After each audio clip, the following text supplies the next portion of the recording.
WSTK HD1 Sacramento, KYMX HD3 Sacramento. From the Power Business Technology Toshiba Studios, Sacktown Sports 1140. It's time. It is that time. Time for Stiles and Watkins. You can join the show by texting 916-339-1140. Find us on YouTube at Sacktown Sports 1140. It's time for Alan Stiles and Chris Watkins. Yes. We have made it to Friday. Stiles and Watkins, Sacktown Sports, taking you up to 2 p.m. And the Kings, they tried their darndest, but it simply wasn't enough, Chris. We have so much to break down as the Kings finally get on the court, and the energy was right. The energy was everything that we wanted, but the Kings were unable to get the victory. A lot of good things to go over as it pertains to the game, but ultimately they are 0-1. We'll tell you how they got there, and we tell you what they got to do next to get back on the right side, because they're heading down to L.A., and L.A.'s been sitting on that nice W they got because they're the ones that ticked off the Minnesota Timberwolves. So it's just a big cycle, Chris. The Lakers ticked off the Timberwolves. Now the Timberwolves have ticked off the Kings, and now the Kings get to go down to the Lakers and hopefully tick them off and give them an L tomorrow, Saturday night, under the bright lights there, Crypto.com Arena. Obviously, Niners, Cowboys, we're going to break all that down as well. Brock Purdy, his inability to audible. Not that he doesn't know how to audible, that he's not able to audible in that Shanahan offense. Is that a big deal or a little deal? So we'll break all of that down. We have the rest of the NFL slate, and that's towards the end of the show. Kevin John joins us at 12:30 of ABC 10. Kevin, is going to bring the energy. He's going to give us really just his feel on what the energy was like. He's always in the middle. He's out there in the field talking to fans and all of that good stuff. Still got Sam Morrell tickets. One more chance for you to win today, 916-339-1140. And we want to hear from you. How are you feeling about the game? Because I'll tell you what, I told Chris, I'm a little bit confused here, Chris. But Chris Watkins, how you doing? Birthday tomorrow. Yeah. You weren't going to get a birthday beam anyway. Maybe there could have been little tomorrow. Oh, tomorrow. That's right. Wow. Alan predicting a No. I'm not early. See, you know what? I've been so off. I had on the Prince shirt yesterday. Wow. Whitey's roasting me because Prince is from Minnesota. Now I say you're not getting a birthday. I thought for some reason, I thought they played on Sunday. I don't know. You're talking about UFC. I didn't know how much you were doing tomorrow, but you are going to get a birthday beam. I'm sorry. Undeniable. I'm sorry. No, I double dipped yesterday, Vikings and Kings playing, and nobody wanted to give me an early gift. Yeah. So, I'm doing about as well as I can on a day like today.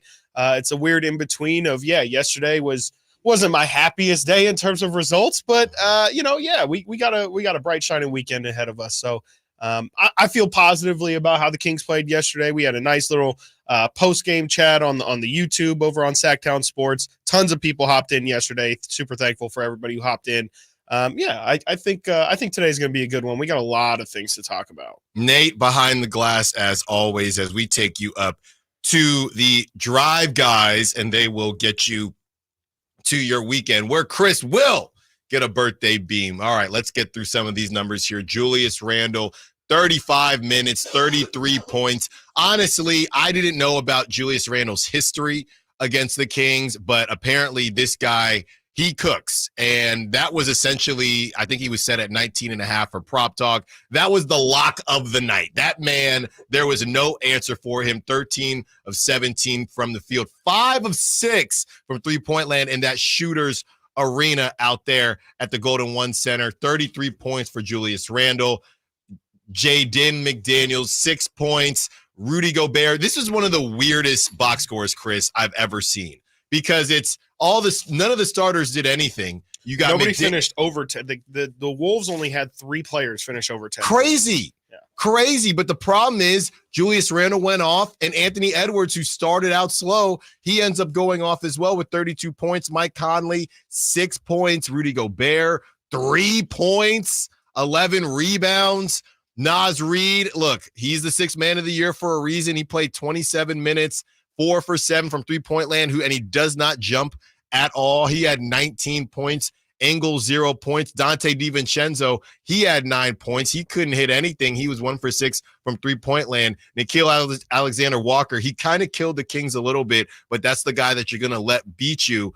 And he was 3 for 5 from three-point land. Now let's get to the Kings and what they had going on. Domantas Sabonis, there's some heavy minutes here. Domantas Sabonis, 38 minutes. DeMar DeRozan, 43. Keegan Murray, 43. De'Aaron Fox, 37.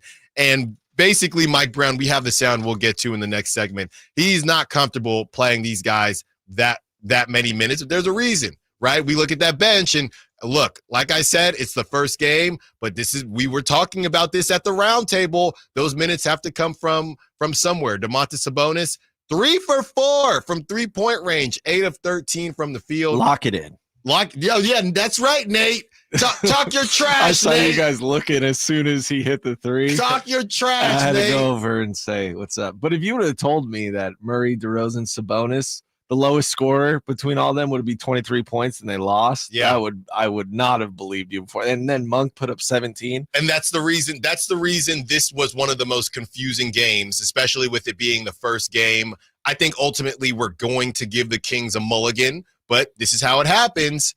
Now you go to LA. Now if you go 0-2, that could be a problem. All right. So Domantas Sabonis, 24 points. DeMar DeRozan, 26 points. Keegan Murray, 23 points. Keegan Murray, 5 of 10 from three-point land. There were a lot of Keegan Murray shouts. DeMar DeRozan, 12 of 14 from the line, by the way. That's what this guy does.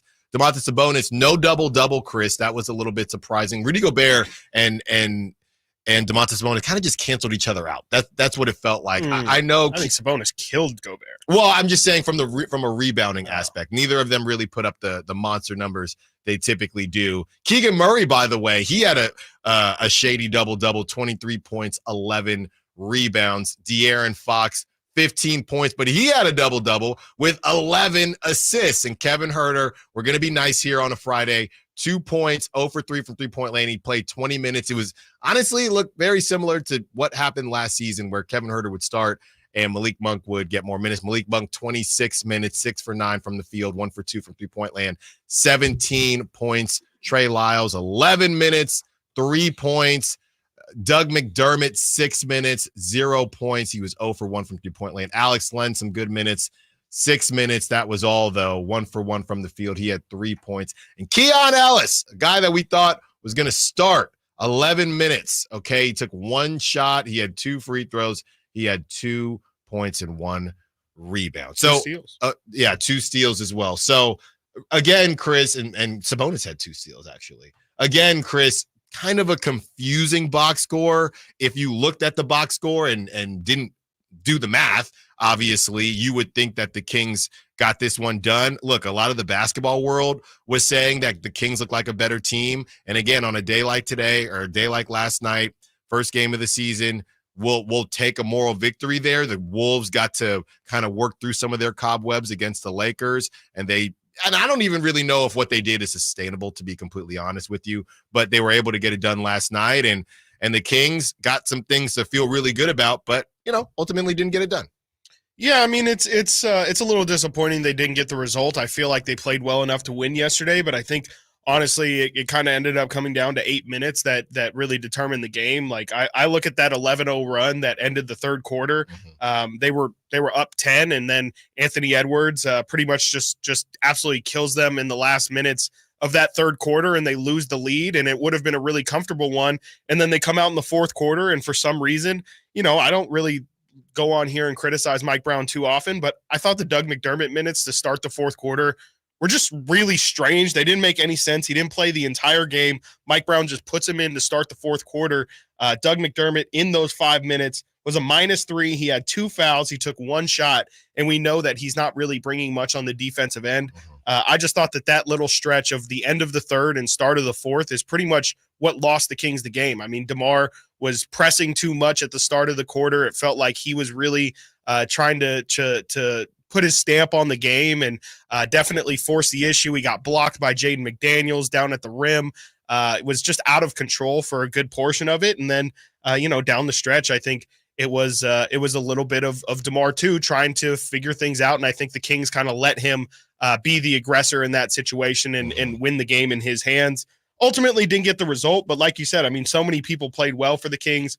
There's not going to be much room for moral victories, but I do really feel like if the Timberwolves didn't play in that first game against the Lakers, I feel like the Kings would have won this one. Yeah. I just think the confidence of knowing that, hey, we already played a game, we're going to make adjustments, and there's just so many first game jitters that happen. It's unfortunate they didn't get the result, but I do think that they played well. They had signs of things that we definitely want to see. But ultimately, I mean, you didn't execute. You didn't hit enough free throws. They took 35 of them, which is obviously fantastic. They hit 80% of them, which might not sound great, but last year they're at 74%. I think that's exactly a direct result of DeMar DeRozan being on the team. But at the end of the day, I think you definitely could have won this game if you hit a couple more threes, if you took a couple more threes, and if you just would have knocked down some free throws. I think that last night goes to the Kings. Yeah, and look, man, I know we talked yesterday about the overreactions and things like that, and I'm not necessarily trying to do it. I've just kind of left in this space where it's, how this goes, Chris. We're going to blink and they're going to be 10 games in. And look, this is a game where we talked about the record out of the first 11 games before they start on the back-to-backs and things like that. And the hope is, okay, we're not putting this game. This is a more normal loss. We are not putting this loss in the category of losing to a trash team like they did last season, or really, I'm not even putting it in the category of blowing a lead in the way that they have in the past. I mean, 11 points, you would like for them to hold on to it, but in this day and age in the NBA, this isn't they didn't blow a 20-point loss or something like that.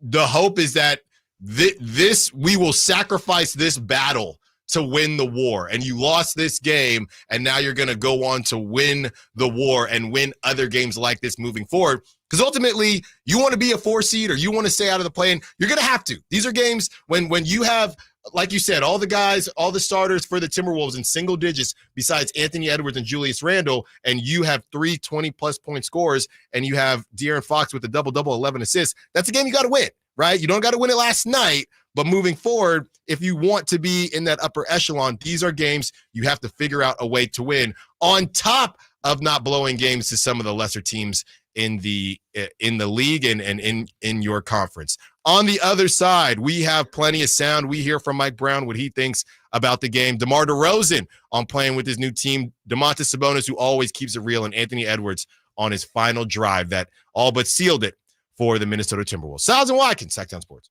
You know how it goes down, man. Sacktown Sports 1140 has you covered all year. Listen to every Sacramento Kings game and stay up to date on all Kings news on SacktownSports.com. Or listen to our live and local shows. The Carmichael Dave Show with Jason Ross, Stiles and Watkins, and the Drive Guys. We are your home of the Sacramento Kings. Sacktown Sports 1140. Model Year End pricing is back at Folsom Lake Honda, your one-stop Honda shop. During the Model Year End event, lower interest rates at Folsom Lake Honda make lower payments. It's no wonder why Folsom Lake Honda is your one-stop Honda shop. Come in today or check out our entire inventory online at folsomlakehonda.com. Get an instant cash offer for your trade at folsomlakehonda.com. We'll buy your car whether you buy from us or not. Folsom Lake Honda is your one-stop Honda shop. Folsom Lake Honda. Go to folsomlakehonda.com. Your one-stop Honda shop. Don't let summer energy slip away. Live the active life you love year-round with a personally fit arch support system from the Good Feet store. Precision engineered to support all 4 arches. Good Feet puts your feet in a more ideal, comfortable, and pain-free position. And Good Feet arch supports are now HSA and FSA eligible. Book a free fitting at goodfeet.com or come in and get a free pair of OS First Performance socks. Free. Normally a $25 value. At the Good Feet store.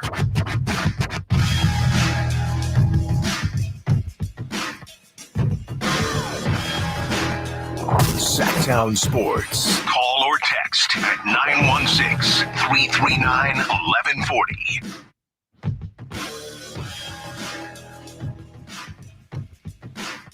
Texts are coming in.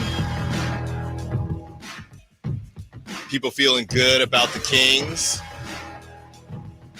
UPS Chris, boys played well for game one. Keegan looked great. DeMar looked great. I think Trey gave it his all, was diving on the floor, taking charges. From the 916, I loved it. Overall, I'm totally happy, just not with the results. Let's get that birthday beam. There we go. Said for Chris. Thank you. From the 925, starters were balling. Still don't feel good about our depth. Yeah, we're breaking all of that down. We have the biggest plays of the game. Also, we asked the question, the reasons to feel good about the game, the reasons to worry about the game. That's coming up at 11. But first, let's get to all of this sound that we have. Let's kick it off, Nate, with Mike Brown and basically his thoughts on the game and then how they can be better moving forward. Here it is. Tough loss. I thought our guys did a nice job fighting throughout the course of the game. We came out in the second half and we got a lead and we tried to blow the game open. We gambled a couple of times. Conley hit 2 threes, which gave them confidence, got them back in the game. And then down the stretch, about 4 minutes to go in the game, 5 minutes to go in the game, I thought, Keon did a great job, got the steal. He shoots a tough floater. And I thought our next 3 possessions were really tough. We shot some tough twos. Like after Keon shot a tough 2. And, those 2 instances versus a really good team were the difference in the ball game. Against a good team, you have to be methodical with your approach, not in terms of we want to play fast. I'm okay playing fast. But when I say methodical with your approach is you're not going to put a good team away by taking tough twos, especially late in the ball game, or gambling at any time because they'll make you pay. And, I thought in the second half, their ability to up their aggressiveness defensively and put some pressure on us, funneling us to Rudy, making us shoot the tough twos in the paint over Rudy instead of playing off a 2 and spraying it and keep the ball moving. I thought that was the biggest difference in the second half. So Mike Brown feels good about things, obviously, and I was telling Chris while we were listening to this, he really didn't like that floater from Keon Ellis. I mean, Keon, did he get back on the floor after that, Chris? I don't think so. He only played 11 minutes. Yeah, so I don't think so. He got rung like a high schooler who just made a bad decision. Keon Ellis. I mean, it was a bad decision. It was a bad decision, but should we have seen him again? I think so. But maybe that was Mike Brown trying to say, hey, Keon, that stuff's not going to fly. I think those are the transitional type things, Chris, that we've been talking about, where it's even just yesterday. Okay, well, Keon's not starting. He gets it. He feels like he's played pretty well. He says all the right things to the media, to people like us. He gets the steal. He's trying to make something happen. It's not a good decision. So he's trying to make something happen during the preseason. He wasn't really doing any of that. He was just kind of being a facilitator. So I'm not trying to defend Keon to say it wasn't a bad decision. I just feel like the beginning of this season is going to be people figuring out what their roles are. So I think that's what we knew was going to happen. We just don't know how long it's going to take. All right, here's Mike Brown talking about whether or not he feels like the Kings played well. I thought tonight we played a pretty good game, but the good part about it is I believe we could play better, and that's what's exciting to me. So we've had on some T-Wolves writers before, Chris, and so we know them fairly well, and I would venture to say that they weren't freaking out after the Lakers loss. Okay. It was their first game with Julius Randle. It looked really clunky. Now they go out and they win this game. Would they have been starting to freak out if you lose to the Kings? Maybe, maybe not. The Kings are a formidable opponent. It's not like they would have lost to the Blazers or somebody like that. So now to flip it back to how the Kings should feel, game one with a really big acquisition, and not just a really big acquisition, 2 dudes that did not have camp right? And we were a little bit surprised. I mean, not so much Trey Lyles, because Trey Lyles, would he only get 10 minutes? He was running with the second unit Trey Lyles anyway. movement. Thank you, Trey Lyles, or Legend of Losing.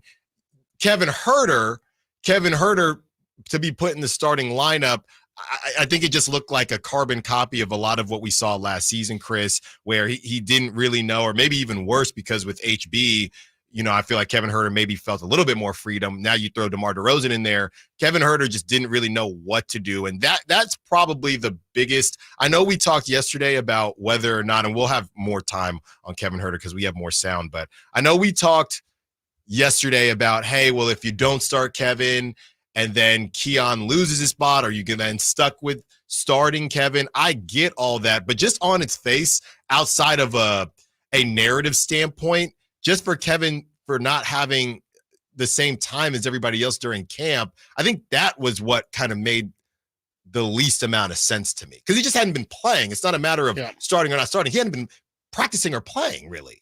Right. Yeah. I mean, that's the point right there, is that it just didn't really make sense at all for Mike to go with him. And I think especially maybe you could say it's hindsight looking 2020, but when a guy hasn't played, action 5-on-5 contact basketball, we don't know exactly what his training camp looked like, but we know that he wasn't officially cleared for any sort of 5-on-5 physical play until he was cleared for some action, but wasn't cleared to play actual game action until a day before Thursday, until Wednesday. So I think it's, again, like I think if Mike Brown had to do it back, I think he might consider more playing Keon, just because he's been in the rhythm of a game, and Kevin didn't really look super aggressive to look for a shot. And I think that's a big reason why he's out there, is to create gravity. And I think he did a fine job of creating space, but he didn't take his first shot until, I believe, the second quarter. It might've even been the third. It just kind of felt like he didn't have the aggressive nature that I think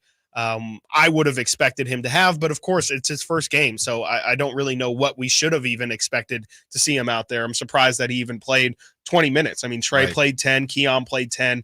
I'm a bit surprised to see that Kevin even was out there for 20. Well, and it puts us in a tough position, because you're right. He hadn't been practicing, but it's just like when you go to the Y, or you go to pickup, if some older dude is out there, do I cook him or not? Well, it's a 20-minute wait, and I'm not trying to wait. Yeah. If you're out there on the court, I'm going to treat you like you're ready to ball. So if you're Kevin Huerter, or if you're us, we could sit there and say, oh, well, it's his first game back. But that's why I'm saying I don't know why he was starting to begin with. Yeah. That's kind of where I'm at with it. More sound, DeMar DeRozan on the team, Domas keeping it real as always, and Anthony Edwards on his final drive on the other side. Stiles and Watkins, Sacktown Sports. Did you miss any part of our live local shows? Don't worry, you never have to miss them again. Check out sacktownsports.com and search our podcast page and play our shows when you want. The Carmichael Dave Show with Jason Ross, Stiles and Watkins, and the Drive Guys. Plus, other podcasts like Return of the Empire, Return of the Roar, the Stingers Up podcast, and Golf to Go with Frank LaRosa. They're all available right now on sacktownsports.com. Sacramento weather is brought to you by Folsom Lake Kia. I'm Dirk Fedorn in the KCRA 3 Weather Center, and we are going to see a few clouds this morning, but expect to have clouds decreasing this afternoon with temperatures warming into the lower 80s. Get the latest forecasts on the KCRA 3 News and the KCRA 3 app. DC here, and if you've been thinking about a new car, you got to see my friends at Folsom Lake Kia. You can always count on low payments and zero down deals with approved credit. Folsom Lake Kia, over 25 years, right here in Folsom. It's Capital Casino, Sacramento's #1 poker room, and guess what? Primetime football is back. Capital Casino is giving away $500 per game in high hand bonuses for every Sunday, Monday, and Thursday night primetime game. As always, offering the best food, the best service, and the best action with the most variety of games in the region, conveniently located in downtown Sacramento. So check them out, Capital Casino, and always remember to gamble responsibly. 1-800-GAMBLER. Power Business Technology is proud to be 100% independent, locally owned, and managed Toshiba copier dealer. Local ownership cuts out the red tape, allowing ourselves to never be too busy to personally answer the call when our clients need us. Recognized for excellence in service execution, training, and customer service, we're proud to be named a 2022 Toshiba ProMasters Elite Dealer. Contact us today for all of your business printing needs at 844-POWER-BZ. That's 844-769-3729, or visit us at powercopiers.com. Fabri Febreze. So my home is also my office. And before I can focus, every room's gotta be clean. That means tidying up and spraying my Febreze Air Mist. Ooh, that's fresh. Febreze Air Mist scents are all high quality. They fight any weird funk, and they give my air an instant boost of freshness. So not only does my home smell good, I feel good too.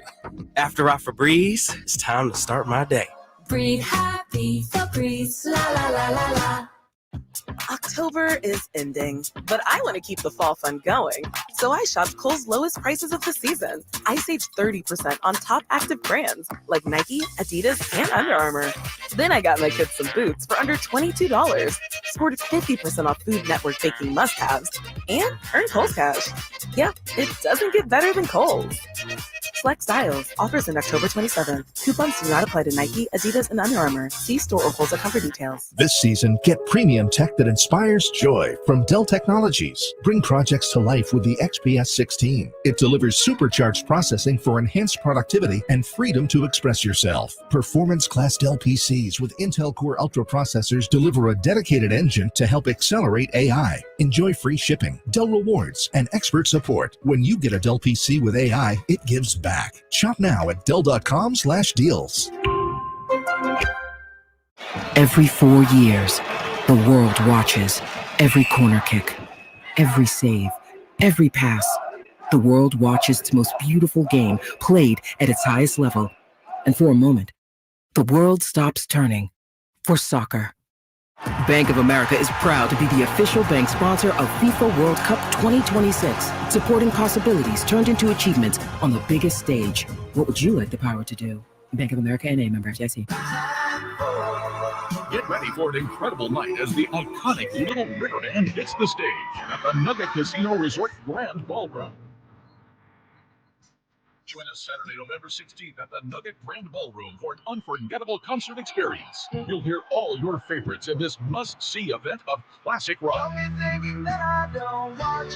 The Little River Band live at the Nugget Casino Resort Grand Ballroom. For tickets and info, visit nuggetcasinoresort.com.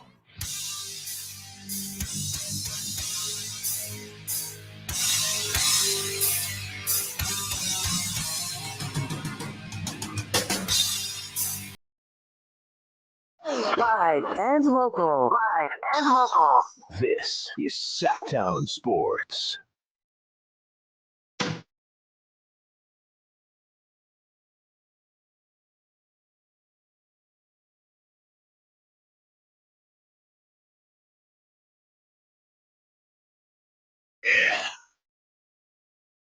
Yeah.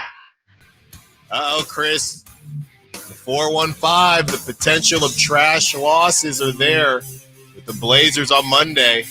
They lose to the Lakers this Saturday. That makes Monday's game a must-win against a trash team, and that tends to beat the Kings. Ouch. Don't look now, but the season could be in turmoil very early. Okay. The end of that kind of sounded like a troll 415. That's a Warriors fan. Yeah, 415. You're in the city.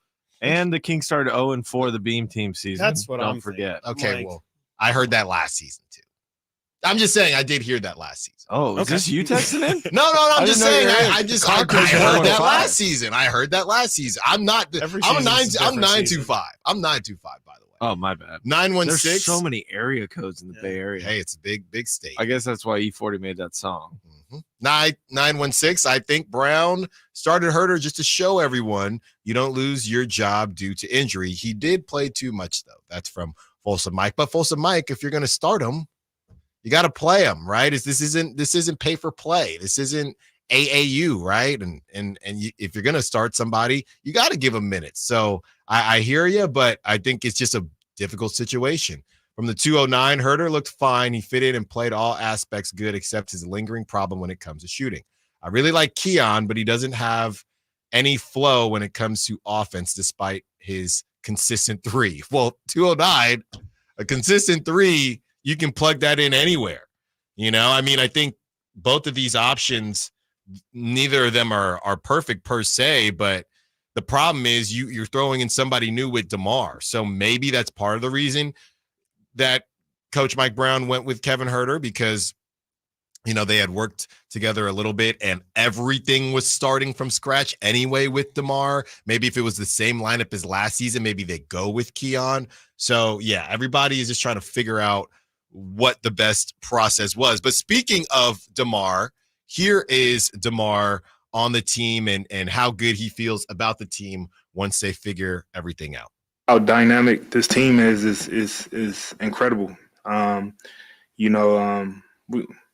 got the utmost confidence in this group of guys. Once we get a rhythm, a feel, and we're going to continue to get better with it every single day. But, this team is extremely dynamic, what we able to do on both ends. And, like I said, once that rhythm comes, it's definitely going to be scary. There you go, Chris. Look, one game down. We definitely saw flashes. We already said, right? So De'Aaron Fox, and we'll get into De'Aaron Fox and what he did in this game. We already said there's going to be a rotation throughout the night, and you're not going to have 5 20-point scores a night, not even 4. You can have 3. That's what the Kings just had. And last night was exactly, I would say, offensively what we thought it would be and what we wanted to see. I don't really have that many qualms offensively with what I saw last night. I mean, De'Aaron Fox doesn't get to 20, but he had 11 assists because other guys were cooking. And that's just essentially, and going back to the whole all-NBA thing, it's probably going to make things very tough, but that goes back to what we wanted when we got a DeMar DeRozan. There is another option there, and this team just needs to figure out at what point you're going to press which buttons to get these W's towards the end of games. Yeah, I think that there were some things offensively that weren't ideal. I think De'Aaron in general could have been a lot more aggressive. Okay. I think he definitely deferred to DeMar and kind of let him cook a bit. Just in general, too, I don't know if it's a problem, but the Kings did take a lot of mid-range shots yesterday, especially in the first half. They took 12 mid-range shots, which is just a little bit abnormal. Of course, DeMar is a big part of that, but Keegan took a couple. And I just wonder from an offensive efficiency standpoint, I know we want to see Keegan become a 3-level scorer and things like that, but just the math of the NBA tells you that a lot of those mid-range jumpers, especially if you're going to take that many, and then you look at how many threes the Kings took last night, they took 10 or 20 less threes than the Timberwolves did. They shot it only 2% worse than them. You would think that, hey, if maybe some of those mid-range jumpers turn into threes, that's how you win a game like last night. And so those are really the two biggest things that I thought from just an offensive efficiency standpoint was I want to see De'Aaron take the ball, look more aggressive, look to actually attack the rim.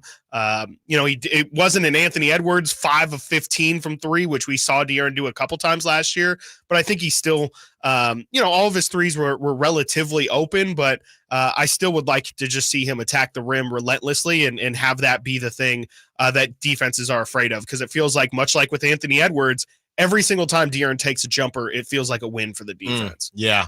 And Anthony Edwards, again, we don't think that they're still going to have to make a move. They got this W. They're probably very happy they got this W because it still doesn't look right for the Timberwolves. You know what I mean? They went up against a team in the Kings who they're trying to find their footing as well. But, losing to the Lakers, a team who they didn't make any moves, right? They still had the same team. So they know what guys are supposed to do and how they work together. New coach, but that's pretty much it. And Bronny, of course. But it just it was just an Anthony Edwards chuck fest. And ultimately, they just did enough to hang around. And that really speaks to, Chris, and we'll get into it, the defense from the Sacramento Kings and really their inability to kind of stop two dudes when nobody else was really doing too much. And I'll admit, Nickeil Alexander-Walker, there were some timely threes from some of the role players. But yeah, it's funny, Chris, because how many times have we, I want somebody to text in or call in, how many times have we had the conversations as the Timberwolves took 53s, like you said, and the Kings took 29, all the conversations, this is what happens in a league where this is what people are doing, right? So all of a sudden, all those people who call in and text in and say the Kings are taking too many threes, we don't want them chucking all day. We get all that, but you saw them decide to be mid-range gods yesterday, and they lose because the other team was taking threes, all right? And they make 23s to the Kings 11. So this is why the snowball effect happens, and now you have a bunch of teams chucking up threes, because if another team is hitting and your team is taking twos or whatever, the math ain't mathing. That's simply what it is. Okay, let's get to Domas, because I like what Domas has to say here. Domas was kind of like me during the Kings roundtable. Domas was asked, I wouldn't say extremely tough questions, but Domas was more so not in the category of the moral victory. He was more so just about the X's and O's and how they can move forward and not lose games like this, even with all the other things being said. Here it is. I think we did a lot of good things for the first time playing together, with Kev back, Trey back, and getting full minutes. But we had a little lapse there in the third quarter. We were up by 10 or 11. That's where I feel like we should put them away. Yeah, is that when you guys went kind of cold there too? Looks like shots weren't falling. They stormed back the way they did. Is that hard for this team to have lulls like that offensively? Yeah, it sucks. I mean, we were up by 11, and I don't know, they made 2 threes back to back or something like that. So it's ball game. They're all excited, and now it's back to square one. Domas, going back to the third quarter, you said put them away. What in your mind does that look like? Is it scoring more baskets? What is it? Just either keep that little 10-point deficit, around there, or keep playing hard, not just let it disappear in 3-4 offenses. There you go. Domas saying you just can't allow that type of stuff to happen. And I really think, Chris, that goes back. We talked about the offense a little bit, but the defense, which will lead us into Anthony Edwards on his final drive. But the defense, how that played a part. Was the defense better than you thought? Exactly what you thought it would be, or worse than you thought? It was better than I thought. I mean, I don't have really any problem with how the Timberwolves ended up winning that game. I mean, Anthony Edwards, 5 of 15 from 3. Okay, go ahead. 15 of his 24 shots were from the perimeter. That means only 9 were inside. Like, I'm living with that every single day. Ant was very inefficient, 10 of 24 total. And that at the end of the day, that's the guy that is going to kill you. If you let him be efficient, like, you're probably going to lose that game. He won just by sheer volume, and I'm okay with that. Julius Randle went 13 of 17 from the field, 5 of 6 from 3. That's just not happening on – I can say that this is going to be Julius Randle's best game, especially from an efficiency standpoint. He's not going to have a night like that again. Some of that is, the Kings gave him a couple early open looks and he knocked them down. But when a dude's going to be that hot who usually does not shoot that way and does not usually play that way, I just think you tip your cap and you say, hey, man, you had a great night. You beat us tonight, and you were an absolute monster. Like, I don't really think there's anything the Kings could have done. They shut down pretty much everyone else. Of course, you could have hoped for a little bit of a better defensive effort on Naz Reid, but I do kind of think Naz Reid is the exact kind of player, much like Karl Anthony Towns, the Kings just don't have an answer for him. Yeah. Like, Naz is 6'9", he's very mobile, he can shoot, he's also very strong. He's taller than 6'9", he's probably 6'10", 6'11", might even be a legit 7-footer. The Kings just don't have anybody on their roster that can match up with him, and so he's the one where, again, I just think that you're always gonna struggle against the Naz Reid, and you did a good job on Ant, and Julius Randle has a career night. Besides that, again, no other Timberwolf shot or scored over 10 points. You had Conley, who was 2 of 9, 2 of 7 from 3. Jaden McDaniels, 2 of 9 from the field, 0 of 4 from 3. Rudy Gobert took 2 shots. So I really think the Kings played good defense. It's just Julius Randle had himself I would say a career night, but he does that against the Kings. He just had an incredible night. And Anthony Edwards does what he does, but I think that you live with the shot distribution that Ant gave you yesterday. Anthony Edwards on his final drive, and we discuss all the other biggest plays of the game when we return. Stiles and Watkins, Sacktown Sports. Live and local. With everything 49ers. Intercepted by Fred Warner. Dives for the end zone. Touchdown! San Francisco! Bob Bolger went up and caught the ball. Touchdown! The 49ers play on Sacktown Sports 1140. Online, easy way to get life insurance in 10 minutes. Ethos has rates that you can afford, like a $500,000 policy for a 40-year-old male starting at $1 a day or $30 a month with a few health questions and no medical exam. Get your free quote right now at checkethos.com. That's checkethos.com. Not available in all states. Rates do vary. Whether you're ordering wings for the game, whipping up a 7-layer dip, or ordering pizza, There's something about football that makes you want to eat. And this football season, Uber Eats has the best deals on game day food. No matter what you're craving, from 2-for-1 pizza to buy one, get one wings, Uber Eats will be dropping new deals each week, all season long. Uber Eats, official on-demand delivery partner of the NFL. Order now. Terms and conditions apply. See app for details. Tesla, keeping it real too. Saturday, November 9th, the venue at Thunder Valley. Tesla, live. The multi-platinum rock band returns with special guest, Fuel. For tickets, visit ThunderValleyResort.com.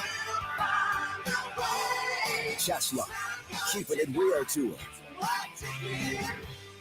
The garage won't open again. We're all out of coffee. Life has enough surprises.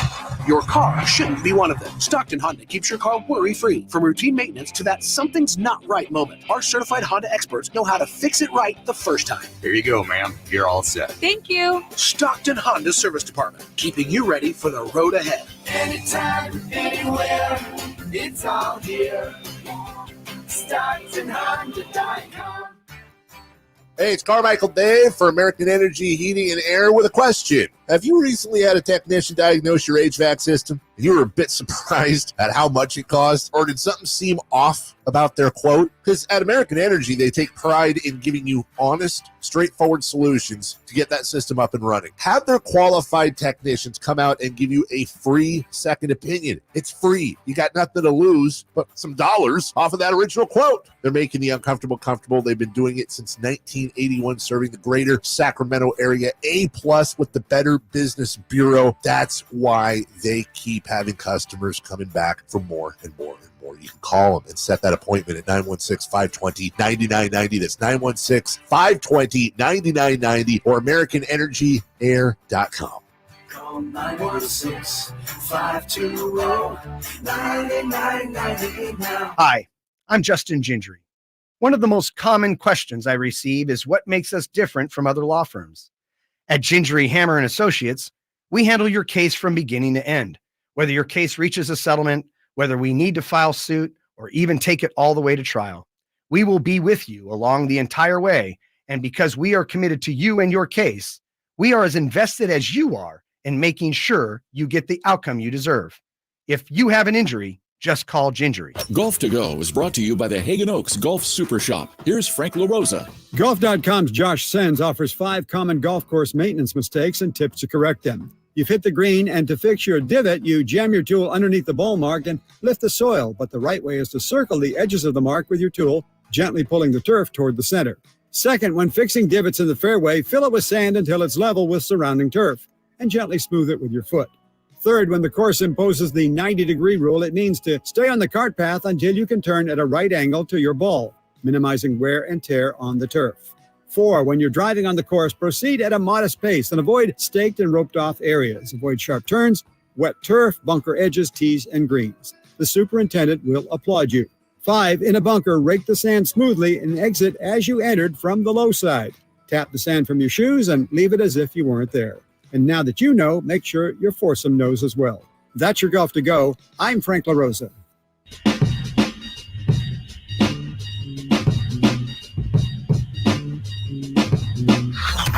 Sacktown Sports. Check us out on YouTube. Search Sacktown Sports and subscribe.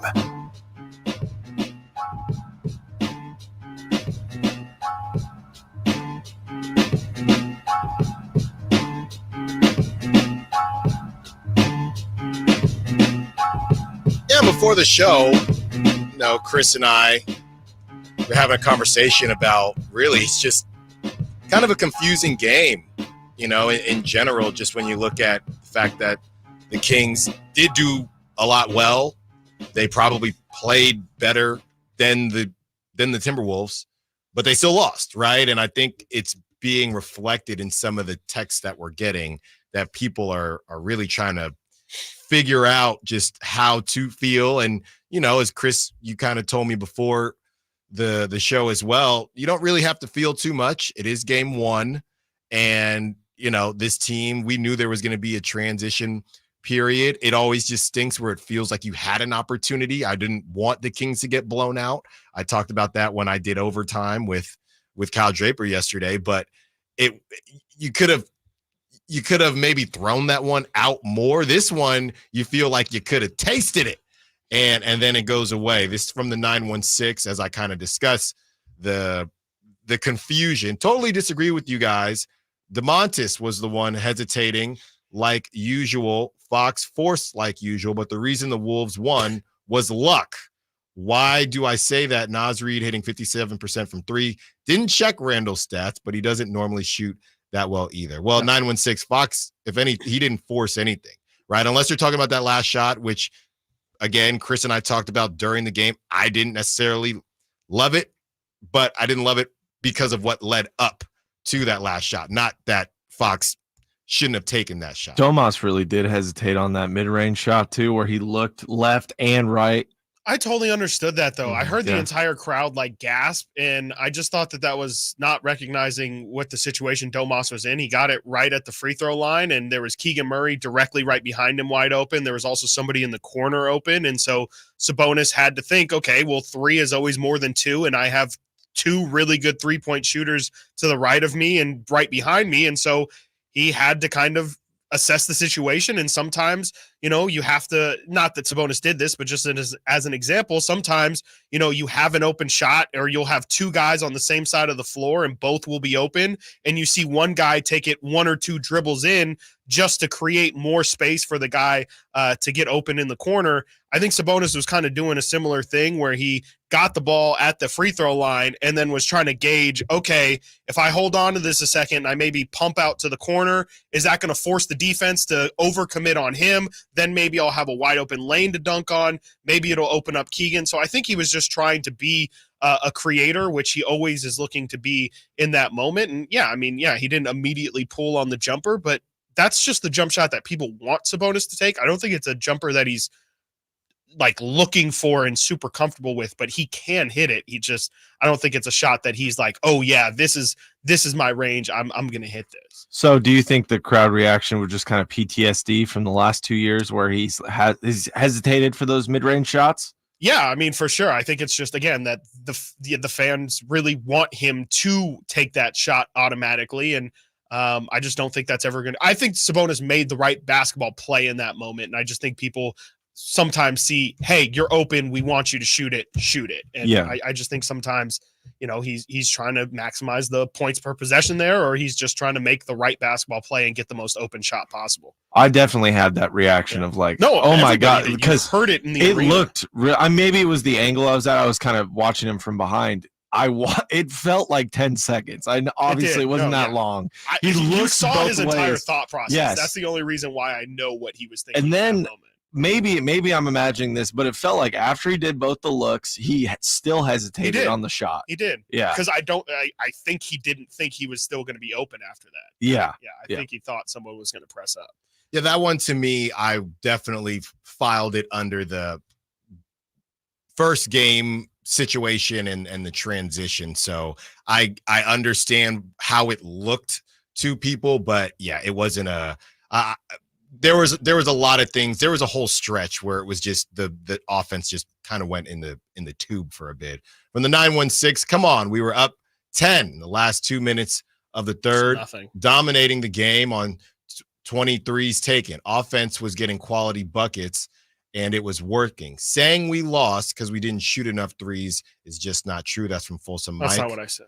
Well, I think we both were maybe that's what I said, but at the end of the day, that's fine, but you're always in a position where they can catch up if they're taking threes and you're not. It's just the nature of the beast. And like Chris said, and like we've been saying, Folsom Mike, a 10-point lead in this day and age is that's 3 shots. That's literally 3 shots. So you can't, like I said, I'm not even really counting that as a blown lead. I know Sabonis talked about it as if it was a blown lead, but to me, a blown lead is 15 plus, in this day and age. 15 plus 10 to me, that's a run. Mm-hmm. That's literally a run. That's not you're in a position to win and you mess up the position to win. Another situation that had a lot of people talking Okay, as we discussed the biggest plays of the game, we got Fox trying to take the lead. But after he missed that shot, Anthony Edwards had a final drive. And Anthony Edwards talks about the maturation process and how that played into how he reacted at this last play when the defense kind of wanted to double, then kind of didn't. Essentially, this was more about Anthony Edwards than it was the Kings defense. Here it is. Last possession, they doubled you. You gave it up quick, threw it to Mike, you got it right back. I'm wondering from your perspective, do you do that? Do you handle that play differently maybe 2 years ago? 2 years ago, or 1 year probably ago? Would. Yeah. Maybe a year ago, I would try to probably go left and take a step back jumper. But, you know, as you're supposed to mature as you get older. So I made a mature play. Made Finchy happy by getting to the rim. I'm pretty sure if I would settle for a jumper, I would have been hearing about it right now. So, yeah, I saw that was in my mind. I was getting downhill. So was that your intention to get to the rim? For sure. So I watched that play probably about 3 or 4 times. I was upstairs, Chris, while you were doing the post game. Great job as always. He's back, people. He's back. And stream looked great. Yeah, looked great. Downstairs, come upstairs. Matt George is there cooking something up for ABC 10, and I'm just messing up his whole night, and I'm making him rewatch it. Kevin John is there. I'm making him rewatch it, and the more I watched it, the more to that point of what Anthony Edwards said, I think it was more about Anthony Edwards.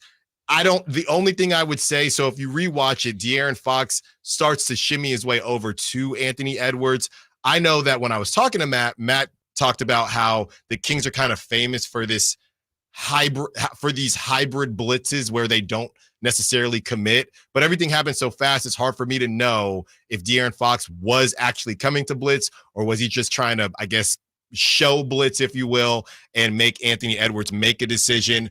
At the end of the day, if you were going to blitz, you do live, you decide you're going to live with Mike Conley making a certain decision, or if you want to find a way to get the ball into Jaden McDaniels' hands or something like that. But after rewatching it, Chris, it's easy to say, hey, just get the ball out of Anthony Edwards' hands. And I think maybe you could have, but I do want to give kudos to Anthony Edwards because that quick pass really threw, I think, De'Aaron off, and they didn't know if they wanted to commit to just trying to get it. They got it out of his hands, so they're thinking we did the right thing, but then he got it back so quick. I think that kind of blew everything up, and the next thing you know, he's at the cup. Yeah, I mean, it was a really good design play by the Wolves. I mean, they essentially broke the Kings were going to blitz, and then essentially the pass forced De'Aaron to play off because, you obviously want to make the shot as tough as possible for Ant, but you also don't want to give up, even if Mike Conley is 2 of 7, you don't want to give up an open look in that moment. And so I understand why De'Aaron kind of had to shade back to Conley and then not be able to. Looking back at it too, I think that Keegan, again, hindsight being 2020, probably needs to do better. He has Ant literally back to the half court line with 6 seconds to go, and he's clearly going in one direction, and that's right. Keegan doesn't quite cut him off and allows him to drive the lane. Malik digs down to try and help off of Naz Reid, and I think Sabonis also, I heard in the postgame, take a little bit of responsibility, and Mike Brown called him out a little bit, saying, Sabonis probably didn't need to foul in that moment either. He probably should have just gone straight up. It would have been a really tough shot for Ant to finish because there was so much traffic. I mean, there's 4 non-Anthony Edwards bodies at the rim as he's taking that shot. If Sabonis just goes straight up, maybe Ant misses it and the Kings are able to get the rebound, tie game, and have an opportunity to win it, or go into overtime with about 2 seconds left. I think it's a bit unfortunate. Sabonis gets the foul on Gobert, that he then splits those free throws and then fouls on Ant. I kind of think, again, hindsight being 2020, I think Sabonis probably should have been better at the rim in those moments. And that's kind of where I'm surprised that we haven't heard some people mention that Domantas Sabonis' biggest flaw being rim protection. I think in that moment, those 2 plays really highlighted just, some of the deficiencies, but I'm not going to say that that's the overall reason why the Kings can't win championships or anything like that. But I definitely feel like Sabonis put the Kings in a tough situation with his defense down the stretch there. Reasons to feel good about the game, reasons to worry on the other side. Stiles and Watkins, Sacktown Sports. On the move? Got somewhere to be? Take Sacramento Kings basketball with you. The Sacktown Sports app will let you stay connected to your passion. Never miss a moment of Sacramento Kings basketball with the Sacktown Sports app. I'm Bob Burke, founder and chairman of Burke America Parts Group, a family of brands that includes RepairClinic.com, an appliance and HVAC parts solution company that's grown into an international brand. Before AmericanEagle.com, we partially launched a new technology platform developed by another firm. American Eagle helped take our technology to a whole new level with digital marketing, software development, and business insights into our key markets, appliances, HVAC, and outdoor power equipment, and did so both on time and on budget. AmericanEagle.com has the resources, experience, and talent needed to produce solutions. Our new technology platform, developed by AmericanEagle.com, has produced tremendous results with higher traffic, conversion, engagement, and online revenue. If you have any home repairs you need to take care of, check us out at RepairClinic.com. If you need a world-class website or technology project, then I would highly recommend AmericanEagle.com. Call AmericanEagle.com at 773-NETWORK. That's AmericanEagle.com, 773-NETWORK. Model Year End pricing is back at Folsom Lake Honda, your one-stop Honda shop. During the Model Year End event, lower interest rates at Folsom Lake Honda make lower payments. It's no wonder why Folsom Lake Honda is your one-stop Honda shop. Come in today or check out our entire inventory online at FolsomLakeHonda.com. Get an instant cash offer for your trade at FolsomLakeHonda.com. We'll buy your car whether you buy from us or not. Folsom Lake Honda is your one-stop Honda shop. Folsom Lake Honda. Go to FolsomLakeHonda.com. Your one-stop Honda shop. It's time to load up your calendar with all the hottest events. This is your Sacktown Sports live events calendar. First up, all this month, take the family to Dave's Pumpkin Patch for hay rides, corn mazes, and fall fun for everyone. It's the perfect way to celebrate the season. Next, David Spade brings his sharp wit to Hard Rock Live Sacramento on November 22nd. And the comedy continues with a hilarious Russell Peters taking the stage at Hard Rock Live on November 23rd. And if you're looking for some legendary music, Legends of Motown will have you grooving to all your favorite classics at Thunder Valley on the same night, November 23rd. Then get festive with the Jersey Boys Midtown Men Holiday Show on December 8th at Thunder Valley. And kicking off the new year, Dylan Scott with Jackson Dean and Avery Anna are bringing their country hits to Thunder Valley on January 10th. So get out there and enjoy the best live events Sacramento has to offer. For tickets and event details, visit SacktownSports.com. Hey, Marvel movie fans, the Esquire IMAX Theater in downtown Sacramento is now serving adult beverages. Playing this week, Venom, The Last Dance, the IMAX experience. Everything will end. The best theater to experience Venom's action-packed finale is the Esquire IMAX, with its 6-story screen and heart-pounding audio. There comes a time in every man's life where you have to make a sacrifice. Be the first to see Venom, The Last Dance. Grab your great seats today at IMAX.com/Sacramento. Lowe's knows that to win the job, pros need the best prices. That's why only at Lowe's, MVP's Pro Rewards members can get a volume discount on eligible orders as low as $1,500 at the Pro Desk. That means you get the prices you need to start any job, small or large, because Lowe's knows pros. Valid in-store only. More terms and restrictions apply. Visit Lowe's.com/terms or Pro Desk for details. So my home is also my office. And before I can focus, every room's gotta be clean. That means tidying up and spraying my Febreze Air Mist.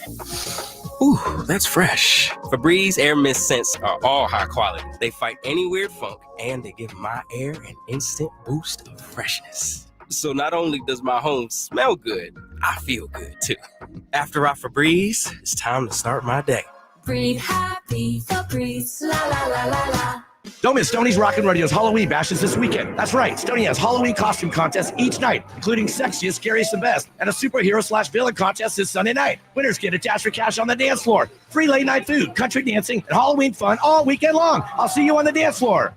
KHD1 Sacramento, KYMX HD3 Sacramento. From the Power Business Technology Toshiba Studios. Sacramento's official home of the 49ers. San Francisco. Sacktown Sports, 1140.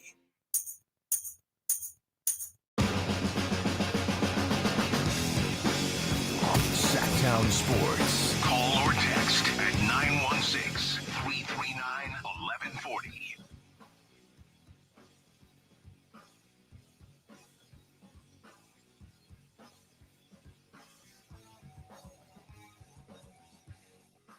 12:15, we're doing the Sam Morrell giveaway today. 12:15, because at 12:30, Kevin John, ABC 10, joins us to break down the sights and sounds from last night's game. Of course, Chris and I were in the building, but Kevin John is going to give his perspective and how he feels about the Kings going into this 2024-2025 season, the reasons to feel good about the game and the reasons to worry, right? Or I should say feel good about the team and reasons to worry. Even after one game, there were some things that we saw. Let's start with the good, Chris. I have this, and you can add in whatever you like. Reasons to feel good about the game. I have balanced scoring and really two guys that did their thing that we were maybe a bit worried about. Keegan Murray looking for that third-year leap. Keegan Murray did his thing, a little bit of a slow start from the three-point perspective, but he got it rolling. And a guy that I was really worried about, and the Sack Chat and text line said, hey, no need to worry. Malik Monk is still Malik Monk, and he's still going to get his. And that closing lineup, Malik Monk was in it, and part of it was because the Timberwolves were scoring, right? We talked about a situation where if the Kings are up 15 or up 10, do they go with Malik Monk? Well, that wasn't the case last night. So we saw essentially the closing lineup that we saw last season with Malik Monk in there and DeMar DeRozan in there for the aforementioned Harrison Barnes, who actually did a very much a Harrison Barnes thing out there for the San Antonio Spurs. So those are the three things I have, Chris, to feel good about the team and the game. Is there anything you would add to the list? Yeah, DeMar getting to the free throw line for sure. I think last year we talked about how does this team get better at shooting free throws, and the answer was definitely not just, hey, be better. And I think the way that the Kings addressed that issue was going and not only getting a guy who does hit free throws, even though he missed two early ones, but getting a guy who takes a high volume of them to actually impact the total team's percentage. And I just think that it was a taste of what's to come with DeMar. I think that we should expect that just about every single night for him to get to the line double-digit amount of times. It's what he does. He's so good at it. And yesterday it wasn't even really like he was hunting those fouls. It just felt like he's officiated a little bit differently than a lot of people around the league, which I think is a good sign for the Kings. The Kings, I can't remember if they've ever had a guy that you could say, he just has a little bit of a different whistle than some other guys around the league. So I thought that was a real positive and definitely something super noticeable. You mentioned Malik.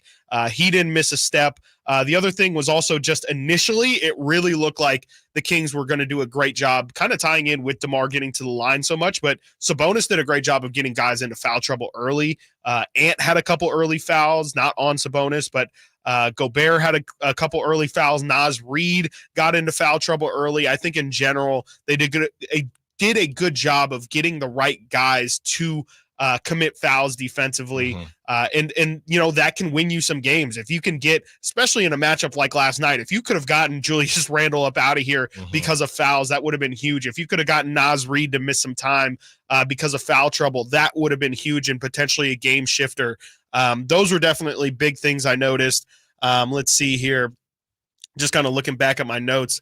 Those were really the biggest things that really stuck out that we haven't really touched on too much. Yeah, I think you hit the nail on the head with, DeMar DeRozan's ability to get to the free throw line. It was just a different game. It was just a different game than we're used to seeing with the Kings, and it reflects in the amount of threes. It reflects in the pace of the game. And look, there are going to be some games where you wish they were moving as fast as they were in the past, and there are going to be some games where you're happy that they're where they are right now. So look, I put reasons to worry. I put defense under there. Based on what we've talked about earlier in the show, seems like you were happy with the defense, or I guess happier than you thought you would be with the defense. Yeah, I think it's a little bit of a tough gauge off of the first game. I will say in general, it is a little bit alarming how many open looks it felt like the Wolves had from three. It did feel like the Kings got a little bit fortunate that the Wolves were just kind of off from the perimeter, though you could maybe say that that's part of the game plan. Like the Wolves shot like trash in that Laker game from the perimeter. I wonder if maybe Mike Brown said, we're okay. This team is not a shooting team, and if they're going to beat us by guys hitting shots, well then – I guess that's just how we'll lose. And I do wonder if that's the case, because typically it is not in defense's plans to allow open, especially corner threes. And I think when I was looking at it yesterday, the Wolves, I think, were 3 of 10 from the right corner, and I think 2 of 6 from the other corner, which is just not typical percentages. Usually that's the shortest, or it is the shortest three. And so usually teams will knock it down at above 40% of a clip. And so I think the fact that they didn't is either definitely part of the game plan, or the Kings got a little bit lucky and maybe that game could have actually been worse than what we thought it was. So that's why it's a little bit tough for me to try and gauge off of one game. But again, if you just look at the box score, I think that there's not really many things that I would be displeased with the exception of Julius Randle's game. Yeah, and the Julius Randle thing, I think that's the tough part. When you have 3 guys scoring 20 points, you're supposed to be able to survive Julius Randle doing whatever the heck he did last night. If you look at, and I guess you could count Anthony Edwards if you want, even though he had 32 points. So if you look at everybody besides Naz Reid and Julius Randle, and I guess you can throw Alexander Walker in there, to your point, Jaden McDaniels 0 for 4 from 3, and a good amount of those were in the corner. All right. Then you had Mike Conley 2 for 7. Now the 2 he made, incredibly timely, and we're just getting to a point here where this whole it's bad luck, he made the ones that mattered. It just, we've seen this whole thing, we've seen this movie before, just like last season. Anthony Edwards 5 for 15, that's the Chuck Fest. That's fine. I think we'll live with it. And then you get Dante DiVincenzo, who's another Chucker Supreme, 1 for 6. You'll live with that with Dante DiVincenzo. So yeah, just a really confusing game. Trying not to go too deep on it, but hey, that's just what the situation is until they play tomorrow, and we can do it. We can do that for this game. We have. I was just going to say, I looked it up here. And actually shout out Will Z, who actually had it. I didn't need to look it up. The Wolves were 9 of 24 yesterday on wide open looks. Yeah. 37%. Because a lot of those Randall shots, they were tough shots. That's why. So that's why I'm like, yeah, he just went off. Yeah, it is what it is. All right, here is Mike Brown. We have Mike Brown on the rotations, because it did seem that another reason to worry that the rotations did seem a bit thin. Here it is. You could see just by the minutes that I'm still not comfortable with my rotation. I don't want DeMar to average 43 minutes a game. I don't want Keegan to average 43 minutes a game. And so that's something that I have to continue working on to help them out. I also don't want Domas at 38, and I don't want Fox at 37. So again, that's something that I have to continue working on with the group to figure out what's going to be good for us rotationally going forward. And it may take some time. There you go. Yeah. And if you look at, obviously, you have Kevin Huerter starting, but Trey Lyles, 11 minutes, Doug McDermott, 6 minutes. And that 6 minutes was just at a weird time. Maybe you get that out the way earlier in the game, Chris, so he feels a little bit more comfortable. Alex Len, 6 minutes. Malik Monk, obviously 26, and Keon Ellis, 11. Yeah, it was more. They played more guys than the Timberwolves, but it didn't really seem like it based on how everybody was utilized. So again, let's see what Trey Lyles looks like in these next couple games moving forward, along with Kevin Huerter, and we got to figure out, the Keon Ellis situation as well. Did want to get into this last piece, Chris, as far as reasons to worry. We went back and forth on this a little bit, so I did a little bit of research as far as the De'Aaron Fox shot to take the lead. So De'Aaron Fox, he takes a shot at, I believe, there's 27 seconds left on the clock, if I'm not mistaken. And prior to that, De'Aaron Fox, the last shot he took was a missed layup at 8:09. So we had a conversation yesterday how it was an open shot. I didn't necessarily love it when you kind of look at, and you can do the math, when you look at what a 2-for-1 necessarily is. You want to leave yourself, if De'Aaron had hit that shot, you want to leave yourself with about 5 seconds, 6 seconds, something like that, and give yourself enough time to make something happen. He misses it, right? And the way he misses it, there's a struggle for the basketball. Okay, yeah, he shoots it at 27.1. So he misses it. I think when I rewatched it, it hit the rim at about 29. So after he misses it, it kind of bounces around. Now the Timberwolves get it, and it's a 2-second difference. You heard Anthony Edwards talk about that. I don't have a problem with De'Aaron Fox taking that shot if he's going to be the guy on this team.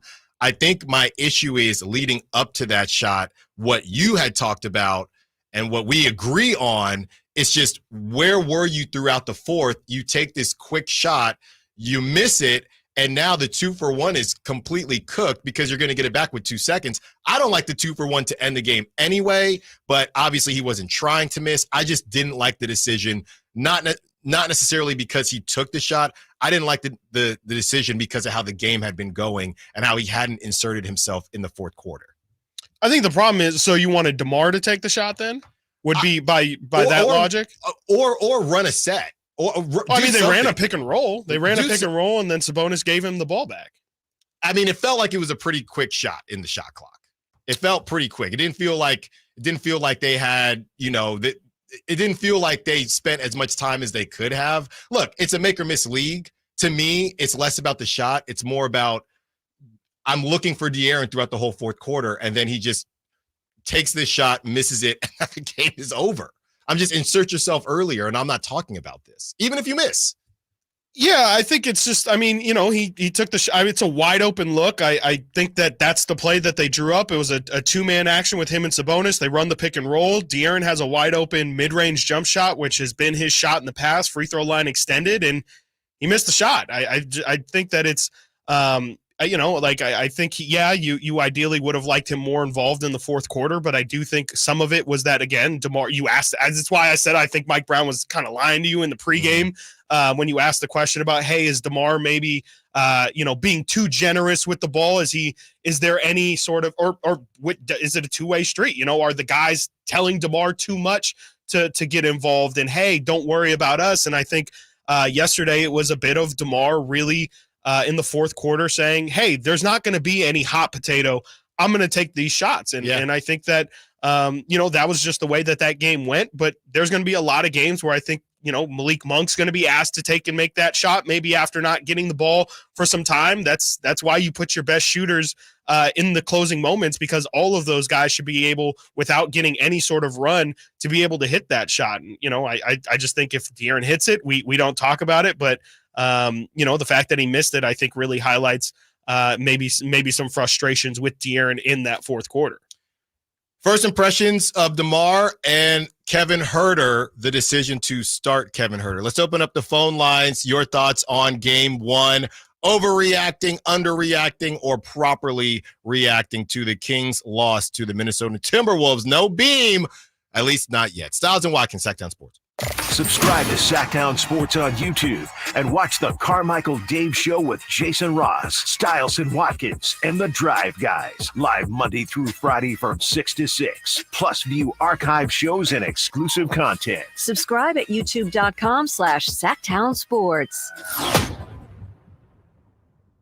At Elk Grove Honda, not only do we have a great selection of pre-owned certified cars at very fair prices, but every one of our pre-owned automobiles are treated with kid gloves with a 182-point inspection that covers everything from unibody to tires to brakes and engine filters. Then our certified cars receive a mobile oil change and fresh fill-up with full synthetic mobile oil. We know you have lots of choices of where to purchase your next car. Come to Elk Grove Honda, home of the 182-point inspection and mobile oil change. We're in the Elk Grove Auto Mall, Highway 99 at Elk Grove Boulevard.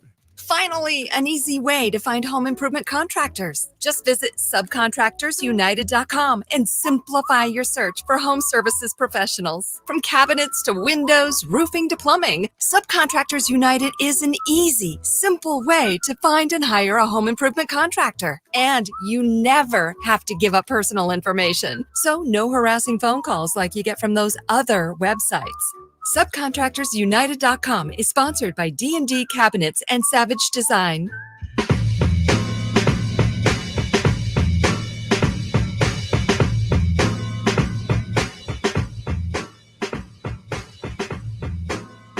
Live and local. Live and local.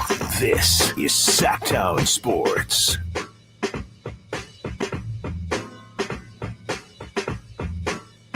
hour away from Sam Morrill ticket giveaway. Sam Morrill returns to the Crest Theater for a night of nonstop laughs. And, of course, Sacktown Sports wants you in the building. All you have to do is hit up the Folsom Lake Honda hotline at 12:15. So if you're on the app, switch over at 12. Score that pair of tickets. We'll let the birthday boy, the future birthday boy, Chris Watkins, pick that lucky number in about an hour. A lot of people were a bit surprised when it turned into a, I guess, conversation that, one, Kevin Huerter was back, and two, Kevin Huerter was starting, that three, Trey Lyles was back. And looking back on it, Chris, and I am not, I am no doctor or anybody like that, does it feel like any of this was, I don't know, I guess for lack of a better term, rushed a bit? I know they get cleared and everything. There's a process for sure, but it for you to get out there, it just, to me, I struggle with, he's out there, but he's got to get everything under him. And then my retort to that is, well, then I don't think he should have been out there yet, right? That's just kind of where I fall on that scale when somebody's out there, but then somebody else says, well, it's only his first game, whatever it is. It just didn't necessarily feel like, even from less than an injury standpoint and more of a, let's just get you back in the fold a little bit. Just seemed so rushed. I think the only rush part is him getting into the starting lineup. Mm-hmm. I mean, they were in training camp. I'm sure they ran through training camp. It's just that they weren't really, especially from Kevin's perspective, he just wasn't really able to do like the actual, contact drills and things like that. So I think he's been kept up to speed. I think he's in game shape, but I think inserting him into the starting lineup was just probably a step too far. Maybe the thought is that's where he's most comfortable. And so, you're already adding the layer of him feeling uncomfortable because he's coming back from injury and not playing for so long that, you're trying to make it as comfortable of a situation as possible. I'm kind of trying to figure out what the logic is because, like I said earlier, I don't really agree with it. I think Keon should have started. I just think it's the thing that you've been prepping him for. I think all summer Keon had it in his mind that he was going to start in that game. And, also from the mental side of it, like I can't imagine that game was super easy for Keon. He had that carrot dangled over his face all summer long. I think he did everything that you needed to do in order to feel good about going into that situation. And I wonder how much of him might have been a little bit, not that it super affected his play, but just emotionally, I wonder how much it hurt him to not get into that starting spot. And maybe it did affect his play a little bit. But I feel like the rush part of it is Kevin entering the starting lineup after just not playing for 5-6 months here. That part to me felt super rushed. Well, and we do the same thing with Malik Monk, right? Malik Monk doesn't start and then he'll get 27 minutes, whatever it is. Yeah. It's not just the fact that Keon Ellis didn't start. Then it felt like Mike Brown, and he was very honest, just not really sure about his rotations. For Keon to go from probable starter to getting 11 minutes, I'm not trying to rile up the people that have things to say about Mike Brown. And you even said, hey, I have some questions about what some of Mike Brown's decisions last night as well. But that doesn't really make any sense to me either. There is no reason he should have only played 11 minutes.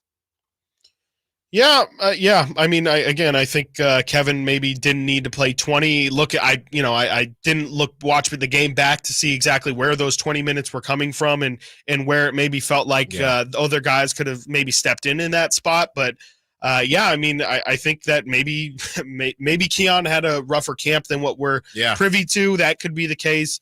But yeah, it's definitely pretty surprising. Not only in the other part too. I haven't heard anyone mention the fact Jordan McLaughlin didn't play yesterday. I think that's pretty interesting. I think Jason asked us during the Kings or the night of the roundtable conversation, who do we think is a shoe-in for the rotation? It was my assumption, and I guess it was, again, just an assumption that Jordan McLaughlin was going to be a piece of it. And to go against his former team opening night, knowing all the injuries that the Kings had leading into that game, I was just a bit surprised to see that Jordan McLaughlin didn't get any of those minutes either, especially considering Kevin's being his first game back. Even if Jordan McLaughlin wasn't in the rotational future, it was a bit surprising that he didn't get some first game action because he was available throughout camp and only missed the first preseason game. And besides that, Jordan was actually one of the healthier guys throughout the camp that came off the bench. So those two specifically, really surprising those minutes. And yeah, without looking at a replay of Kevin's minutes, probably, especially given his stats and his numbers, might have been a bit much. But looking at the advanced numbers as well, the Kings, the best offensive rating on the team yesterday was Kevin Huerter in his 20 minutes. So that could maybe be, where Mike Brown or, Monty McNair, we know as a numbers guy, maybe Monty comes in today and says,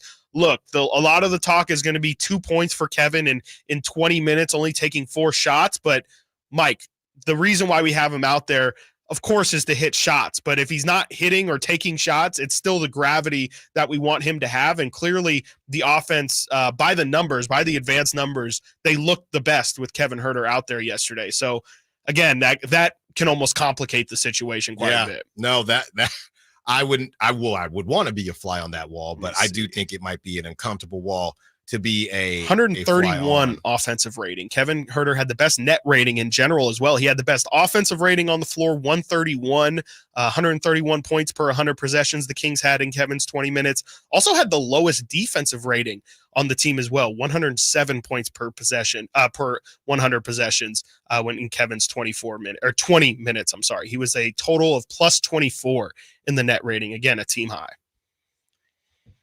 I got to be honest, I don't really know what to do with that. I don't either. I mean, again, I think, especially on the defensive end, like the offensive end, I just kind of explained away, like even if it's not true, like that's the narrative that you can definitely paint from it. Defensively, I mean, I didn't think that Kevin was incredible yesterday. Didn't really notice much moments from him. I chalked it down. They had Kevin guarding Jaden McDaniels yesterday.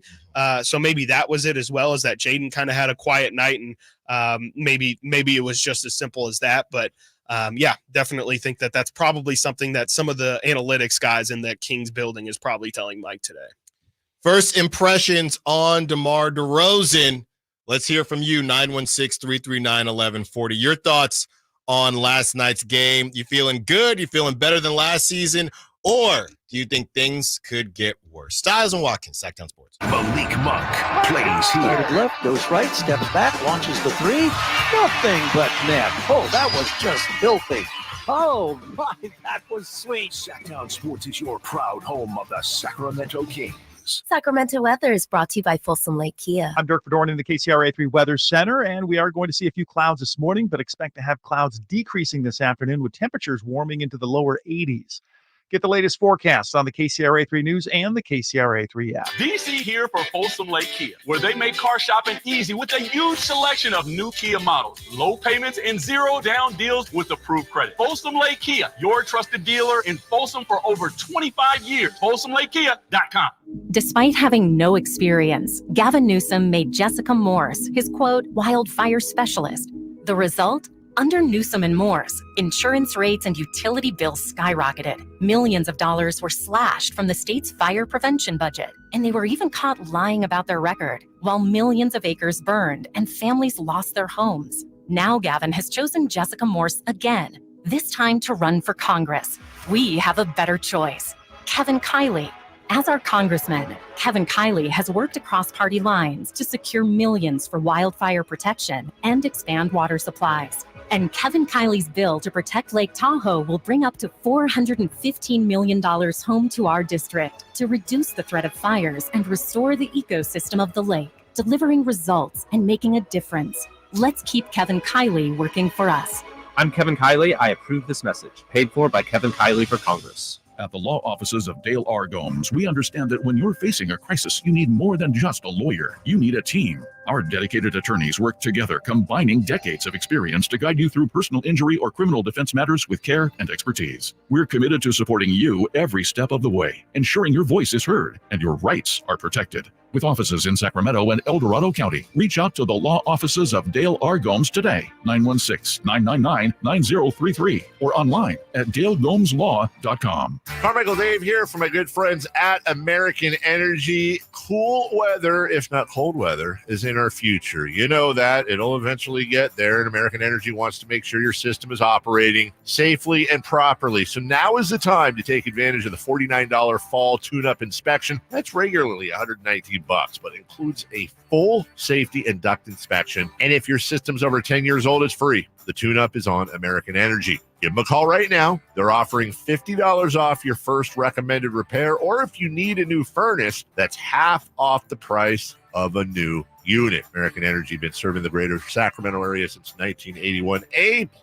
with the Better Business Bureau. You can check them out at theaeway.com for an instant quote. That's theaeway.com. Tell them Carmichael Dave sent you. Call 916-520-9990 now. The next election is November 5th.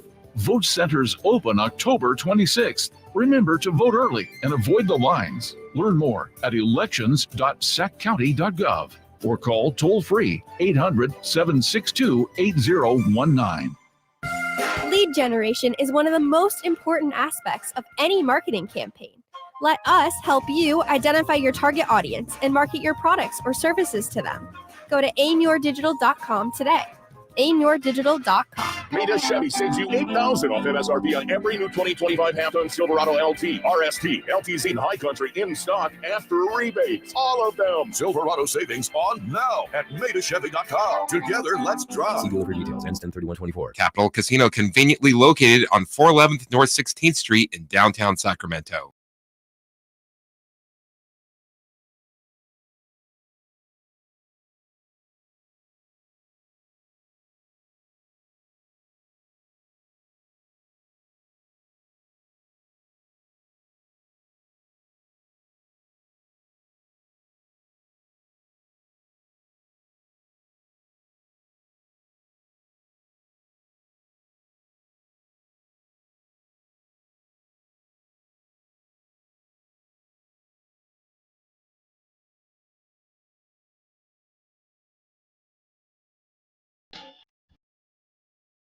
From the 916, DeRozan looked timid at times. Didn't look like he knew if he should take over the game or not. Moving forward, I think he's going to be a solid fit.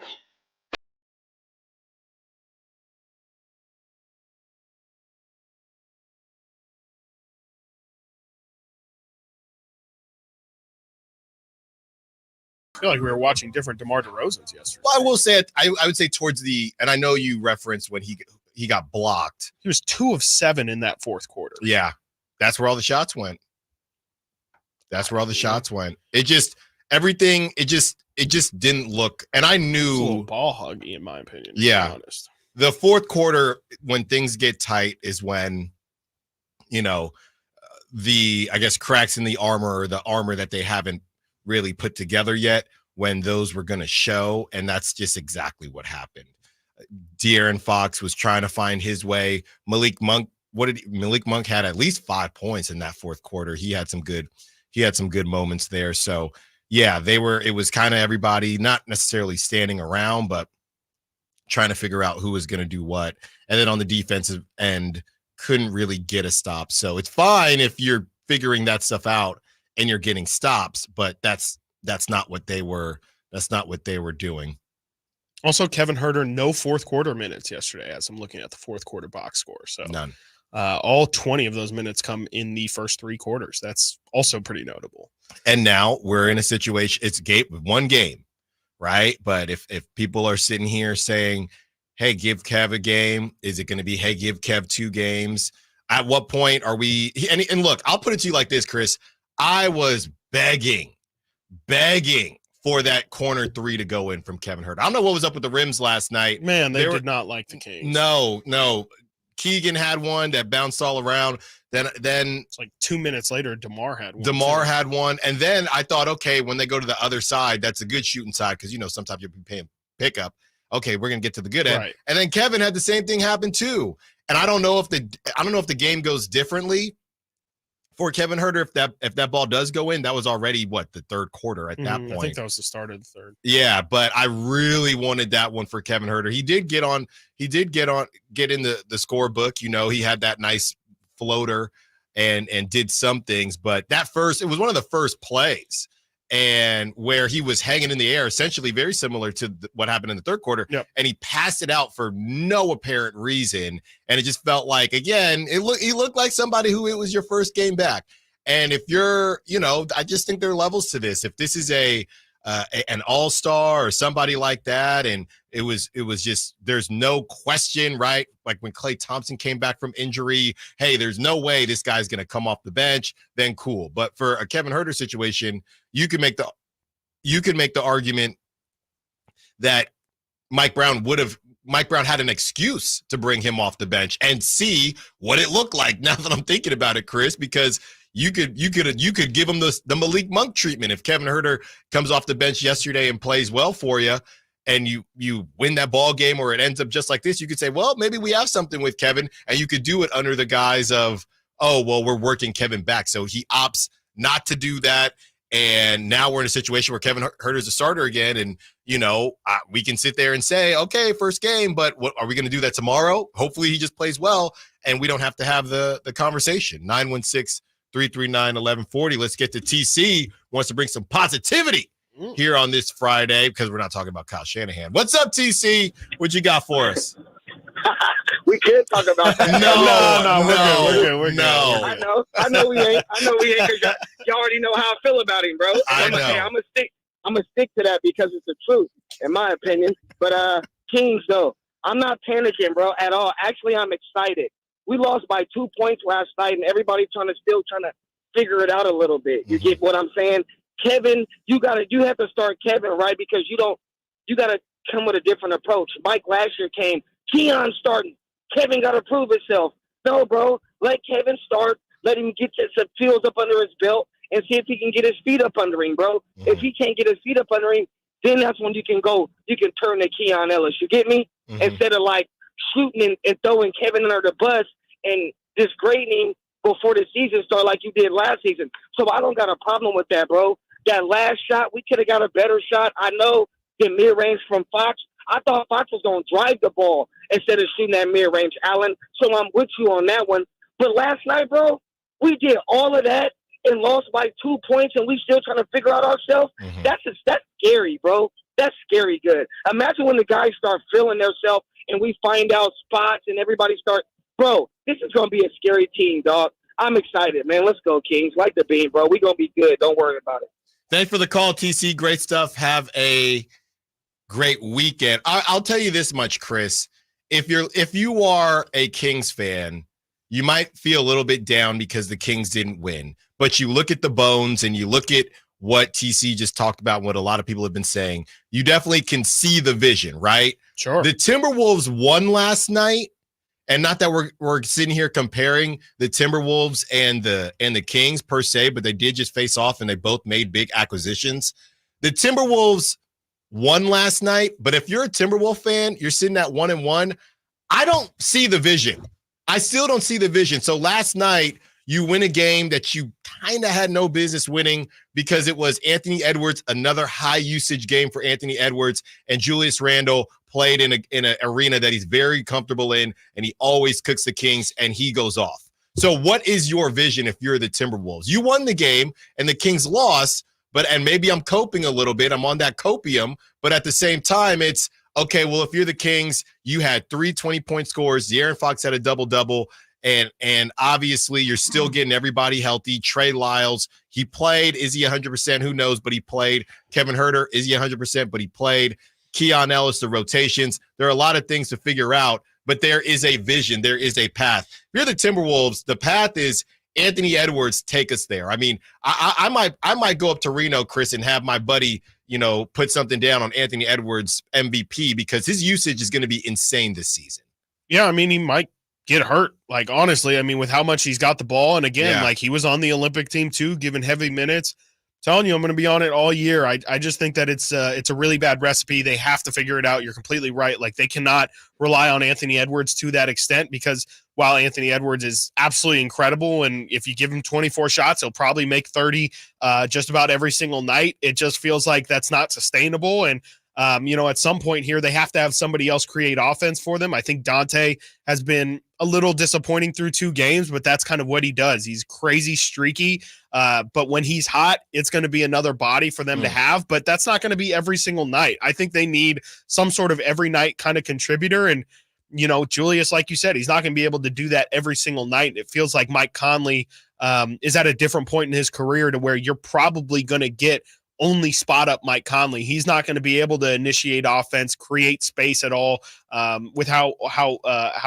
old he is in the NBA right now. He's just not going to be able to get any sort of separation against a guy like De'Aaron Fox. So it's all on Anthony Edwards' shoulders. It's going to be good for his star power rising, but isn't going to be good for the Timberwolves' overall success.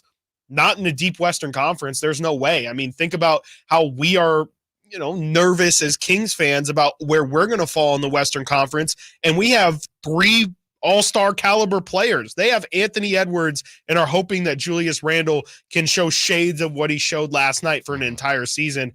I just think in a tough Western Conference, Minnesota should be really scared. I'm looking here, Chris. I guess Dante DiVincenzo is their backup point guard who's not really a point guard. It's either him or Nikhil, yeah. I mean, and we're still not getting minutes from our boy Rob Dillingham, so that's true. I don't know, man. That's true. No Rob Dillingham, no Luka Garza, who's been around the league for a little bit. So, yeah, I'm not really this is not going to be what the Timberwolves are. I don't know the next time the Kings face them, but this is not sustainable in any way, shape, or form. Like you said, not in this Western Conference. 916-339-1140. Rob wants to keep the positive vibes going like a reggae concert. What's up, Rob? You're on Stiles Watkins. What you got for us? Hey, how's it going, guys? Good. Happy Happy Friday, Friday. Rob. Happy Friday. Yeah. Happy Friday to you guys. I am definitely feeling good about the Kings after last night. I mean, obviously we would have been feeling a lot better if they won. No questions asked there. But I mean, we just went toe to toe with one of the best teams. They were like the top team in the West last year. So I mean, I don't see any reason for us to be hanging our heads here. We have a team of new guys that are learning to gel together. DeRozan is clearly looking to defer a little too much, and we all know he's cutthroat in fourth quarter. He's not going to defer, for the rest of the season. He's gonna grow and flow and become that guy that we need him to be. That's no question. And I think personally we need Fox to step up a little bit more in those moments. I mean, you can't blame him for missing that shot. He has the guts to take it. That's what you want. So I look at it like, I mean, this team's going to be dangerous when we start to get it together. TC hit the nail on the head. Man, when this team gels, we are going to be a dangerous team to keep an eye out for. We just went toe-to-toe with a team that should have their game style and play style a little more dialed in, and we're still figuring our game style out. And we just took them to the end of the fourth quarter and almost beat them. So, I mean, give us a couple games, watch the guys kind of figure their roles out, and I have a feeling we're going to start beating teams in the end of the games, a lot more often than we don't. So, thanks for the call, Rob. Thank you, Rob. Great stuff as always. 209. I'm trying to find if there's another text here, Chris. Minnesota is big, good defense, 3-point threats, and I guess they're just responding to us having question marks about the Timberwolves. Minnesota is big, good defense, 3-point threats, and Ant-Man is top 5. So take your blinders off. They're not nearly as big as what they were last year. Yeah, I mean, I look. The difference of Cat and Julius Randle's pretty big. It's not blinders. If there is a reason the Knicks moved off of Julius. Look, let me put it to you like this: Julius Randle cheaper than Karl Anthony Towns. Okay, a lot of people told us that they don't even want Karl Anthony Towns. So if the Knicks thought about trading Dante DiVincenzo and Julius Randle for Karl Anthony Towns, maybe that says something about Julius Randle. He had a great night last night, but nobody has blinders on. I don't think this Timberwolves team is as good. Maybe 209, you can check back in a couple months and we'll be wrong here, but it's just a thin team. Only 2 games it's in, a thin team. The Timberwolves last year, #1 defense in the NBA. Again, 2 games in, They're 18th right now. So through 2 games, they have not played like the Timberwolves of last year. Let's keep the Kings conversation going. More texts to go through. Let's keep the calls going as well. Optimists, pessimists, all are welcome. Realists here on Stiles and Watkins, Sacktown Sports. Trying to find out where to catch your favorite team's games? Are you a fan of the Kings, Niners, and the NFL? Well, Sacktown Sports has you covered. Touchdown! San Francisco! It's all on his shoulders. Cox rocks. He fires for the win. He's got the triple. Catch all your Kings, Niners, and NFL games all year long on Sacktown Sports and SacktownSports.com. Kings basketball is back in action. The Kings have tipped off their 40th season in Sacramento, and it's sure to be an exciting one. Get your tickets now to see De'Aaron Fox, Domantas Sabonis, new addition DeMar, DeRozan, and all of your Sacramento Kings take the court at Golden One Center. Upcoming matchups include the Trailblazers on October 28th, the Raptors on November 6th, and the Clippers on November 8th. Don't miss out. Head to kings.com/tickets to secure your seat for the action now. Don't let summer energy slip away. Live the active life you love year-round with a personally fit arch support system from the Good Feet store. Precision engineered to support all 4 arches. Good Feet puts your feet in a more ideal, comfortable, and pain-free position. And Good Feet arch supports are now HSA and FSA eligible. Book a free fitting at goodfeet.com or come in and get a free pair of OS First Performance socks. Free. Normally a $25 value at the Good Feet store. Hey, what's up, everybody? It's your boy Drapes here for Mercedes-Benz of Stockton. Now that fall is here, now is the perfect time to head to Stockton and check out a new Mercedes-Benz. I had the opportunity just last week to drive an all-new S-Class 550, and let me tell you, it was a sweet ride. The moment I hopped in, I felt like I was in a world of luxury. From the steering wheel to the seat cooling and even the power of the engine, I was impressed. And then, of course, when I hopped in my Mercedes-Benz EQS SUV, I felt the same thing. So hurry in and take advantage of the Mercedes-Benz incentive bonuses up to $15,000. And they have tons of pre-owned vehicles as well, including C-Class sedans, GLC SUVs, and a whole lot more. Take it from me, you won't be disappointed. So take the short drive down I-5 to Mercedes-Benz of Stockton or online at mbofstockton.com. At Fisher Investments, we may seem like other money managers, but we're different. What makes you so different than the rest of us? We ensure clients receive unparalleled service at every step of the relationship. Tell me more. Our investment counselors focus on service over sales, prioritizing clients' needs. How do you make money? We don't sell any commission-based products. We have a simple management fee based on the value of our clients' portfolio. So we do better when our clients do better. What about client portfolios? We get to know each client, their finances, family, health, lifestyle, and more, and then we tailor a portfolio based on their specific goals and needs. Your clients really come first then, huh? Yes, we make them a top priority. Our goal is helping them achieve a comfortable retirement. Wow, maybe we are different. At Fisher Investments, we're clearly different. Learn more at FisherInvestments.com. Investing in securities involves the risk of loss. Hi, I'm Justin Gingery from the law firm of Gingery, Hammer & Associates. When you have been injured by the fault of another, you will want advice you can trust. If you know an attorney you can trust, I hope you call that person. But if you don't, please call me. I promise I will be the attorney you can trust, along with my entire team.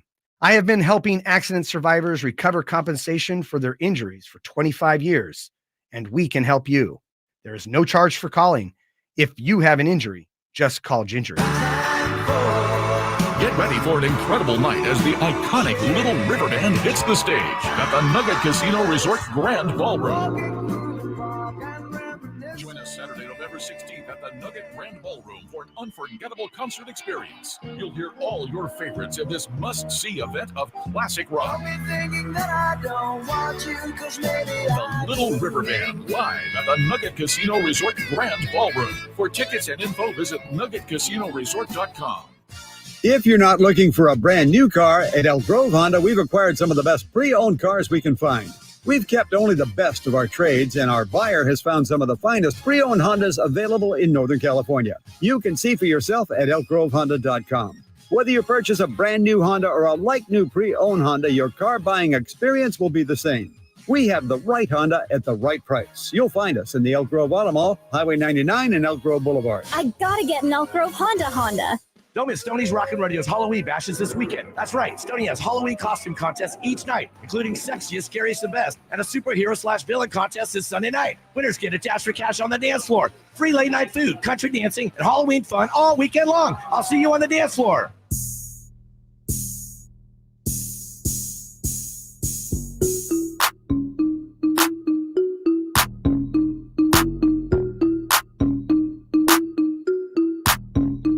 Sacktown Sports. Call or text at 916-339-1140.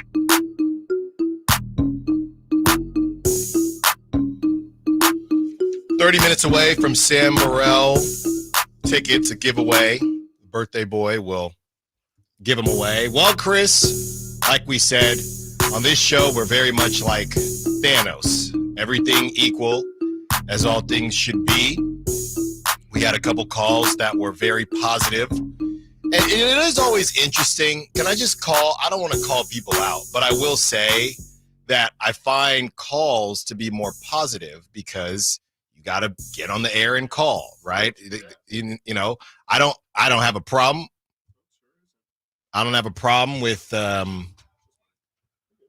we're working on Chris's mic right now. Maybe you could slide on over here, Chris. Yeah, we can do a nice little top show or just like, yeah, you know, ever sit with your wife on the same side, how awkward it feels? Yes, all the time. There we go. He's back. No internet, no microphone. Hey, it's fine. We're good. We're good. Yeah. 2 mics. Just like perfect. 2 mics, just like Kevin Gates got 2 phones and 2 phones. Let's just rock. All right, with we're the just one. gonna rock Yeah, with this let's just mic. rock All with- right. Yeah, there you go. Chris is back. Shuffling. That's right. We got to be dynamic. Oh yeah. In this industry, but like I was saying, you know, just like all things should be balanced. We had some optimists call in, and we have some pessimists on the text line. And yeah, it feels like texts can skew more negative because you don't have warriors. Well, I was, you know, Come and on, we say love the it. text line. We love the text line. So the first thing is, I'm just saying, you can call in. We won't get upset if you're negative. No. Chris gets on me for being too negative all the time. That's just part of it. But Just have to have a conversation. Here's one of them, Chris. We're just going to ignore the fact that Domas made 3 threes. We don't give him enough credit for his overall scoring ability to go along with his handling and court vision. So I don't really have a problem. I mean, we did mention Domas in the 3 threes, and it's such an outlier. I kind of don't know. Are we going to expect Domas to make 3 threes moving forward?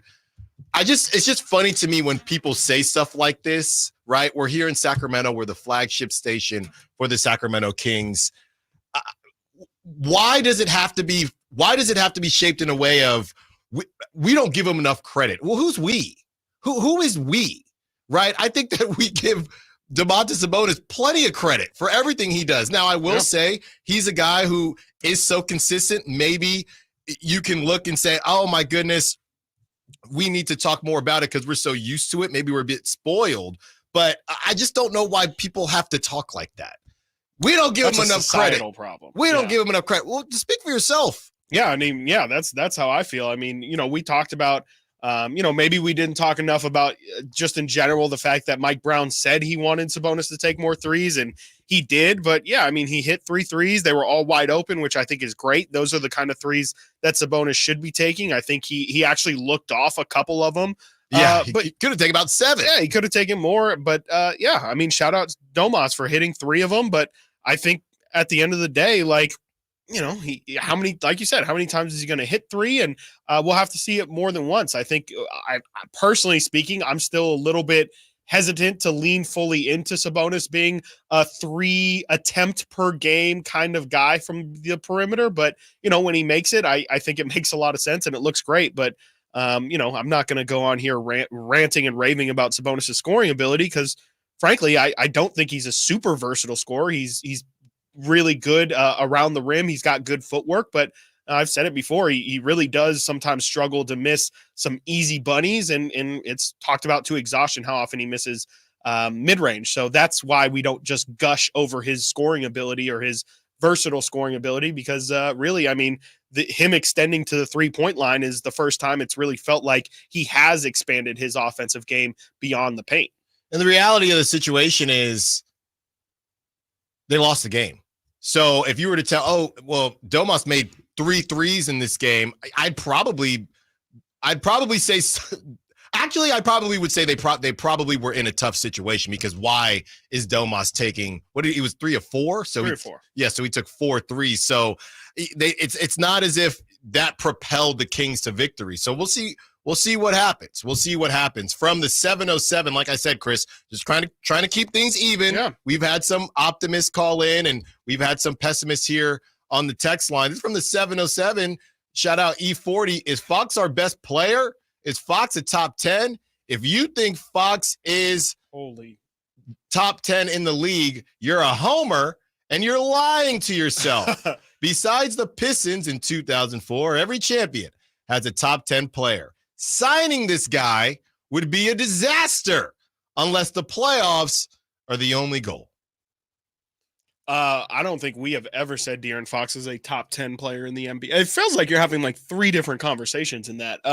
Yeah, I mean, we've never said De'Aaron's a top 10 player, especially not in the NBA, especially I guess he's saying how deep it is. But I think that's what I'm saying. He's saying multiple things there because he's also really I think the greater point is that De'Aaron's not going to be a good enough player to win the championship. And, I mean, I don't think the Kings would tell you this, but I will just say, like, I think right now playoffs is good enough. Like we're not really concerned about winning championships at this moment in time. And we can worry about that a couple years down the line. But I think right now, I think you're just, your ambitions are a little bit too high. And I think the Kings' goal for this moment is to just consistently make the playoffs. And, if they have a conference championship run that's included in that, I think that's great. But, I think shoot for the stars and land on the moon. Yeah, look, a lot of conversations are going to be had at the end of this season, whether or not De'Aaron is even eligible for the Supermax. If he's not eligible, I think it might make things easier on Vivek's wallet. But obviously that would then mean that, hey, did you get into the playoffs or what did that season look like? So as 916 is saying from Scott, 1 of 82 kids, .. Relax. 916-339. Yeah. Jeez, are we doing a giveaway? Well, What's going on? Did I say the wrong time? Oh, that's 12:15. 916-339-1140. I see you, Steve, but Casey beat you. So let's get to Casey first, then we'll get to you, Steve. Casey, what's up? Happy Friday. You're on Stiles and Watkins. What you got? Hey guys, how you doing? Good. So I'm gonna be honest. I've been a Kings fan for 30 years. Been through all the ups and downs, and last night I took that game. Probably one of the hardest losses I can remember in a while. I wanted that game so bad, but from what I saw from the Kings was our depth isn't what we thought it was. Basically, we have Monk coming off the bench, and that was pretty much all we got off the bench. And we have a lot of talent in our top 5 players, being our starters minus Huerter and then Monk. But it just didn't seem like that they had the cohesiveness to play together at the end when they were all on the court together. And there was a lot of ISO. There was a lot of guys just going down. I mean, with 3.5 minutes left, Monk just dribbled down the court with the game tied and did a one-legged floater fadeaway without even moving the ball around. And, I don't know if Fox hurt his finger in the first half or if it was hurt before the game, but that was clearly hampering him. I mean, in the second half, he lost the dribble 2 or 3 times at least on the ball, and he wasn't able to shoot very well last night. And the dribble handoff is basically the way our team is built off of Sabonis. So the fact that he only had 1 assist last night was pretty alarming to me as well. Yeah, thanks for the call, Casey. I think it's great stuff there.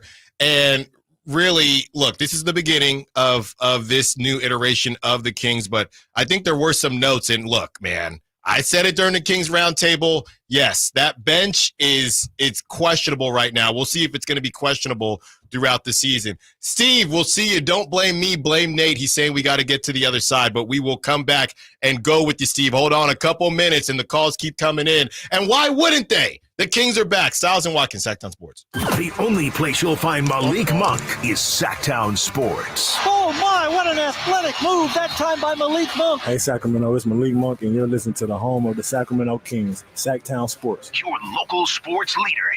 Wendy's breakfast burrito has an entire breakfast in every bite. Fresh cracked eggs, seasoned potatoes, American cheese, cheese sauce, and sausage or bacon. So the first bite is like fresh cracked American cheese sauce.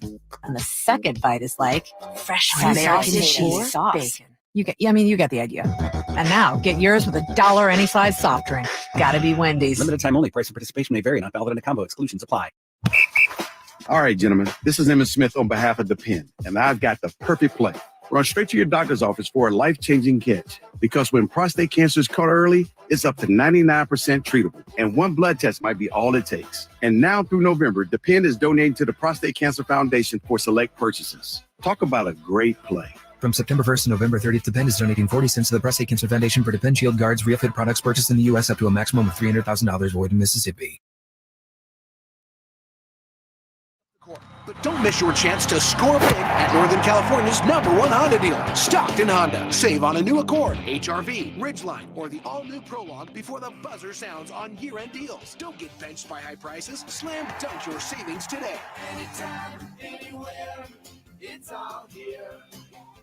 StocktonHonda.com. Number one claims based on 2023 total new and Honda certified pre-owned vehicle car sales from American Honda Motor Company. Zellbone report. Advanced Infusion Center, where wellness meets vitality. Unlock your full potential with our customized Liquid Vita vitamin IV drips tailored to fit your unique lifestyle. Whether you're an athlete aiming for peak performance or travel often and looking to stay healthy, we have an IV just for you. At Advanced Infusion Center, we understand that wellness isn't just one size fits all. That's why our expert team is here to personalize your infusion experience. Ready to elevate your wellness journey? Call Advanced Infusion Center today or visit us at advancedinfusion.com. Bonneville International Radio Station contests are open to participants at least 18 years of age and older that are residents of California and who reside in one of the 6 counties that make up the Sacramento metro area, unless otherwise specified. Employees or agents of the station, Bonneville International Corporation, other area radio stations, or any entity associated with the contest are not eligible to win, unless the station otherwise specifies in its own discretion. Persons who have won in the last 30 days from a station contest or event may not be eligible. For a copy of the general contest rules, visit khdk.com. Hello, I'm Frank Aqua with Retirement Security Centers with a weekly economic update. Good news can be bad news and bad news can be good news. Well, no news can be important news. The good news, the economy seems to be steady and growing. The bad news is it may be taming expectations of more near-term rate cuts, with expectations of 2 more rate cuts in 2024 down to 69%. This sentiment has sent bond yields climbing, which is good news for fixed income investors, but bad news for other investors as increasing yields can increase the cost of capital, which can be a negative for economic growth. We are nearly 2 weeks away from the presidential election, so there's no news there. The lack of news is giving some investors anxiety, which is bad news. A Betterment study shows that only 26% of respondents state that they are excited about the upcoming election. 32% of investors with portfolios of $1 million or more are excited, and those with less than $100,000 invested are only 16% excited. 35% of those polled use the word anxious to describe how they feel. Hopefully, when there is news about the election results, anxiety reduces, and we watch the evening news, waiting for some new news about what to be anxious about next. How might this affect you or your family? Please go to frankontheradio.com to schedule an appointment, watch videos, receive market updates. I'm ready to help you start your journey so you can define your future. Securities and investment advisory services offered through Osaic FA Incorporated, member FINRA SIPC. Osaic FA is separately owned, and other entities and/or marketing names, products, or services referenced here are independent of Osaic FA. What's up? We're talking to Chad Hoblet of Hoblet Dodge, Chrysler, Jeep, Ram, and Woodland. Chad, what's going on for Ram Power Days? The savings just keep getting better and better. Right now, you can save up to $17,000 off MSRP on new 2025 Ram 1500 Bighorns. And yes, I said the very nicely equipped, updated 2025 Rams. Man, that is some of the best savings you've had all year. Yep, and you won't find better deals on more Ram trucks than at the Hoblet Ram Truck Center. There's a reason we continue to be one of the biggest Ram dealers in the country, with numerous customer service awards, including the very prestigious Walter P. Chrysler Award, which means we are in the top 1% of dealers in the nation. Don't miss the savings at Hoblet. Search, select, and save through their whole inventory at HobletDodge.com. Unbeatable prices, unbeatable selection. Nobody beats Hoblet, period. 17,000 total net savings after 12,500 factory rebates and 4,500 dealer discounts. Rebates include 2,000 Chrysler Capital bonus cash. Must finance through Chrysler Capital. 3,000 in Hoblet inventory select coupons and 2,000 in Hoblet trade-in assistance coupons. Must have qualifying trade-in. At least 5 of this net savings. Coupons only while supplies last. See dealer for details. At the law offices of Dale R. Gomes, we understand that when you're facing a crisis, you need more than just a lawyer. You need a team.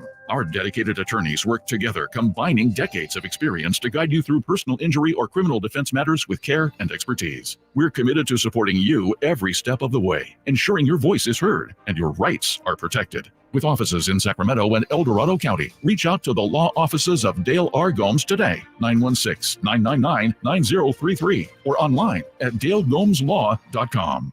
Your local local sports leader in the 916. KHD1 Sacramento, KYMX HD3 Sacramento. From the Power Business Technology Toshiba Studios, Sacktown Sports 1140.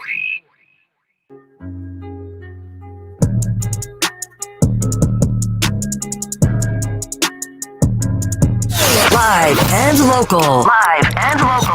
This is Sacktown Sports.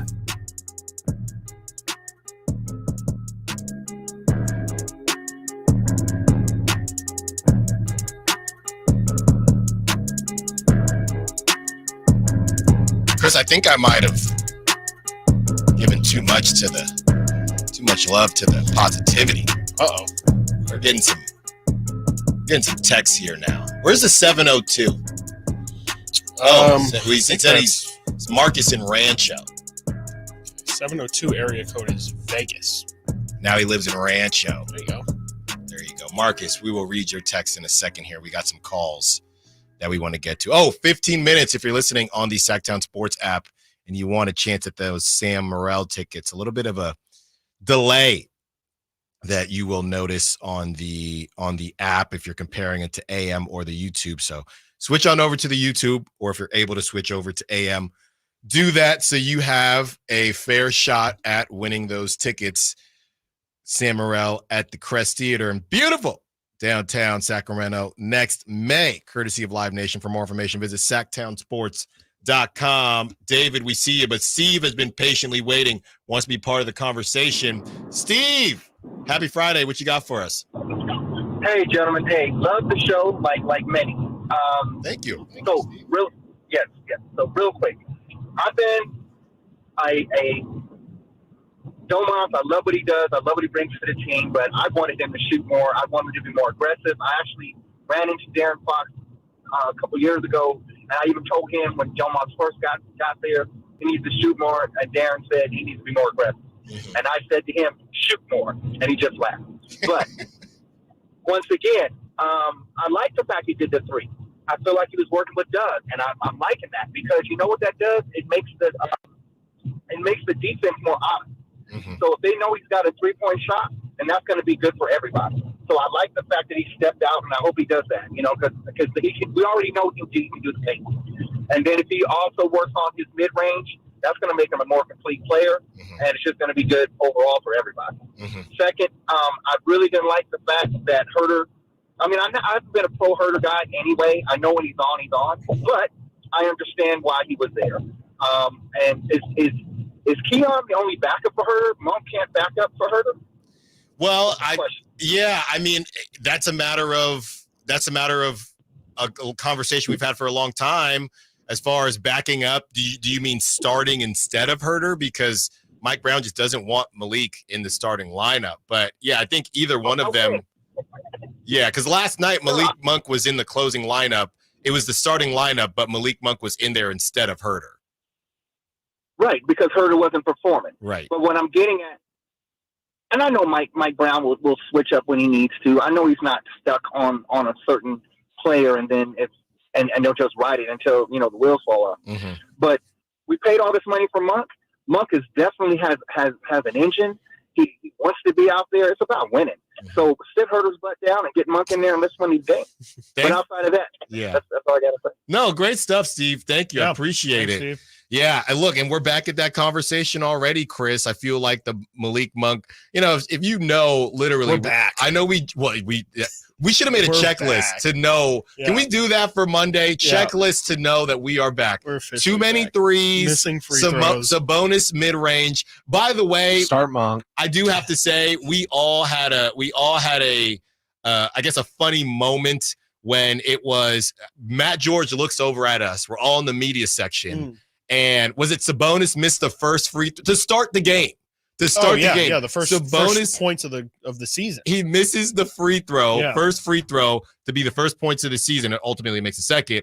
And I think about 6 of us. Yes. Frankie, Brendan, Matt George, Jake Gaden, you, me, we all look at each other, just nod our heads. Yep. We're back. We're back. We are so back. 916-339-1140. David, who was on the text line about one Domantas Sabonis on the threes, wants to elaborate on what he had to say. David, you know we love Domas. David, you know we love him. What you got for us? Hey, thank you, guys. Yeah, I know it's all love here, baby. But, things get construed because you got no context to go behind text, really. Sure. And the voice, to go along with the vibe. But for what I was saying, I'm a little biased because I think Domas is my favorite player. Sure. But at times, I've seen him have so much versatility with his shot, whether it's a three-pointer, a turnaround fadeaway. Everybody misses layups when they're getting hacked down low, so I don't blame him for that. But my point was, I like to see him because he's already good at passing and seeing the floor. But if he shoots first, looks for his shot first, not only is he going to get more respect and open up the floor for everybody else, but he scored 24 points last night when it felt like easy. Yeah, no, thanks for the call, David, and thanks for clearing that up. We know it's all love. Yeah. We were just, like we said, that's what we said. The text line. And that's why I'll pick up the phone. I'll call people because you just can't, you don't know the tone of somebody's voice. But thanks for the call, David. Really appreciate it. Call Thanks for listening. Yeah, I do think it opened things up, Chris. I'm just curious at what happens next because I think yesterday was a good example of this. Is this more about opening up the offense literally or figuratively? Because I do think, is it more about Sabonis making the shots or more about making people respect Sabonis to open things up? Because I think that Sabonis could sit there and shoot all day long, and I don't believe think it's going to change. It's not going to change anything. So this is turning more into Sabonis has to hit those shots. So it's a worthwhile possession because I just don't. It would take even a whole season, Chris. If he gets to, let's say, I don't know what's realistic, Chris. 1.5 threes making 1.5 threes a game on 39% with. So basically, we're talking about next season. We're not even talking about this season, right? So it's more about, is this a good shot and less about, this is going to pull the defense out. That's what yesterday showed me. Yeah, to me, I think the Sabonis thing has just kind of gone a little bit too far. In my opinion, I think it's more needs to be hey, Sabonis can hit it, not, hey, he takes it all the time and it's part of his game. I just think he needs to have what Doug was laying out there. I think it was Doug. We've had so many callers. I can't keep up. But, I think that's kind of what he's getting at is in my opinion, I just think that Sabonis needs to have it in his repertoire, but I don't think it needs to be something that he goes to every single game. I think if teams are going to give him that pop, he's got to be able to take it, but it's much like De'Aaron Fox taking threes, in my opinion. Every single time Domantas Sabonis takes a three, unless it's absolutely wide open, it's a win for the defense. The defense is gladly going to accept Domantas Sabonis taking a 24, 25-foot jumper than him banging around in the post or maybe even being there for an offensive rebound. It's just such a win for the defense to have Sabonis be the one taking the three. I feel like it's letting teams off the hook, and really unless he's hitting 3 of 4 or 2 for 3 on a given night, I just feel like it's the juice isn't worth the squeeze, and I would much rather have him banging low in the post. But I'm also, I won't say biased, but that's exactly how I feel about De'Aaron Fox too. So, I just feel like, it's great to be able to hit threes, but to then incorporate it and be a part of your game, I feel like, that's where you start to kind of lose the balance of, hey, I have it versus I'm settling for it. Yeah, I am very, very intrigued as to how this looks tomorrow night because they haven't lost to the Lakers in a very long time, but the way they're playing is a little bit different right now. So if Domas is out there on the perimeter, is he giving Anthony Davis a night off, right? I mean, he's been owning Anthony Davis doing what he does. Exactly. So I don't want to see him out there, trying to do his best Splash Brothers impersonation. Just do what has worked. So I don't know. I don't know what's going to happen. 916-339-1140. Phone lines are on fire. Let's keep them on fire with Joel. Wants to be a part of the conversation. What's up, Joel? You're on Stiles and Watkins. Happy Friday. What you got? Hey, happy Friday, gentlemen. How you guys doing? Good, man. Excited Good. for the weekend. Man, I just want to say I'm excited that we get to watch Kings play basketball again. Yes, sir. Absolutely. Awesome. You guys are awesome. You guys get down every day. I listen to you every day. Good job. But real quick, at the end of the game when they inbounded, do you think DeRozan should have been on the floor or inbounding the ball? Because I feel like he had the hotter hand, and even if he didn't get the ball, it would have caused more of a distraction. And I think, this is my opinion, Mike Brown did that, had him pass it in because he didn't want to give him the last shot, I feel like, of the first game. And he didn't want to hurt anybody's feelings. What do you guys think? Well, I don't think it was that, Joel. I think you're trying to do whatever you can to win the basketball game. We've seen other teams do this with their stars, and I think that's why you bring somebody like DeMar, because it just adds another star. You still got Malik on the floor. You still got Keegan on the floor. You still got De'Aaron on the floor. So you had plenty of options. I think that you remove DeMar to make things more confusing. They could have went in a lot of directions there, but I do not think that there was any. And if you've been listening, Joel, I love a good conspiracy theory, but I don't think that Mike Brown thought, I don't want DeMar. Because DeMar, to Chris's point, he had the most shots in the fourth quarter the whole time. No, and everyone will tell you, every single coach will tell you the most dangerous person on an inbounds play is the inbounder. Mm-hmm. That's the person that every single person forgets about. And so having DeMar be the inbounder makes all the sense in the world, because let's also think, if they would have put Rudy Gobert to try and defend the inbounds, if you have Malik Monk as that inbounds passer at 6'3", trying to pass over a 7'2" Rudy Gobert, that's a really tough pass. So DeMar's height is good for it, and DeMar's a really, really good passer. But yeah, if you look at the replay of that, and Mike Brown talks about it a little bit, but DeMar, I won't want to say he ruined that play, but the lack of familiarity with what the Kings run with that play really led to a shot that should have been better. Keegan was open the entire play, and DeMar just kind of went through his reads and missed him, or didn't get it to him early enough, and then lofted the pass. It really could have been a much better look, but that's some of the unfamiliarity that this team has, and that's some of the growing pains that they got to go through. Yeah, that's what happens when it's game one, and you're trying to figure out a lot in a short period of time, and that is ultimately what led to the Kings' demise. But it's only one game, just like Scott said on the text line, one of 82. We have the sound from Mike Brown and what the plan was for the last play of the game, to go off of what Joel had asked us. We will play that on the other side. And we didn't forget about you, Marcus and Rancho from the 702 with a Vegas number. And we got the giveaway. Stiles and Watkins, Sacktown Sports. The only place you'll find Keegan Murray is Sacktown Sports. Out to Keegan Murray, straight away for three, and Keegan knocks down the triple. Hey, Sacramento, it's Keegan Murray, and you're listening to the home of Sacramento Kings, Sacktown Sports. Your local sports leader. At Progressive, we know money can't buy happiness. But money did buy your boat, where you find peace fishing, unlike at home with 3 teenage daughters. Because fish never argue about who stole whose crop top, or get mad the other fish used up all the hot water. No, they just swim around, never embarrassed to be seen with you in public. So save money by bundling your boat or RV insurance with home or auto from Progressive. And buy more happiness, or something close to it. Progressive Casualty Insurance Company, affiliates, and other insurers. Not available in all states. Want to keep your gas-powered engines running like new? Stable's proprietary formulas are proven by third-party testing to outperform the competition in keeping fuel fresh, preventing corrosion, and cleaning the entire fuel system. With Stable, you can have confidence you are doing the right thing for your engine's long-term health. Just pour into your gas can or fuel tank, then top off with fresh fuel. At every fill-up or when you store, start with Stable. Available where fuel additives are sold.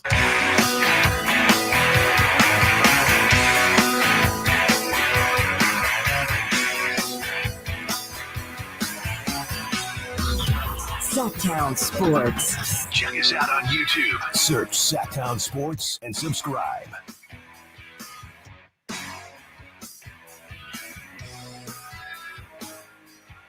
We have the sound from Coach Mike Brown. We have a giveaway coming up right now.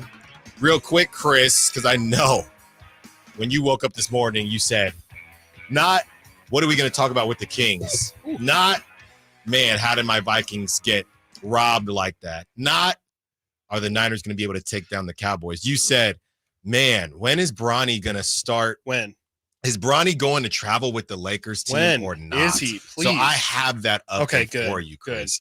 Because I was gonna go to the Laker game tomorrow to go watch Bronny. No, so I know. I need to know. Chris also said, "Everyone, it's my birthday. Everybody text me. It's my birthday tomorrow." I also said make sure the work email goes out today. That's right. I want to. Those are the Definitely said that. I can't. I know. I never need the work emails. I love that it's on a Friday though, so that. I've only gotten one response, which I am actually glad about. But normally these things are people who I'm like, I've never talked to you. Anybody at Bonneville, Sacramento, who hasn't responded to Chris's birthday? Well, good thing email. no one's in the building. Hello, is this thing on? Thank God my birthday's on a Saturday this year. So is Chris's. Yeah, it's great. Oh, dang it! Come on. All right. Well, it'd be worse if you got forgotten about. Bronny is expected to travel with the Lakers for the upcoming 5-game road trip, and then we'll begin shuttling between the active roster and the franchise's South Bay G League affiliate. Great. Per Sham. So good. All right. He's a G League player. Go play in the G League. Yeah. Jeez. All right. College, so that just came out. Or you can't go back now. Yeah. Even with the NIL. That was 4 minutes ago. Okay. Sam Morril returns to the Crest for a night of nonstop laughs. And of course, Sacktown Sports wants you in the building. All you have to do is hit up the Postal Makana hotline right now. Right now. Looking for caller number. You know what? The lines have been full today, so let's make sure it's an early one. We'll do 4. Caller number 4. Caller number 4 to score that pair of tickets. Check out Sam Morril at Crest Theater in beautiful downtown Sacramento next May. Courtesy of Live Nation. For more information, visit SacktownSports.com. 916-339-1140, 916-339-1140, 916-339-1140. Caller number 4. Nate, as you're waiting for those calls to come in, let's hear from Coach Mike Brown on the thought process for that last play call. It's great for us. We've gone over the play a couple of times, I think you all saw Keegan was wide open. There was just DeMar has a series of reads. And by the time, and it's a little new for him because we've gone over it. We haven't really necessarily done it. I think we've done it live, did it live once, but we've walked through it a ton. And so when it's live, especially with no timeouts, you're trying to look at every read. And I think if he could have, if we all had a better feel on it and there was a little zip on the ball, I think Keegan would have got a clean look from the 3-point line. But it was lobbed a little bit, which allowed, I think, Naz Reid to recover. He took one side dribble. And maybe Ant, I think, went over there. He was smart. He knows 2 seconds, you're not going to be able to move the ball, especially after taking a side dribble. And so he contested it too. So decent look for us running it the first time live. And I think we'll be better in that situation. But there you go. That was Coach Mike Brown. And look, Chris, when he says stuff like that and he talks about the fact that it was DeMar and they've run it in practice a couple times, this is probably going to tick people off. And honestly, I don't feel great about it either because every game does matter. But this almost feel like an extension. I don't want to say an extension of the preseason, but I don't know how else to say it, right? Like a dress rehearsal almost, or we're going to work on something. We're going to go with DeMar on purpose because we got to do it somehow, and we're going to try to do it live. And again, the Timberwolves kind of had their first game dress rehearsal already in LA, but just the way that nobody is tripping. It's 1 of 82, and it is 1 of 82, but it almost had a feeling of an extension of a preseason, for lack of a better term. I guess just in the sense of like the team is going to go through growing pains, but I think it's going to be more than just tonight. I think that when you add a new player, I think that that's just naturally going to happen through probably the first 15 to 20 games of the season. It's going to take a while for them to feel like they're together. I mean, I didn't really feel like there was much clunkiness yesterday. I noticed, of course, in the first quarter, there was some times where, there was passes to spots where guys were either cutting short or running past. And so some miscommunications there. But no, I actually think they played pretty cleanly. I think really the only part that to me looked like what you're kind of describing was the last play. I mean, I think that's really the part where they didn't get much practice time on something like that. And that was kind of really, I mean, Mike said that they only ran it live once. So that's pretty much the second time they've ran that play.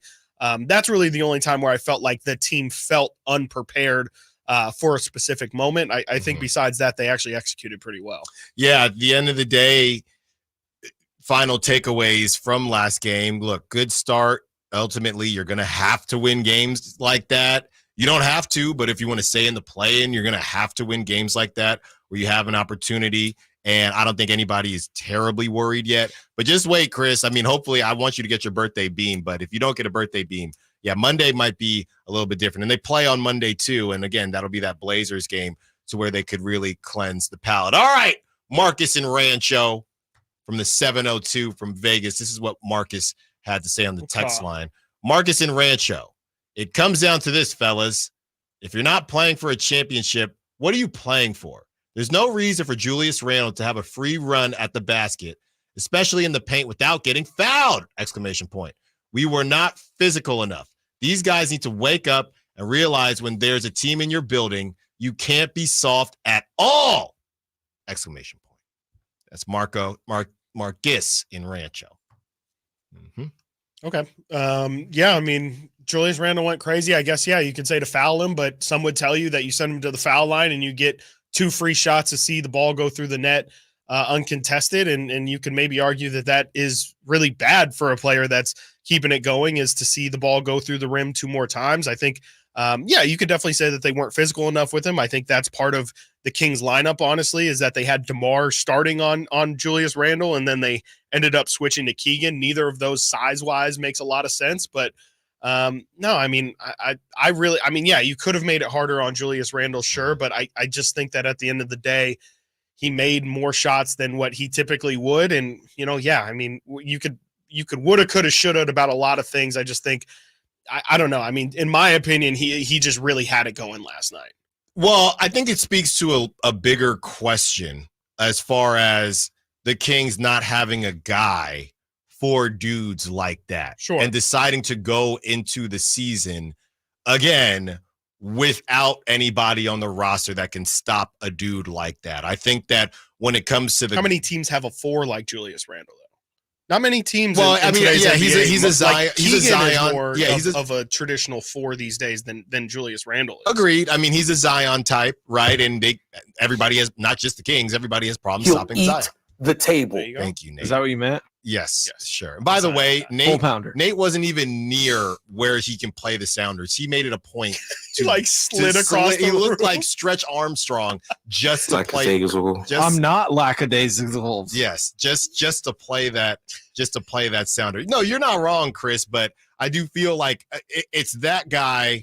But then there are versions of that guy, the Paul Georges of the world. There's a couple, that 4 position, there are a lot of different versions of it. Yeah. And I feel like more often than not, the Kings are kind of lacking in stopping elite 4 positions. And we want Keegan Murray to get to that place, and maybe he'll get there. I hear you on Julius Randle being a little bit different because he's honestly kind of a tweener. But in general, there seems to be a guy that on these top teams where the Kings don't really have a guy for that. Like a Luka, for example. Luka, he's a point guard, but he's so dang big. I mean, the Kings don't really have a guy for him either. So it's less about the position and more about, I guess, body types that Kings and types of play that the Kings just can't really figure out a way to stop, or they don't have somebody on their roster to help stop. I think ideally that's DeMar. I think that's why they started with DeMar on Julius, or they ended up, I should say, with DeMar on Julius is that they felt like DeMar should be that physical presence. And, you know, I will say, yesterday I think DeMar did leave. He was honestly in some spots better than I would have anticipated defensively, but there was definitely some moments where I said, okay, that's kind of a lot of the defensive deficiencies that people have mentioned. Kevin John of ABC 10 joins us on the other side, breaking down all the vibes for the Kings last night and leading up to last night. Stiles and Watkins, Sacktown Sports. Did you miss any part of our live local shows? Don't worry, you never have to miss them again. Check out sacktownsports.com and search our podcast page and play our shows when you want. The Carmichael Dave Show with Jason Ross, Stiles and Watkins, and the Drive Guys. Plus, other podcasts like Return of the Empire, Return of the Roar, the Stingers Up podcast, and Golf to Go with Frank LaRosa. They're all available right now on sacktownsports.com. Model year-end pricing is back at Folsom Lake Honda, your one-stop Honda shop. During the model year-end event, lower interest rates at Folsom Lake Honda make lower payments. It's no wonder why Folsom Lake Honda is your one-stop Honda shop. Come in today or check out our entire inventory online at folsomlakehonda.com. Get an instant cash offer for your trade at folsomlakehonda.com. We'll buy your car whether you buy from us or not. Folsom Lake Honda is your one-stop Honda shop. Folsom Lake Honda. Go to folsomlakehonda.com. Your one-stop Honda shop. It's Capital Casino, Sacramento's #1 poker room. And guess what? Primetime football is back. Capital Casino is giving away $500 per game in high hand bonuses for every Sunday, Monday, and Thursday night primetime game. As always, offering the best food, the best service, and the best action with the most variety of games in the region, conveniently located in downtown Sacramento. So check them out, Capital Casino, and always remember to gamble responsibly. 1-800-GAMBLER. Hey, it's Michael Smirkanish. Business owners and CMOs, how do you plan on growing your business? Have you plateaued on your social media and online efforts? Why not tap into podcasts and radio? In the U.S., audio reaches more than 271 million people weekly. That's more than social media and digital combined. My friends at Radioactive Media know the recipe to launch, optimize, and scale performance by building compelling audio campaigns which work. I personally know the principles of Radioactive Media, their personal approach and knowledge of the medium, unparalleled. For advertisers who want to reach the right audience with the right hosts and programs, text the word profits to 511-511. Heck, you can even buy spots on my program. If you're a mid-sized company or well-funded startup with a monthly budget as low as 5 figures, they can help. Text the word profits to 511-511. Online, radioactivemedia.com. Text rates may apply. The Hagen Oaks Golf Super Shop is the only store in the world to be named a top 100 shop for 40 years straight. Yes, the only golf shop in the world. Hagen Oaks Golf Super Shop is your unsurpassed spot to find the hottest golf gear, best pricing, and elite expertise. Try any club on the shelf on the driving range for free and let our staff show you everything you need to look and play better. You love golf. The Hagen Oaks team loves golf too. Hagen Oaks Golf Super Shop, Fulton Avenue, Business 80. Learn more at hagenoaks.com or 916-481-GOLF. Don't let summer energy slip away. Live the active life you love year-round with a personally fit arch support system from the Good Feet store. Precision engineered to support all 4 arches. Good Feet puts your feet in a more ideal, comfortable, and pain-free position. And Good Feet arch supports are now HSA and FSA eligible. Book a free fitting at goodfeet.com or come in and get a free pair of OS First Performance socks. Free. Normally a $25 value at the Good Feet store. Shop Big O Tires now through November 3rd and fall into savings with up to $120 instant savings on 4 select in-stock tires with installation purchase. Big O Tires, the team you trust. Installation required. Disposal fees extra. Not valid with other offers. See Big O dealer for details. It's time to load up your calendar with all the hottest events. This is your Sacktown Sports live events calendar. First up, all this month, take the family to Dave's Pumpkin Patch for hay rides, corn mazes, and fall fun for everyone. It's the perfect way to celebrate the season. Next, David Spade brings his sharp wit to Hard Rock Live Sacramento on November 22nd. And the comedy continues with the hilarious Russell Peters taking the stage at Hard Rock Live on November 23rd. And if you're looking for some legendary music, Legends of Motown will have you grooving to all your favorite classics at Thunder Valley on the same night, November 23rd. Then get festive with the Jersey Boys Midtown Men Holiday Show on December 8th at Thunder Valley. And kicking off the new year, Dylan Scott with Jackson Dean and Avery Anna are bringing their country hits to Thunder Valley on January 10th. So get out there and enjoy the best live events Sacramento has to offer. For tickets and event details, visit sacktownsports.com. Want the best movie experience in town? Join Sacktown Sports IMAX Pass by visiting sacktownsports.com. Sign up today. You can win tickets to see this week's films at the Esquire IMAX Theater.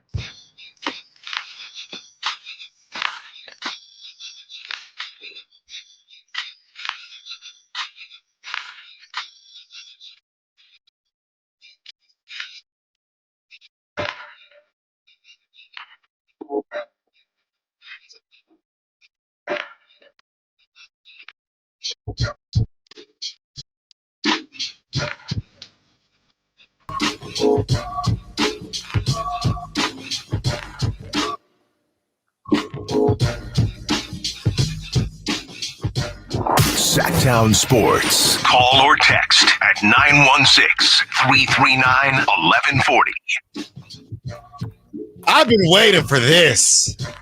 The man, the myth, the legend found a way to pencil us in on a feel-good Friday. Kevin John of ABC, star of Netflix, is starting. Hi, Kevin John. ABC Sports multimedia journalism extraordinaire. Kevin, thank you so much for joining us. You know, first of all, I don't think I'm worthy of that introduction. Second of all, I kind of lost my voice, as you guys could hear. Kevin, we were just with you a couple hours ago. Kevin, I didn't know it was going to be like this when I booked you last night. Kevin, what happened, man? You know, what happened was me yelling at the Kings in the third quarter not to relinquish that 10-point plus lead. Okay. And clearly it didn't work. No. So yeah. All that for nothing. All that for nothing. Well, thanks for joining us. Man, we'll make sure we get you some tea and a lemon drop after the cause there you go. You already got the He's tea. on it. He's on it. There you go. Kevin, you know, you're somebody who really gets out there in the field with the fans and you have a pulse. Yes, you have a pulse on all things Kings and all things Sacramento area sports for that matter. Chris and I, we were in the building as well, but how was the energy to you? Did you get to talk to any of the fans? Sometimes I see the fans come by or you guys go out and do a hit. How was the energy compared to years in the past? And like I said, did you get to talk to any fans about how they're feeling? Well, first of all, the energy was absolutely electric. And I mean, you already know that. We knew 2 days before coming into yesterday's game, ESPN rated Golden One Center as the best arena for NBA basketball. Right. No lies told there.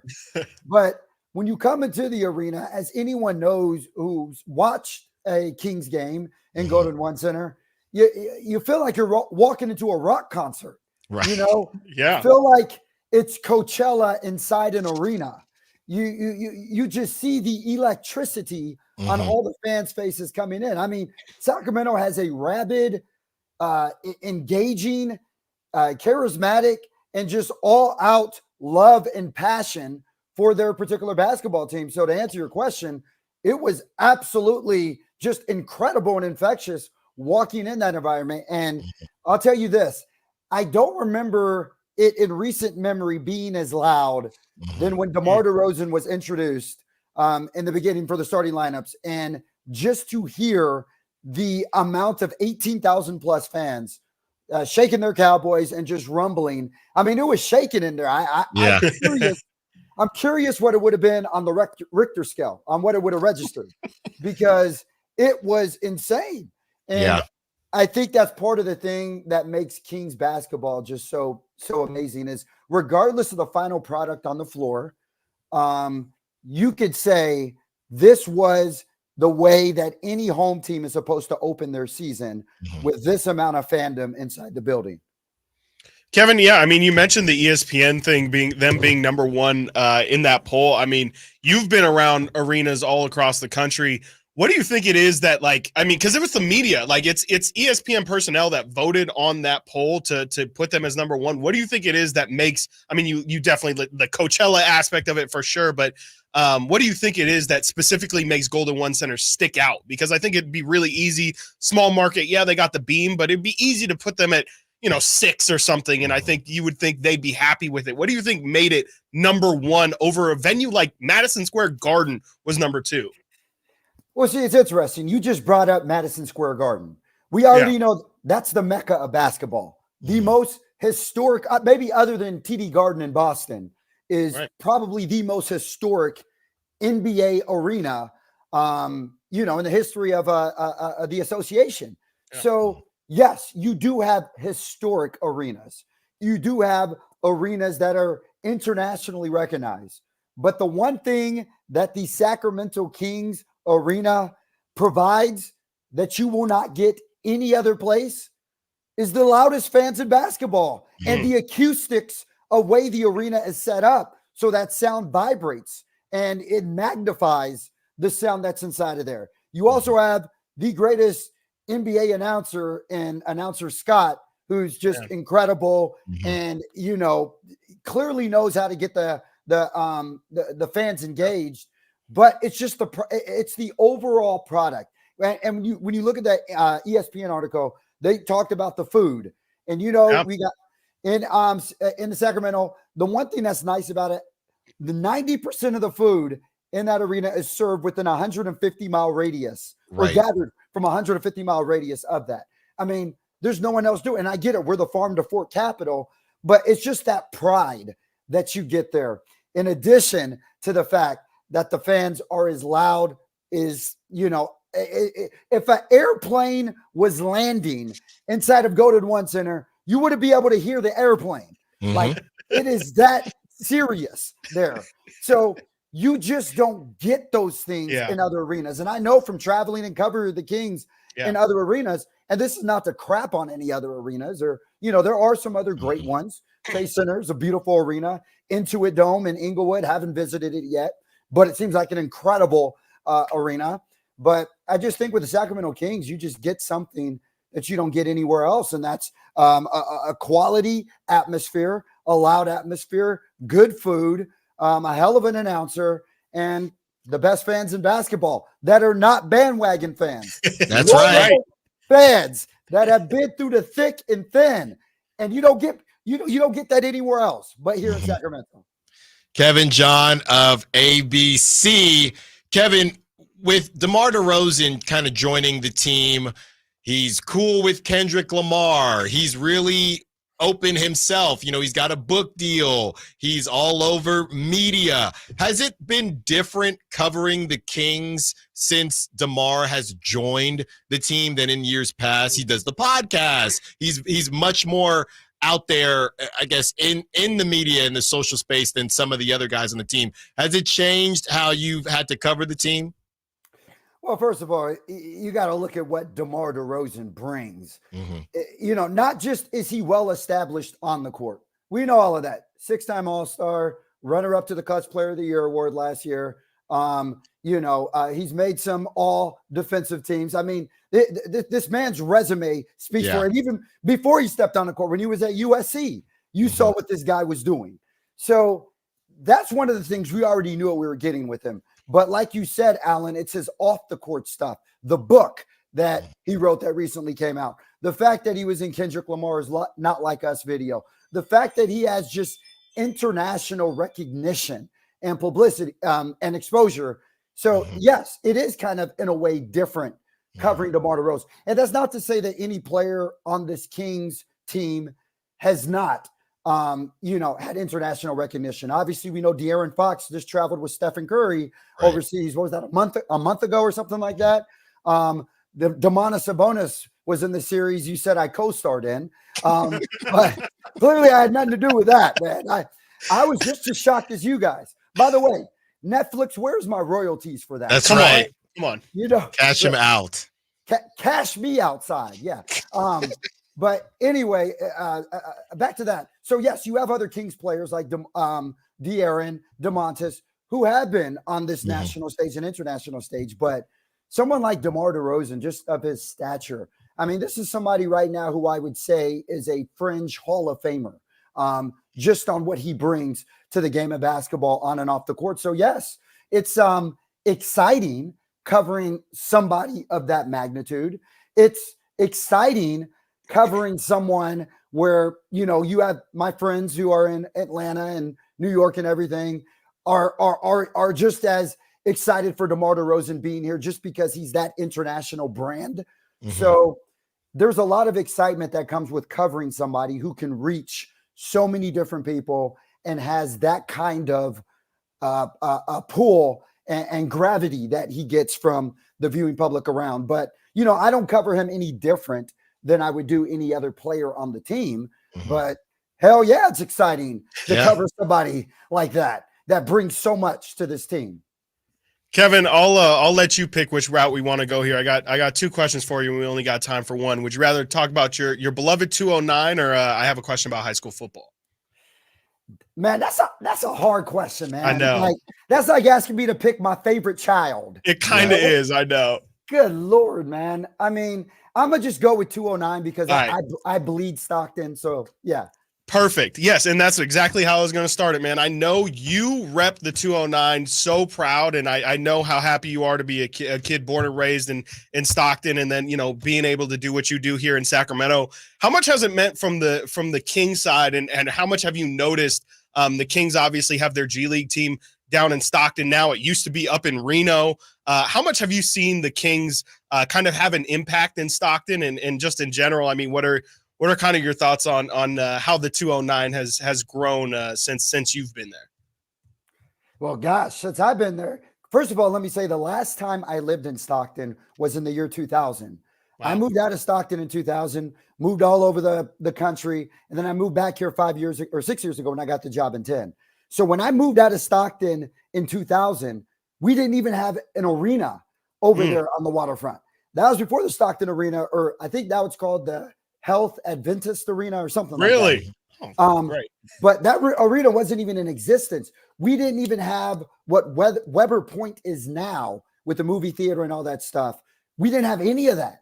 So, Chris, coming up in Stockton, there wasn't a lot for sports fans, entertainment fans, just in general, because we didn't have a lot of those things coming up in Stockton. And I don't need to get into it, but Stockton has had a bad rap within the last couple of decades for a number of reasons that I'm not going to get into.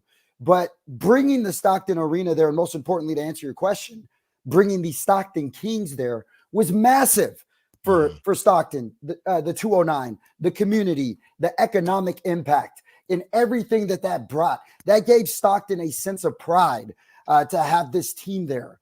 And, by what Lindsay did with Stockton, the Stockton Kings last year. And it's glad to see her now, I believe, with the Lakers, doing a phenomenal job. But, what she brought. And then when her and I'm breaking on her name, Vivek's daughter. Anjali. Yes. Anjali. Thank you. When her and Anjali were the first, GM and head coach of a G League franchise. What was that? 2 years ago, I believe. Yep. That was massive.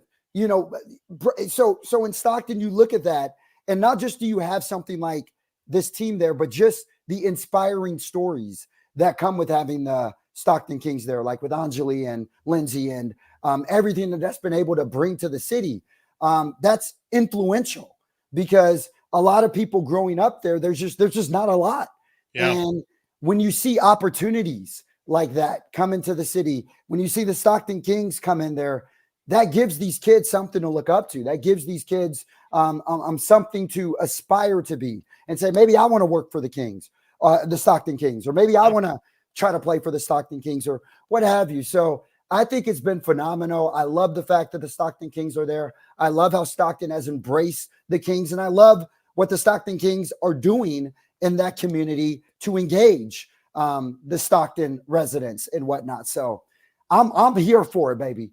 Love it. There you go, Kevin John, and we're here for you. Yeah. Be sure to check him out on Netflix. Help him get those royalties. You can also check him out on ABC 10 doing his sports reporter, multimedia journalism thing. Kevin, thank you so much. Can't wait to have you on again. Yeah. Enjoy your weekend.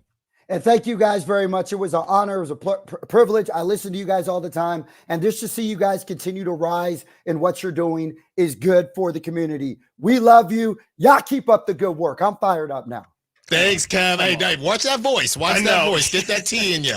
All right. Thank you to Kevin John. We'll talk to him again very, very soon. On the other side, going to switch gears a little bit to the Niners because, oh, by the way, they got a huge game coming up as well. Kyle Shanahan talks about the struggles, and there is an audible gate going on. Brock Purdy can't audible or won't. Stiles and Watkins, Sacktown Sports. On the move? Got somewhere to be? Take Sacramento Kings basketball with you. The Sacktown Sports app will let you stay connected to your passion. Never miss a moment of Sacramento Kings basketball with the Sacktown Sports app.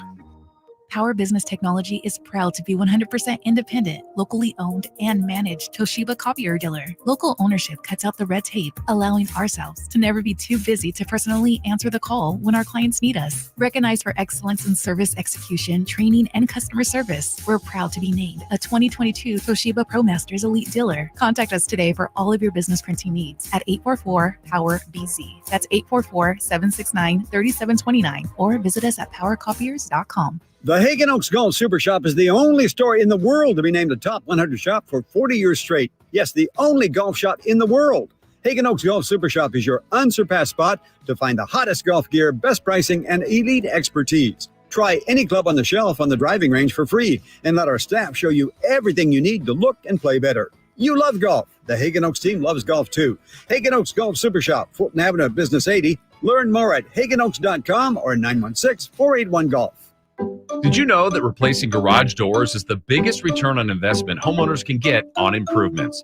Jason Ross here, and let me tell you about the Overhead Door Company of Sacramento, a family-owned and operated company with third-generation owners that's been in business for 71 years right here in Sacramento. With new garage doors from Overhead Door Company of Sacramento, you'll not only get the wow factor, but you'll also know that you're working with a well-respected and proven company. Residential and commercial, brand new garage doors, or repairs to existing doors, they do it all. Take advantage of their free at-home estimates on new garage doors, or check out the showroom with no appointment needed. And while you're at it, mention me, Jason Ross, or Sacktown Sports, and receive $100 off a new garage door paired with a new garage door opener. Check out their website at ohdsac.com or call them at 916-421-3747. Overhead Door Company of Sacramento, the genuine, the original overhead door. Always look for the red ribbon logo.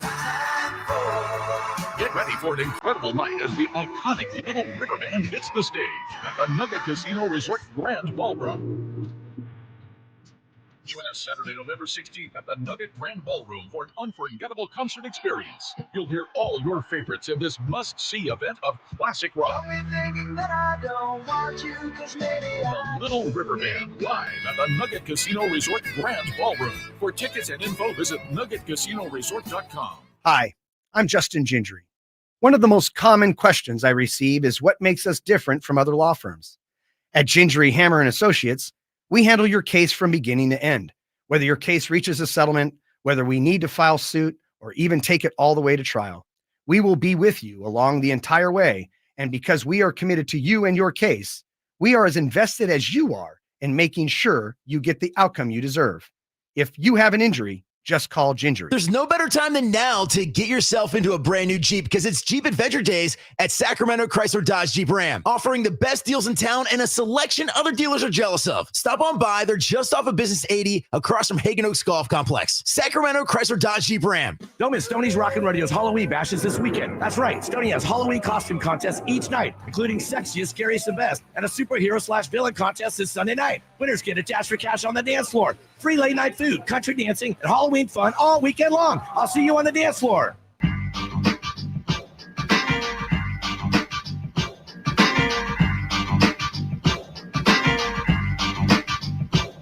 Live and local. Live and local. This is Sacktown Sports.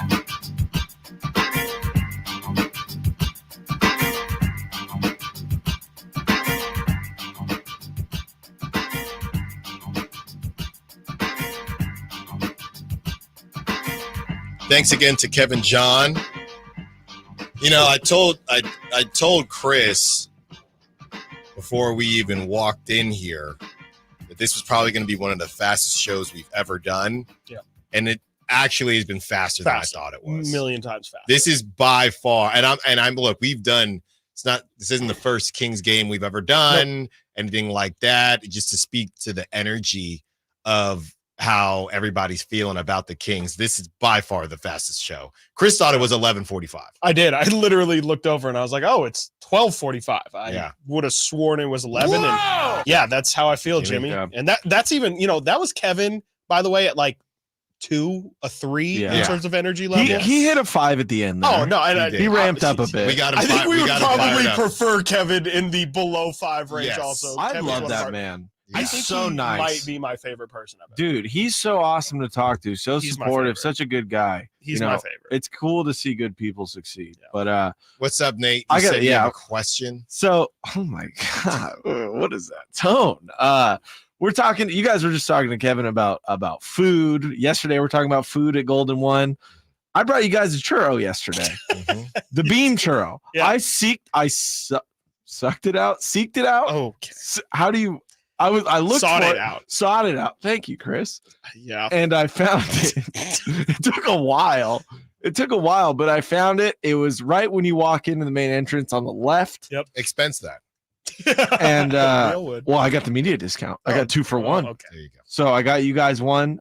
Did you guys, Chris? I know you tried it. Alan, did you try it? I was super bloated from the 2 oatmeal raisin cookies I had, And that weird fake Philly cheesesteak thing. Yeah. And so then by the time you brought it, I forced myself to take a bite, and it was not warm, and it was hard. Yeah. So dang, I can't really like speak your biscuits. on it. Yeah. Yeah. It was, I can't really speak on it. It was good. I mean, it was probably a lot better warm for sure.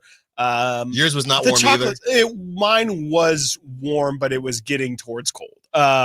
Lukewarm. Yeah, I think the chocolate sauce was unnecessary. I feel like the churro by itself is The chocolate sauce It was chocolate sauce. It was a little was strange. Chocolate mediocre. sauce on a churro. Yeah, I probably would have gone with just like a side of icing if they could, but Yeah, I mean nothing's good too. Like yeah, I with the think it churro. was. I ate it with nothing, and I thought it was great. For me, it was just pretty much a normal good churro. Yeah, that's an important And, point too. Because yeah. churros can be pretty. I thought it would be a whack. little different because you like when you look at something that's purple, I don't know what you're thinking for flavor, and you eat it, and it's a very normal It's just churro, sugar. Normal. and that's fine. Yeah.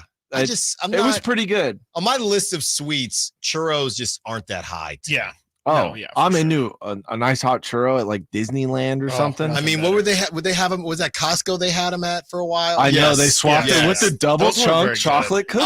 I didn't realize they swapped it. Yeah, and I kind of wish they didn't, but that cookie I Really? told you guys the other day, I had it for the Cookies. first time. Incredible. It blew my If it's mind. a little under, Yeah, Brother, it's very feeling under. under. It's Dude, very under. it's like eating raw cookie dough that's I'm warm. in. It's so but the good. outside is crispy. But the the outside- inside is just like it's like they cook it on broil or something. that's Oh, right. man. For Like, 3 what's seconds. going Costco on? really does rule. Yeah. it's incredible. And Yeah. I'm sorry. Like, I just have to you're- say it. Yeah, sure. Maybe All they'll right. sponsor us. So we're not Free going to be able to Caesar get to salads. everything with Kyle Shanahan and the Brock Purdy audible gate. We will table the audible gate, but did want to get It's really this sound from Kyle Shanahan as far as the struggles and how the team can come together. Another palate cleansing game against a team that they've owned in recent memory, who will most likely be missing Micah Parsons. That's the Cowboys. All right, here's Kyle Shanahan.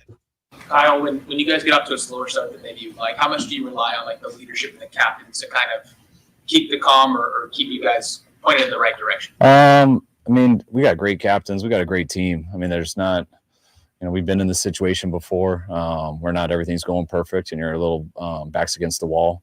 But our group, our culture, it's never really been an issue. I've never had to make a big deal about stuff. And anytime that there is, I'll call guys in and address it. But our team's we know each other pretty well. I think they know me pretty well. And we got a group a bunch of good people that don't blame each other and know what you got to do after stuff like this. There's only one thing. You can sit and talk and evaluate all this stuff, or you can get to work and find a way to be better the next week. There you go. Simple stuff right there.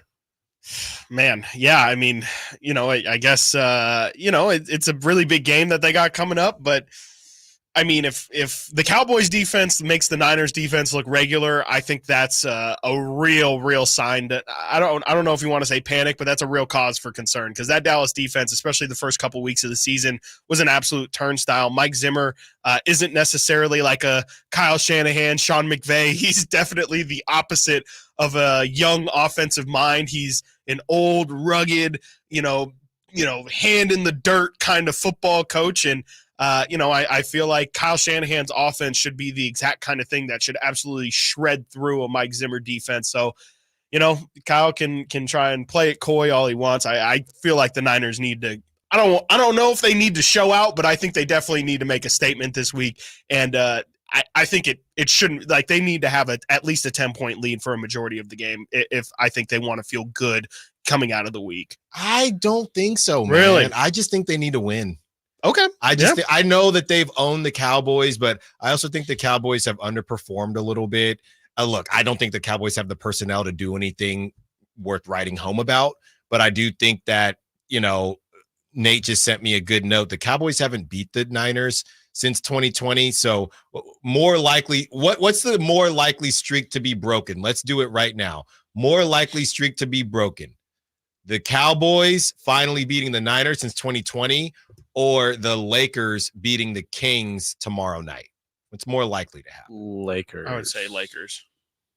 Yeah, you're probably right. Because I think the talent disparity between the two, I think the Niners are a much better team than the Cowboys are in juxtaposition to how much better the Kings are than the Lakers. And that's not a shot at any team at all, but I think it's pretty wide separate. And the Cowboys are in insane disarray in regards to Jerry Jones.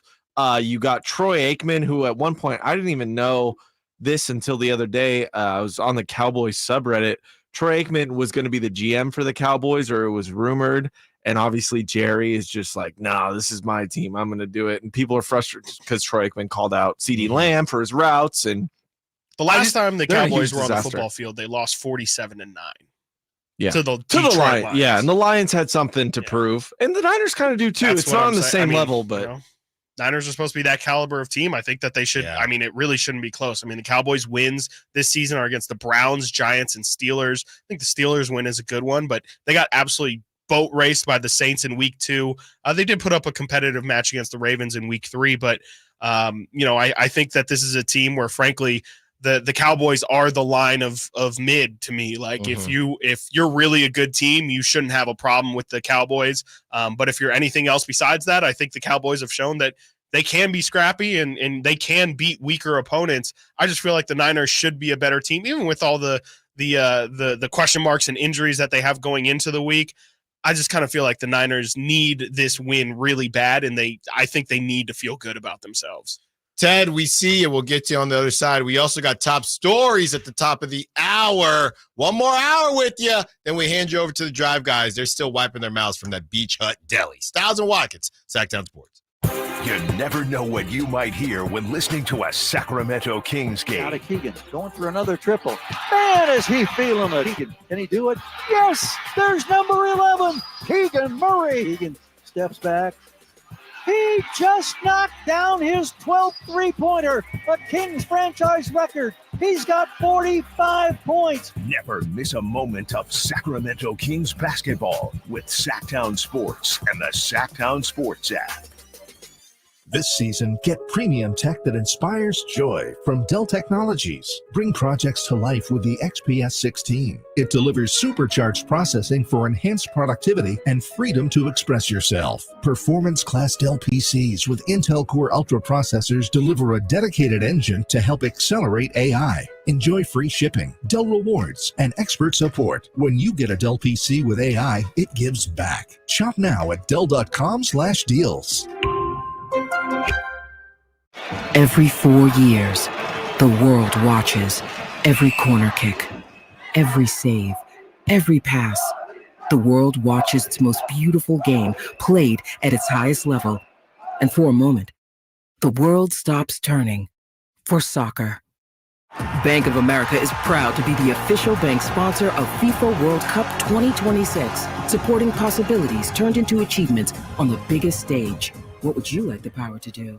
Bank of America N.A., member FDIC. Hi, this is Greg Papa. Disasters hit every day. If your home, business, or building has suffered from any disaster, SunPoint Public Adjusters can help. SunPoint prepares, presents, and negotiates your claim with the insurance company, working only for you, making sure you get everything you're entitled to and letting your focus be on what's most important, your family or your business. Call SunPoint today at 888-247-7865 or contact us at sunpoint.us. SunPoint Public Adjusters, the gold standard in public adjusting. License number 2N14884. Trying to find out where to catch your favorite team's games? Are you a fan of the Kings, Niners, and the NFL? Well, Sacktown Sports has you covered. Touchdown!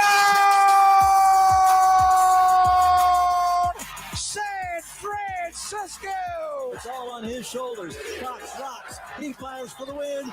He's got the triple. Catch all your Kings, Niners, and NFL games all year long on Sacktown Sports and SacktownSports.com. KHD HD1 Sacramento, KYMX HD3 Sacramento. Your home for Kings basketball for over 25 seasons. Hammer time thrown down by the league. From the Power Business Technology Toshiba Studios. Sacktown Sports, 1140.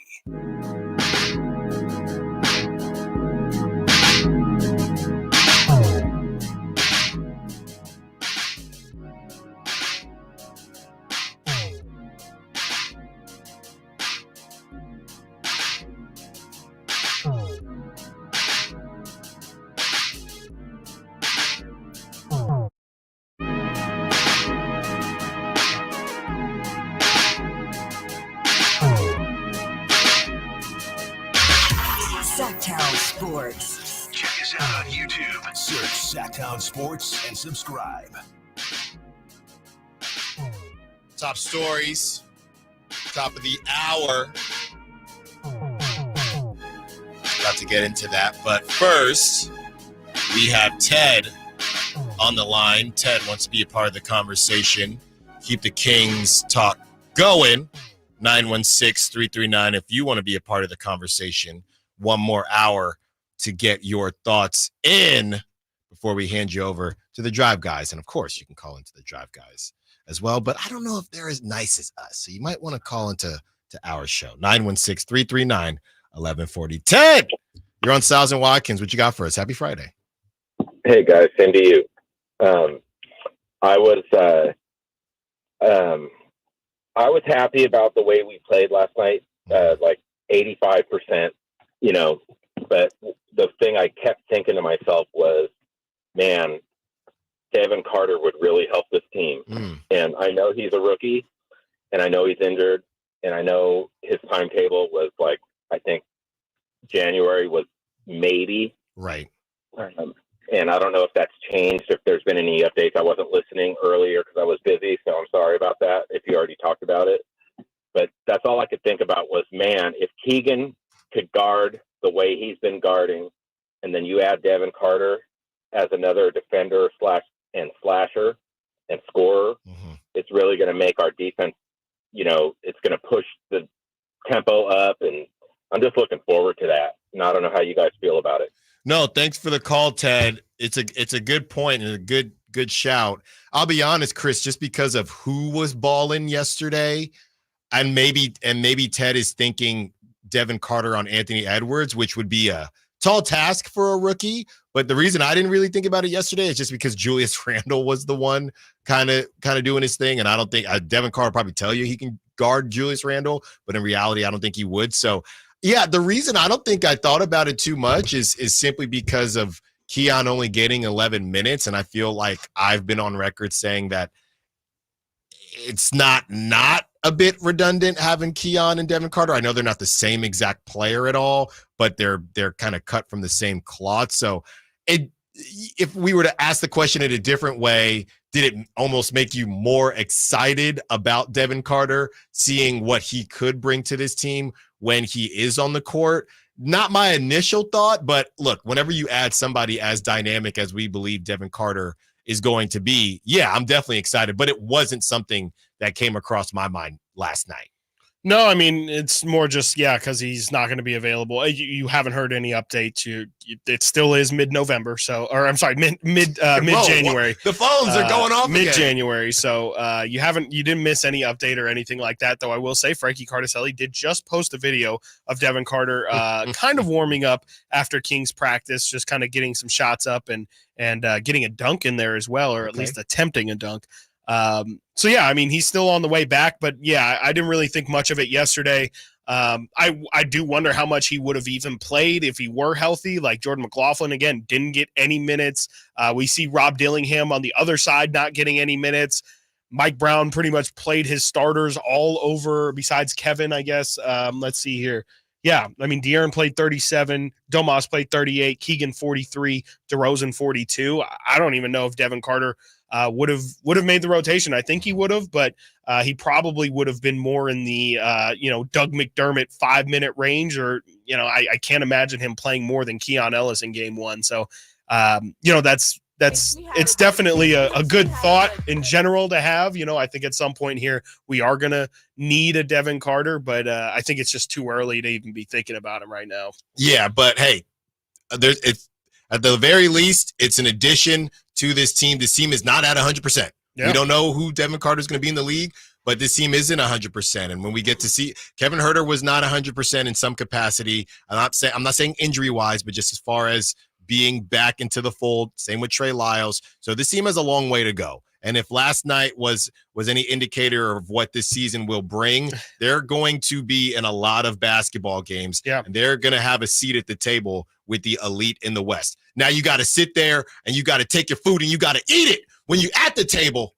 But there were times where they were not even at the table, Chris. Yeah. No, I mean, absolutely. I think it's a long season you have in front of you, but yeah, I mean, I think last night is a learning lesson. Unfortunately, I think you mark it down as a moral victory, but it was a game that you definitely had an opportunity to win, and you just hope that you learn from it. And next time, like Minnesota, again, I really do believe that if that was their first game of the season, I don't think they have the capacity to make that kind of comeback. But with it being game 2, I think you get to learn about yourself so much. You don't have those first game jitters.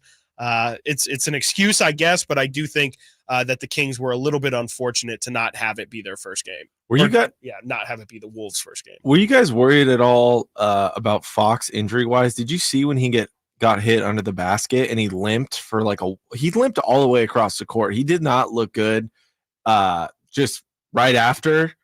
Do you think he's hurt at all? Do you think that plays into anything? I thought there was a hand thing too. I missed all of it. Dante and Fox banged knees. I took note of it. Dante and Fox banged knees. Fox hobbles the sideline. It was at the 7:49 mark in the fourth quarter. That's when that happened. He did check back in. I didn't really notice much. I think it was just a really unfortunate collision. But I did notice him grabbing at his hand. I'm pretty sure it's his entire left hand, which is very concerning to say the least. We'll have to monitor that. But I definitely did notice him clenching at his hand and really it looked like it was bringing him some discomfort. All right. Top stories at the top of the hour. Let's get it. First on our top stories, guys, this is not crazy, but it is what it is. Dolphins QB Tua Tagovailoa has cleared concussion protocol. Will start Sunday versus the Cardinals. Tua will be officially activated off injured reserve before Sunday's game, which is 45 days since his week 2 concussion. Time is flying, but I know I do this a lot with the thing. Something's around the corner, but honestly, Chris, it's basically Christmas. Days, that's crazy. It's basically Christmas now. Okay. No, I'm serious. No. It's still not long enough. It's not even I don't Halloween, think, for Tua. let alone Thanksgiving. There's Christmas stuff in the stores. Yeah, but that's stupid. Well, yeah, it is. I was going to say, I can't say speaking of stupid, it's his decision. But it does feel. No, dude, I think you're right. I mean, we're going to see. It's nasty. Can I at least say the no Guardian cap thing? And I saw Ed Reed. Did you see that on the Manning cast? He kind of went off on a side quest to say why the Guardian caps are useless, because it's more of the whiplash versus the actual head-to-head, and some people were saying that Ed Reed made sense, so that's why the Guardian caps aren't going to fix anything. But if you're Tua, just do it. Yeah, just do it. Well, you can get a concussion from being in a car crash and not even hitting your head on anything either. That's totally true. There's nothing in your brain to keep it locked into place, right? But to not acknowledge that it might help if you bang your head on the turf or bang your head the way helmet Tua to helmet, falls specifically. Yeah, dude, why does he fall like that? I don't know. It is he does whip his neck. Tried to take jiu-jitsu class. It's his head. I don't know. I'll put you like this. Whips. It can't hurt. Yeah. It can't hurt. No, it won't hurt. Yeah, I mean, it's ugly. Sure. Whatever. Hurt your swag You're points. Right. The football outfit is just so swaggy. Honestly, no swag anyway. The Dolphins uniforms are very cool. They are. But Tua, if I was to list off QBs with swag, I don't think Tua wearing a Guardian cap is killing his swag. Sure. points. And I want to go on the record saying that I am not against the Guardian cap. I'm just joshing around back here. I think it's, it's too early for the evidence. Same thing with like the dynamic kickoff. It's just too early to They be did like the same thing with multiple players in the league. They had the bigger helmets. I mean, George Kittle even those warped. Bosa wears a weird one. So, yeah. I mean, do what you want to. We wish you the best. Okay, speaking of wishing them the best, the day after, Steph Curry threw a little shot at Klay Thompson. He goes off for 22 points in 26 minutes during Dallas' season-opening win, 120-109 over the Spurs on Thursday night in the Battle of Texas. He was 7 of 13 from the floor and 6 of 10 from three-point range, setting a record for threes made in a Mavericks debut. Chris, I know we haven't necessarily known what to make of the Mavericks after what they did last season and that run they made after those trades for PJ Washington. Did this convince you that the Mavericks could be in a situation to go back to the finals, or do you need to see more? I definitely need to see more than one game against the Spurs. Yeah, for sure. I mean, it was a good performance from Klay. We saw him brick all through the preseason. And I think game 1 is not really where you're going to make your chops. I'm curious how Klay's going to look in game 40 and if he's going to be able to defend. I mean, obviously Dallas needs his shooting a lot, but the thing that made Klay is the fact that he could shoot the way he shoots, but he can also defend the other team's best player. He's so far past that. I just wonder, with Luka already on the floor, with Kyrie being a negative defensively, I don't know if you can afford to have 3 negative defenders out there, and that's not even really discussing how I feel about maybe PJ Washington as a defender. So I don't know. We'll have to see with the Mavericks. I think they're going to be a fun offense, but I think that they might fall victim to what we fear the Kings might fall victim to, and that's bad defense. Well, I think the difference is more – I think people would say that you'd think or you feel like that offense is more electric than the Kings. That's what people would say. They call Kyrie and Luka the most skilled backcourt of all time. Yeah, I mean, it's just Luka having the ball in his hands so much. It doesn't feel like that offense in total is electric. It feels like Luka can explode. It feels like Kyrie can explode, but I'm not really afraid of maybe I'm not going to throw Najee Marshall, but I'll just say Najee Marshall, whatever. I'm not afraid of Najee Marshall Could have been a King. Being involved in their offense, just because everything is just so Luka-centric, and if it's not going to any guy on the perimeter, it's pretty much a lob attempt for Derek Lively or Gafford. Bronny James is expected to travel with the Lakers for upcoming 5-game road trip, and then we'll begin shuttling. When's the last time Bronny was on a bus? We'll begin shuttling between the active roster and the franchise's South Bay G League affiliate, that is Perth Shams and Dave McMenamin. Chris, this is a good look for Bronny after Rich Paul came out and said that they weren't going to do G League. Sure, yeah. I mean, it's the only look because, this is, if he wants to be serious about his NBA career, he just has to play in the G League. Like, there's no minutes for him in the NBA. The LeBron moment was great. They got it out of the way, but JJ Redick is not going to insert Bronny James into the rotation anytime soon. He's got to get up to speed, and the G League is by far the easiest way to do it. But even then, we'll see how he fares in the G League amongst that competition. Friday night sports, speaking of LA, World Series, Yankees at Dodgers. Trissy Rodriguez on her way down there. We're going to have her on the show pretty soon of NBC Sports. Big Dodgers fan, so maybe we won't have her on the show. Suns at Lakers, Crypto.com Arena. Big Ten football, Rutgers at USC at the LA Coliseum. The East LA Classic with Garfield at Roosevelt. Little high school football going on there at SoFi Stadium. And number 1 at number 2, Bosco at Modern Day at Santa Ana Stadium. So if you are in the LA area and listening to us either on the TuneIn app or the Sacktown Sports app, whatever it is, good luck to you down there because everybody is going to be stuck in traffic. I would just stay home, Chris. I can't do it. I couldn't do it, but yeah, good on LA for having a great night of sports, but go Yankees and Frankie and Jason Ross. NFL picks when we return. Stiles and Watkins, Sacktown Sports. Subscribe to Sacktown Sports on YouTube and watch the Carmichael Dave Show with Jason Ross, Stiles and Watkins, and the Drive Guys. Live Monday through Friday from 6 to 6. Plus view archive shows and exclusive content. Subscribe at youtube.com/Sacktown Sports.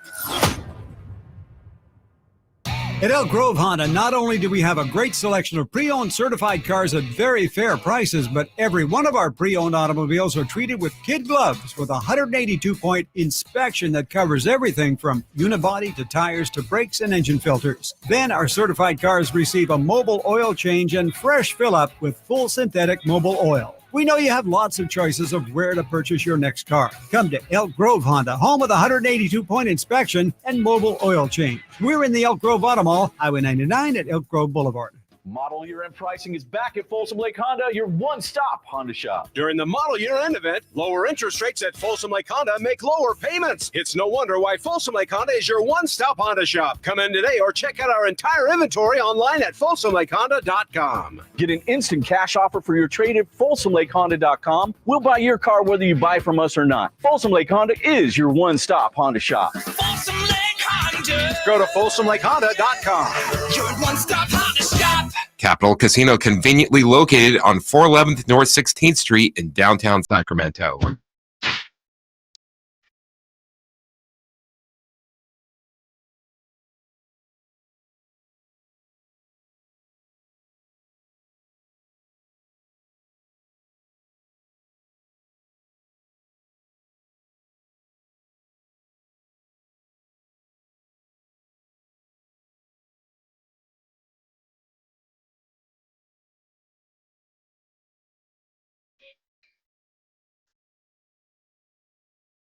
Live and local. Live and local. This is Sacktown Sports.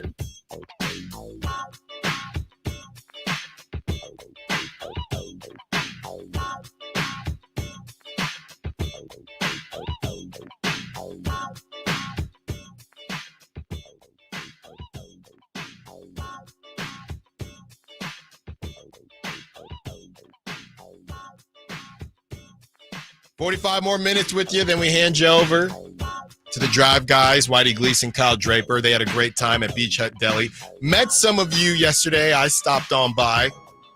It was great to meet some of you. I saw Jay talking with people. I walk in and Whitey Gleason is taking a picture with somebody. Kyle Draper was talking. So great stuff, and thanks for coming out if you went and hung out with the guys there at Beach Hut Deli. I can't eat any more Beach Hut Deli this week, Chris. I mean, I love it, but between the round table and then yesterday, you know, I'm gonna get my Hobie, but I'm gonna need it in a couple weeks here. All right, before we get into the picks quickly from the 916. Hi guys, everyone talks about what an advantage Golden One Center is for us, but we don't take advantage of it. Yeah. We just threw away a game we could have won. That's from Jeff. Yes, Jeff. Yeah. Yes, it is a great environment. Maybe it juices up the other team too. I don't know, Chris, but you're right. We need Jeff. one of those Clipper walls. Mike Brown talks about it too. You got to take advantage of home court, right? Or you got to protect home court, and the Kings just historically have not done it, and it is a heck of an advantage. All right, so don't really have much for you, Jeff. They just got to be better. Yeah, I mean, I talked about it a lot last night on the post-game show. I just think that it's been really disappointing that they haven't been able to take advantage of Golden One Center. I mean, the fact it gets voted #1 fan experience in the NBA, and, you know, a couple of years ago, we saw the Warriors win 30 games or whatever at home. I think that that's the easiest way for this Kings team to just ensure that they're going to be a playoff team and not a team that messes around in the play-in. We could talk about, you know, hey, don't lose to the Pistons of the world, don't lose to the Blazers of the world. But on the same token, we all say, you know, every team has those losses. The most surefire way, in my opinion, for the Kings to make the playoffs and not have any concerns that they had last year, just take care of home court. Like, it's going to be an insane environment every single time. You can use it to your advantage. If they take care of home court, there's no question, comments, or concerns about the Kings standings by the end of the season. And we've seen teams like the Warriors do it. There's no reason why the Kings can't. When they were at their best in the early 2000s, home court was just an absolute guaranteed win. Yeah, there you go. All right, Nate, it's time for the NFL picks. You know, so exactly after, you guys want to know something? Exactly a couple hours after the show ended, and the rules are you can't change your picks after the show ends. Right. My buddy texts me. I cannot remember who he was listening to. Okay. And he said, so-and-so, I can pull it up on my phone, so-and-so just said he's taking the Rams to cover. You know what it was? It was former Bay Area guy Joe Fortenbaugh, your guy on ESPN. Okay. And he said he was taking the Rams to cover or just take them straight up. And I thought about texting you guys. I said, I'm not going to break the rules. I'm going to wear it. So none of us got on the board yesterday. Rams. I also didn't know Puka. It's so confusing. I did not know Puka and Cooper Kupp were just going to show up. They showed up like Kevin Huerter and Trey Lyles. So Rams get the W. None of us have a point to start off this week. Philadelphia Eagles, a tough one, guys, to start. Eagles at Bengals. Bengals are favored by 2.5. Bengals still need these W's, and I'm still not convinced the Eagles are that good of a football team. I'm going to go with the Bengals.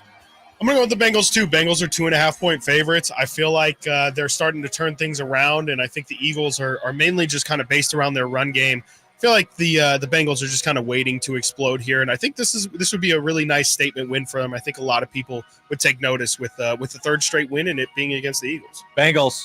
Ooh, all the way around. There you go. All right, this one we can go quick. Anybody not taking the Ravens, taking on the new-look Browns with Jameis Winston? That would be crazy if they won. A lot of big spreads without this Amari week. Cooper.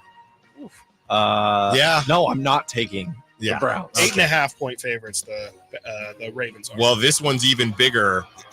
Tennessee at Detroit. The Lions 11-point favorites. Anybody not taking Detroit? Got to take Detroit. No way. I mean, do we know if this is going to be Mason Rudolph even yet? Like, I don't know if we've gotten confirmation on Will Levis, if he's going to be able to go. Really doesn't matter, to be honest. It's definitely going to be the Lions. Yeah, that's just. Unfortunately, the Lions, yes. Yes, Lions again. Now, this one is where things could get spicy. Arizona at Miami. Tua's return. Miami favorited by 4. Vegas likes the fact that Tua's back. Doesn't think there will be any cobwebs there. I went first to the first 3 here. I can start this one. So the Cardinals, I don't think they've won back-to-back games for somewhere in the mid-40s, about 46 games. They have not won back-to-back. And I don't think it ends today. I don't think that streak ends. I think that streak continues, and I think Miami wins, even though I don't even like Miami. But I think the Cardinals lose. Tickets as low as $37, by the way. Baltimore at Cleveland, tickets as low as $18 if you want to take a flight out there. Arizona at Miami. Chris, I know I need to take some shots to catch you guys, but after seeing what Arizona did and barely beating the Chargers, who their offense is just terrible, I just got to go with Miami, specifically because it's in Miami. I'm going with the Dolphins. Yeah, I don't believe in the Cardinals. I feel like I already said that I quit them, but I just don't know how quick Tua is going to be able to recover. Wow. Do it then. I think I'll probably still go Dolphins, but I do feel like this is a good opportunity for the Cardinals to sneak one. The Sabonis pump fake. Yeah. We got the amount. We need to count. Can they do prop talk pump fakes between DeMar DeRozan and Sabonis? I just watched Chris look over both shoulders, look behind him, fake the shot, then shoot it, brick it. There you go. So all Dolphins there. Jets at Patriots. Jets favorite by 7. Oh my God. They got to get a W with Devon. I mean, they literally have to. So much for Mayo being fired, huh? That guy. That's where we heard about that Minahan guy. That was the first report. No, that was the recent one. That was the second one. I can't remember that first one. All right. I got Jets. Jets unquestionably. I mean, I think the Patriots are hand in hand with the Panthers as the worst team in the NFL. They're terrible. Yeah. This is my dumbest pick, and I'm gonna take the Patriots. Thank you. Just because I want the world to burn. Cool. Right. Awesome. Thank you for your service. You're gonna win. Another tough. Actually, this isn't a tough one. With, we'll see what people think. Atlanta at Tampa Bay. Atlanta favored by 2.5. I was gonna say Chris Godwin, no Mike Evans, but Atlanta's kind of a mess. What do you think, Chris? Yeah, I mean, it is kind of very primed for the Bucks to surprise and get the win. They are at home. I'm going to take the road dog, though. I'm going to take the home dog. I mean, I'm going to actually take the Bucks. I am going to take the Bucks. I think that I think Baker's had a really good year, and it's going to be pretty devastating to not have his 2 best receivers. But to me, this is more of a pick of the Falcons. I'm waiting for them to make their statement, and I haven't believed in them all year long. I'm just going to pick the Bucks here. Look, they paid Kirk Cousins to be good this season, and they are getting a lot of breaks here with the Bucs losing their receivers. The Saints have lost everybody. I'm going Falcons. This is why you brought Kirk Cousins. Should be. All right, let's go quick here, guys. Falcons too for me. Falcons for Nate. I just assumed that, Nate. Green Bay at Jacksonville. Anyone not taking the Packers? I don't want to, but I'll take the Packers. I'll take them too. Okay, and real quick, Colts at Texans. This one, they played each other the first time. Texans were able to kind of squeak it out. It was a bit of an ugly game. Anthony Richardson back in the building, but I haven't been high on the Texans, but I just don't think that the Colts they just haven't really picked up on the momentum that they had when they almost did beat the Texans. So I'm going to go Texans here. Yeah, maybe if Joe Flacco was starting, I would honestly feel better about the Colts. But my guy Anthony Richardson, he can only compete with bad teams. And I think the Texans, like we've said, I mean, they've kept a lot of games close this year, maybe unnecessarily. But I think the Texans are the much better team. I'm taking Texans. Nate? Texans. All right, we have the afternoon slate when we return. And, of course, Dallas at San Francisco in the swamp. And it's hot. Stiles and Watkins, Sacktown Sports. The only place you'll find De'Aaron Fox is Sacktown Sports. Spins away from the defender. In the paint. Soft floater. That's a great play by De'Aaron Fox. Hey, Sacramento. It's De'Aaron Fox, and you're listening to the home of the Sacramento Kings, Sacktown Sports. Your local sports leader. Febreze. So my home is also my office. And before I can focus, every room's got to be clean. That means tidying up and spraying my Febreze Air Mist. Ooh, that's fresh. Febreze Air Mist scents are all high quality. They fight any weird funk, and they give my air an instant boost of freshness. So not only does my home smell good, I feel good too. After I Febreze, it's time to start my day. Breathe happy, Febreze, la la la la la. Everywhere you look, things are getting more expensive. So at Consumer Cellular, we're lowering the price for those 50 and up. Now you can get unlimited talk, text, and data for $30 a line when you buy two. That's just $60 a month for 2 unlimited lines. So if you're 50 and up, make the switch and save. Come on, you've earned this.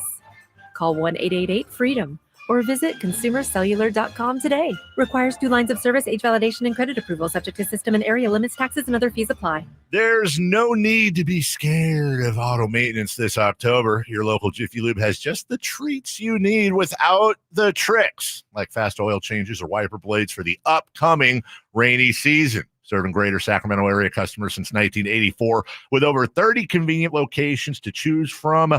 Open daily, early at 7:30 and open past 6 p.m. at most locations. Just visit jiffylube.com to find a location near you and valuable coupons to save money too. Hello, Sacramento. I'm Emran Pilati, owner of True Sports Cards and Collectible Store here in Rockland, California, and the host of the True Sports Cards Show that airs right here on Sacktown Sports 1140 every Saturday from 10 to 11 a.m., where we discuss the latest trends, hottest products, and deliver exclusive interviews with other industry leaders. And don't forget to visit our shop, True Sports Cards, at 6661 Stanford Ranch Road in Rockland and see what we have for all your sports card and memorabilia needs.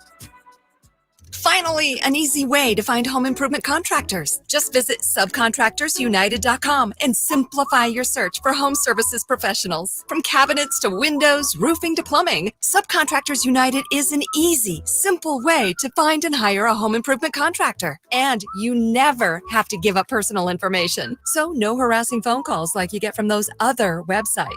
Subcontractorsunited.com is sponsored by D&D Cabinets and Savage Design.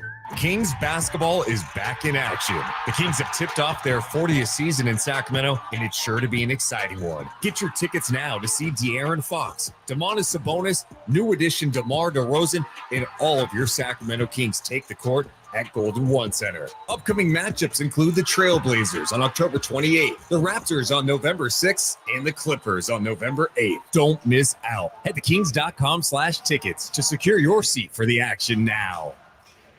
It's 4th and goal. The pressure's on. The home team needs this to win it. No matter what you're up against, it's always a win at Northern California's #1 Honda dealer, Stockton Honda. Special finance options and trade-in offers make it easier than ever to upgrade your ride. Because at Stockton Honda, we believe everyone deserves a winning deal. Anytime, anywhere, it's all here. StocktonHonda.com. returns based on 2023 total new and Honda certified pre-owned vehicle car sales from American Honda Motor Company. Sold on report. The Hagen Oaks Golf Super Shop is your unsurpassed spot to find the hottest golf gear, best pricing, and elite expertise. Every club on the shelves can be tried for free on the driving range. 3 TrackMan units and a Hagen Oaks team of skilled fitting professionals provide the finest club fitting experience. Our personable Super Shop staff will show you the newest to help you look and play your best. You love golf. The Hagen Oaks team loves golf too. Hagen Oaks Golf Super Shop, Fulton Avenue at Business 80. Learn more at hagenoaks.com or 916-481-GOLF. What sets Ashton & Price apart from other injury law firms? I'll tell you. From beginning to end, all important legal decisions are made directly between our clients and their experienced local attorney.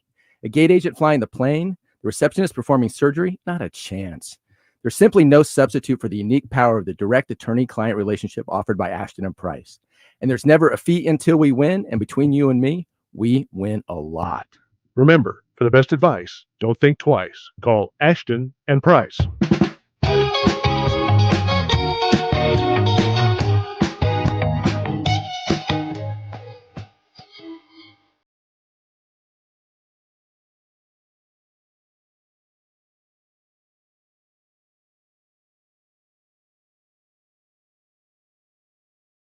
Sacktown Sports.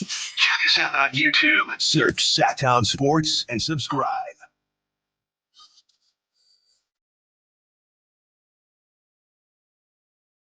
$30 more minutes with you.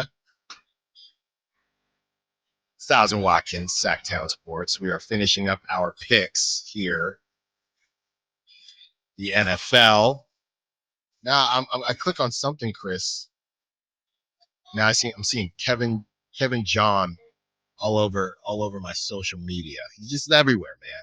Get that voice fixed. All over the place. Get that voice fixed. Got some Friday Night Football tonight too. That's right. Well, he's got to do that. So what happened? He's got to do the hits. He's got no voice. He's got to do them with no voice and a bunch of screaming teenagers behind him. Good luck, Kevin. Good luck, Kevin. Yeah, stay on. I don't think that thing's not going to come back in a couple hours. With Friday Night Lights. And by the way, can somebody answer this question for me? Do you have a kid playing high school football or a kid that's cheerleading for high school football? Jay Johnson does. Maybe you guys know what's up with the daytime games. I'll turn on Cal High Sports. Why are there football games being played? And like on Thursday day games, and these are varsity games. What happened to Friday Night Lights? What's going on there? I haven't seen any Thursday. I know my high school, when I was there, used to have to play on Saturday during the day because we didn't have lights. Some schools have like light, if you're in a residential area, then you can't put in lights on your football field. So you have to kind of get crafty. That's the only excuse I know, but who knows? I mean, it could, literally who knows? Yeah. High school football. I don't know what's going on with high school. I know it daylight savings. I know it does, earlier on, it wasn't getting dark until 7 or 8, but even still, I'm thinking, what's going on here? So yeah, I was just curious about that. I'm watching game after game. This isn't the game I love. It's called Friday Night Lights. Friday Night Lights. All right, that's all I'm saying. Very simple concept. That's right. You got it's Friday. in the name. Yeah, you got Friday. There's 3 simple rules. You got night. Yep. You got and lights. You got lights. Nate, you know what that means? That means Alan, hurry up because we got to get through the rest of these. He's listing what football is. And don't get me started. Nights on Friday. Okay. Pass, punt, and kick. All right. Do you ever do track and field, Chris? I tried to do shot put and discus for 2 weeks. There you go. Am I going to have to start the music again? No, okay. Alan? All right. Fine. All right. Let's get to that. Well, I was just going to say real quick. I did it one year because there was lights. There was no. I couldn't play baseball that season because it's the same season. So I only did it 1 year, but you see all the football guys out there. You're thinking, hey, I can run with you. And then Alan brings stinky lunch. Not today. Yeah. It smelled good today. Jambalaya from BJ's. All right. New Orleans Saints at Los Angeles Chargers. Nate, since you got so much to say, why don't you start this one off? I am no way taking the Saints. Chargers are favored by 7? Yeah. I would not. And they can't score the football. No. So that's crazy. They don't throw the football. Sorry, no disrespect to your guy. I almost said Desmond Ritter. It's Spencer Rattler. I don't know. So just don't. Yeah. Just don't. I am not taking the Saints. I'm not either. I'm taking the Chargers. I mean, the Chargers just like to run the ball, and, this is a easy Harbaugh victory, in my opinion. You just run the ball, and you prevent Spencer Rattler from doing anything crazy, and you win this game easy. It's going to be super boring, but I think the Chargers win easy. Yeah, Chargers, I have no clue if they'll cover or not. I don't think it really matters. I got the Chargers. 7's a lot. I don't even want Spencer Rattler to keep playing. He deserves better than what is happening with the Saints. His teammates are ass, though, dude. They got to play better. Get our boy Jake Hayner in there. Let's see what he can do, because there's just no weapons out there right now. Give everybody an opportunity. I don't think it's indicative on what either of these guys are going to be. Buffalo, this is a tough one, guys, or maybe it's not. Buffalo at Seattle. Buffalo favorites by 3. They got to go see the 12th man. There's going to be people throwing fishes. Chris Watkins, why don't you start this one off? Yeah, I don't get how this is only a 3-point spread. I feel like even though the Seahawks are at home, maybe you could say that it's really like a 5-point leaning, but they get the advantage there. I did see something. DK is doubtful for Sunday against the Bills. I just feel like Buffalo's the much better team. I think maybe the Seahawks are getting benefit of the doubt because of their record. I just feel like they're not truly a 4-3 team. I think the Bills are a much, much better team. Yeah, Bills, it did take them a little bit to get going against the Titans, but ultimately they did get it rocking and rolling. And Amari Cooper didn't even know the plays yet, so I'm going to go Bills. Josh Allen, no picks yet this season. It's crazy. Hey, I think he has the second longest streak to opening a season without throwing. Nate, we can go quick here because you never picked the Seahawks. Yep, there you go. You know what that's reference to? Of course you do. Mm-hmm. Sure. Panthers at Broncos. Broncos favored by 10.5. Is anybody not picking the Broncos? No, but I'm taking the Broncos, but that spread is insane. Yeah, that is crazy. Even with Bryce Young. Oh, yeah, poor Bryce, man. Poor Bryce. Yeah, and you said Deontay Johnson out. And Adam Thielen out. Adam Thielen Two out. best receivers not there. Are we going to look? Fine. Bryce Young doesn't need help. Are we going to look back at this Bryce? How much? Again, we had JT O'Sullivan on. He said it was a bit of both between just not playing well and not being put in a good situation. Yeah. Now he's going to get back out there with no weapons. Is he going to be the next David Carr situation where he could have played better, but the situation was just trash? David Carr was taller, so I think that. I kind of think David Carr was better. Yeah. At least like he's played better. Like Bryce doesn't have anything to show for it. No, and now his confidence is just. Now you're going to roll him back out there. This is a complete mess. Yeah. Got to get out of Dodge, I think, at the end of the season. All right, Broncos. Kansas City taking on the Raiders. A lot to be said about Desmond Ridder, but I don't think he's going to – I don't know why he would play. They're going to start Gardner Minshew, I would assume. Sure. But, yeah, Chiefs at Raiders. Raiders did beat the Chiefs last season. It might have been their last loss. One of their final losses in a very long time for the Chiefs, if not their last loss. So, yeah, anybody think that the Raiders can pull it off again in Vegas? I think they can. I don't think they will.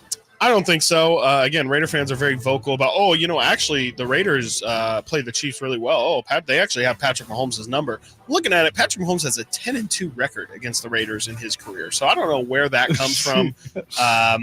They beat them last year. I don't think they're going to beat them this year. They're an absolute mess, and the Chiefs are undefeated.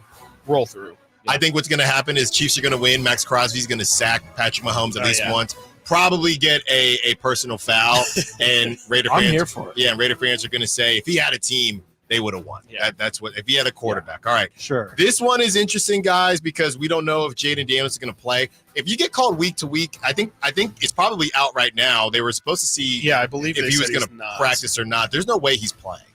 It's a rib injury. It's a pain tolerance thing. There's no reason to play him. Besides, the NFL wants him to play. Yeah, I believe that's not true. I believe that there's no reason to play they already said against the Bears. What do you mean? There's no reason to play? There's no reason to play him to win. I don't understand your argument. If it's week to week, not listed as questionable. Listed as questionable week to week, not day to day. Sure. Okay, that means he's probably not going to be ready. I don't see why you force him to play against a team that's not even in your division, and your division's a mess. It's an NFC team. And you're a team that's surprised a lot of people in a division that you kind of need to lock down, the AFC East, because you don't know. I think they're going to have more opportunities. Okay. Yeah. But we'll see if he – I want him to play selfishly, but I want him to stay healthy. Great. So because of that, I'm going to go Bears just because I don't think Mariota, if it's Mariota, that the Commanders are going to be able to get it done? I actually don't think the Bears are very good. I think they've gotten very lucky with their schedule. Their defense has been good against those weaker opponents, but I was really impressed by how the Commanders, granted it was the Panthers, but that they looked so competent last week, still put up 40 with Mariota as their quarterback. It's also a little bit of NFC North hate here, but I'm going to go with the Commanders even still. I'm going Commanders too. I actually like Mariota. I don't, but I'm still going to take it. That college offense, remember? That's right. Yeah, all right. That was Alan's argument. By the way, Chicago is favored by 3 points there. All right, last but not least, Dallas at San Francisco. Boy. San Francisco favored by 4.5. Dallas hasn't beat the Niners since 2020. When it comes to the injuries for the Niners, Juwan Jennings still doubtful, and Christian McCaffrey might be back by week 10, but that doesn't help them this week. Obviously, no Brandon Ayuk. Debo may or may not play. What you got, guys? Nate, you're the Niners fan. You go first. I will be there covering the team. Whoa. Sunday night football. Whoa. Tell us what type of big food deal. they have there, yeah. Oh, it's amazing. For But I will. Sunday night, I'd assume. Yeah, they're going to take care of the. We'll recap, but Niners all day. Chris. How about them Cowboys? Yeah, buddy. Let's do Rolling it. like a big shot. Let's do it. You guys are have taking the boys. I just had to go chalk this week. You guys made all the moves for me. So what are you doing, Niners? How about them Niners? Oh, I'm scared there. How about them Niners? I believe in Jerry. Jerry knows what he's doing. Okay? Oh, yeah. I want to hear him. He on lit a 105. fire under his It's team been a the other long day. There you go. All right, a lot of prop talk Too to much get to prop talk. on the Oh, other man. side. We got prop talk for the Kings. We got prop talk for the Niners. We got dog segment, and we make our picks for the Kings game as well. And shout outs and closeouts. Can we do it all? We're gonna have to. Stiles and Watkins, Sacktown Sports. The NFL's leading rusher plays here. The handoff to McCaffrey, walks in the end zone. Handoff to McCaffrey, takes it right out of the goal line. He does his thing again. McCaffrey goes in motion right. Backwards pass led by Juszczyk. A block there. Hurdles a man. 10-5. Touchdown! CMC! You can hear all of Christian McCaffrey's touchdowns on your home for 49ers football. Sacktown Sports. What's up? We're talking to Chad Hoblet of Hoblet Dodge, Chrysler, Jeep, Ram, and Woodland. Chad, what's going on for Ram Power Days? Save up to $15,000 off MSRP on new 2024 Ram 2500 Tradesmen. Plus, with over 400 new Ram trucks available, you're sure to find that truck you need at the Hoblet Ram Truck Center. That is some of the best savings you've had all year, Chad. Yep, and you won't find better deals on more Ram trucks than at the Hoblet Ram Truck Center. There's a reason we continue to be one of the biggest Ram dealers in the country, with numerous customer service awards, including the very prestigious Walter P. Chrysler Award, which means we are in the top 1% of dealers in the nation. Once you buy from Hoblet, you won't buy anywhere else. Don't miss the savings at Hoblet. Search, select, and save through their whole inventory at HobletDodge.com. Unbeatable prices, unbeatable selection. Nobody beats Hoblet, period. 15,000 total net savings after 8,500 factory rebates and 6,500 dealer discounts. Rebates include 2,000 Hoblet Select inventory coupons, 2,000 Hoblet trade-in assistance, must have qualifying trade-in, and 1,500 commercial bonus cash. Must have proof of business ownership. At least 5 of this net savings. Coupons available while supplies last. See dealer for details. Get ready for an incredible night as the iconic Little River Band hits the stage at the Nugget Casino Resort Grand Ballroom. Join us Saturday, November 16th at the Nugget Grand Ballroom for an unforgettable concert experience. You'll hear all your favorites in this must-see event of classic rock. The Little River Band live at the Nugget Casino Resort Grand Ballroom. For tickets and info, visit nuggetcasinoresort.com. Hi, I'm Justin Gingery from the law firm of Gingery, Hammer & Associates. When you have been injured by the fault of another, you will want advice you can trust. If you know an attorney you can trust, I hope you call that person. But if you don't, please call me. I promise I will be the attorney you can trust, along with my entire team. I have been helping accident survivors recover compensation for their injuries for 25 years, and we can help you. There is no charge for calling. If you have an injury, just call Gingery. If you're not looking for a brand new car, at Elk Grove Honda, we've acquired some of the best pre-owned cars we can find. We've kept only the best of our trades, and our buyer has found some of the finest pre-owned Hondas available in Northern California. You can see for yourself at elkgrovehonda.com. Whether you purchase a brand new Honda or a like-new pre-owned Honda, your car buying experience will be the same. We have the right Honda at the right price. You'll find us in the Elk Grove Auto Mall, Highway 99 and Elk Grove Boulevard. I gotta get an Elk Grove Honda. Did you know that replacing garage doors is the biggest return on investment homeowners can get on improvements? Jason Ross here, and let me tell you about the Overhead Door Company of Sacramento, a family-owned and operated company with third-generation owners that's been in business for 71 years right here in Sacramento. With new garage doors from Overhead Door Company of Sacramento, you'll not only get the wow factor, but you'll also know that you're working with a well-respected and proven company. Residential and commercial, brand new garage doors, or repairs to existing doors, they do it all. Take advantage of their free at-home estimates on new garage doors or check out the showroom with no appointment needed. And while you're at it, mention me, Jason Ross, or Sacktown Sports and receive $100 off a new garage door paired with a new garage door opener. Check out their website at ohdsac.com or call them at 916-421-3747.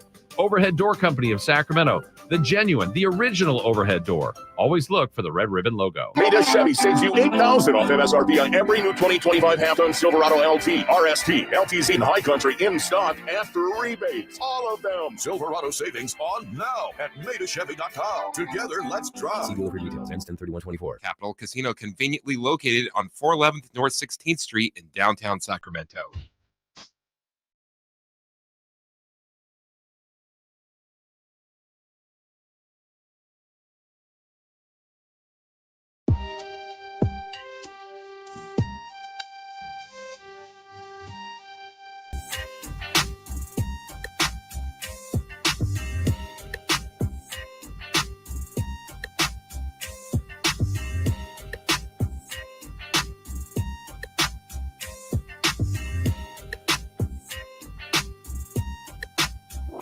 Sacktown Sports. Call or text at 916-339-1140.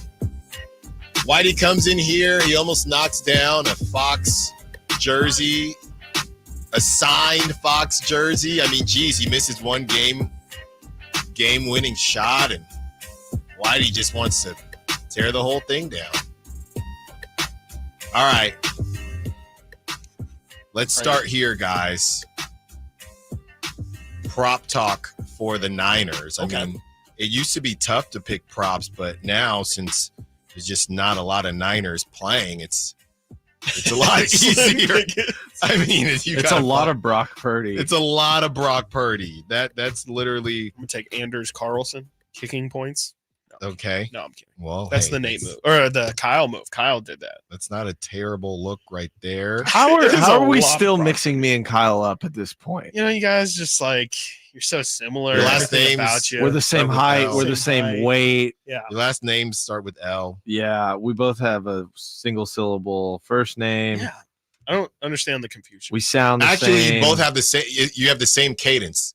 Kyle Ledbetter. Nate Littlefield. Not our speaking. Syllables. Our speaking cadence is way different, though. Yeah. Like the way we talk. Sure, I'm saying the way your name syllables? is said. Yeah, your syllables, sure. and not just the syllables. The way the syllables, The come out. phonics. One syllable first name, 3-syllable last name. All right. You see what I'm saying, Chris? No. Nate not really. Littlefield.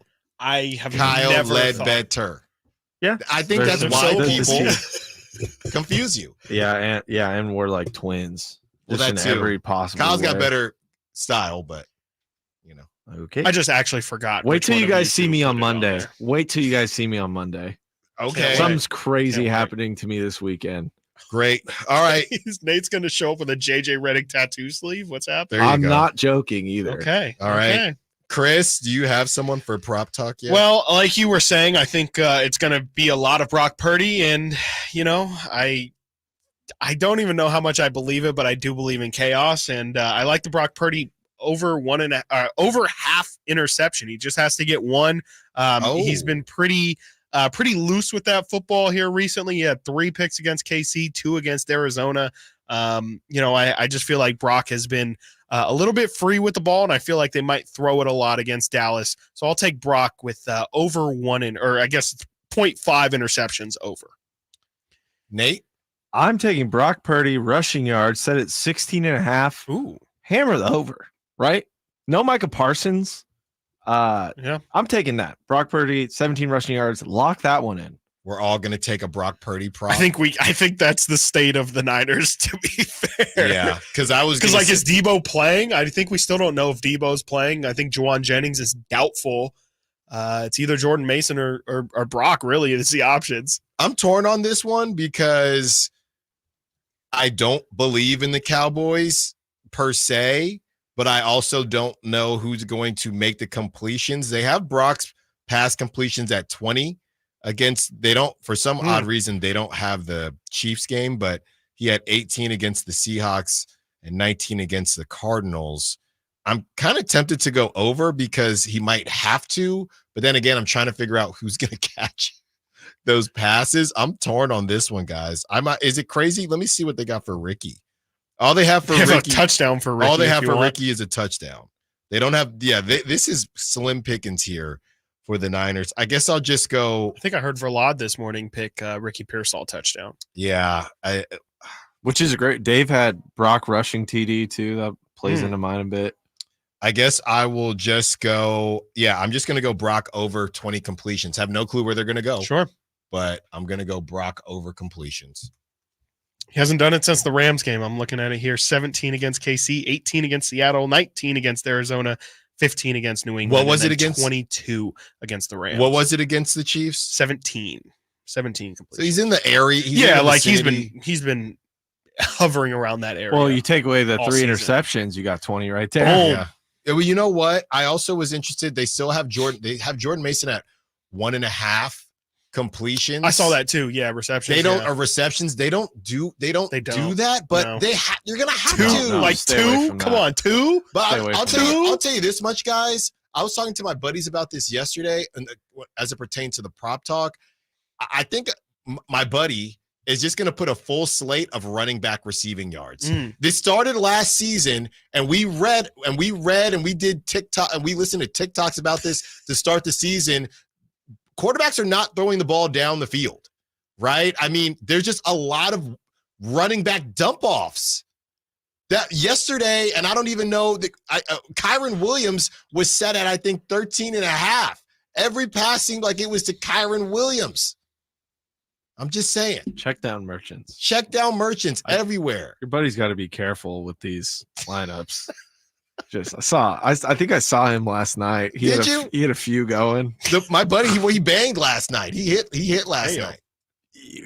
Sure. Yeah, you did. He did. Volume shooter. He broke. Volume shooter. Did he One break of them's gotta even? go. Walk away with $5. Hit on every girl in the bar. One's got to go with you. That's okay. All right. Chris, time for some dog segment. Okay. Arf. Let's do it. Well, first of all. We don't get who let the dogs out. Oh, yeah, no. What do we just do it? Do it plain? Dare I say, never mind. No, definitely do not dare you. So close. I was about to get fired. I was about to get fired. Yeah. No one's listening, right? No, that's not true at all. Also that not is true. Definitely not true. Going over the dogs from yesterday, Nate. You got a lot of Charles Barkley in you. You know that. Nate with a terrible pick with Trey Lyles. Chris with an equally awful pick with Kevin Huerter. Alan Stiles with another garbage pick in Keon Ellis. We all stunk. Oh, man. We all stunk. Yeah, not great. Ofer. Well, it's the first game. We had to get the feel. Oh, man. So we're still doing it. We're playing the music video. Okay. Man, this is a tough one. I mean, I don't want to go with Keegan. It feels like that's an easy one after he was kind of like the only one who, like, I would say him and Sabonis definitely had good games. I want to go a little bit off the map here. You know what? I'm going to pick my guy, Alex Len. He had a block yesterday. Only played a couple minutes, but I just think Alex Len against AD might be needed a little bit.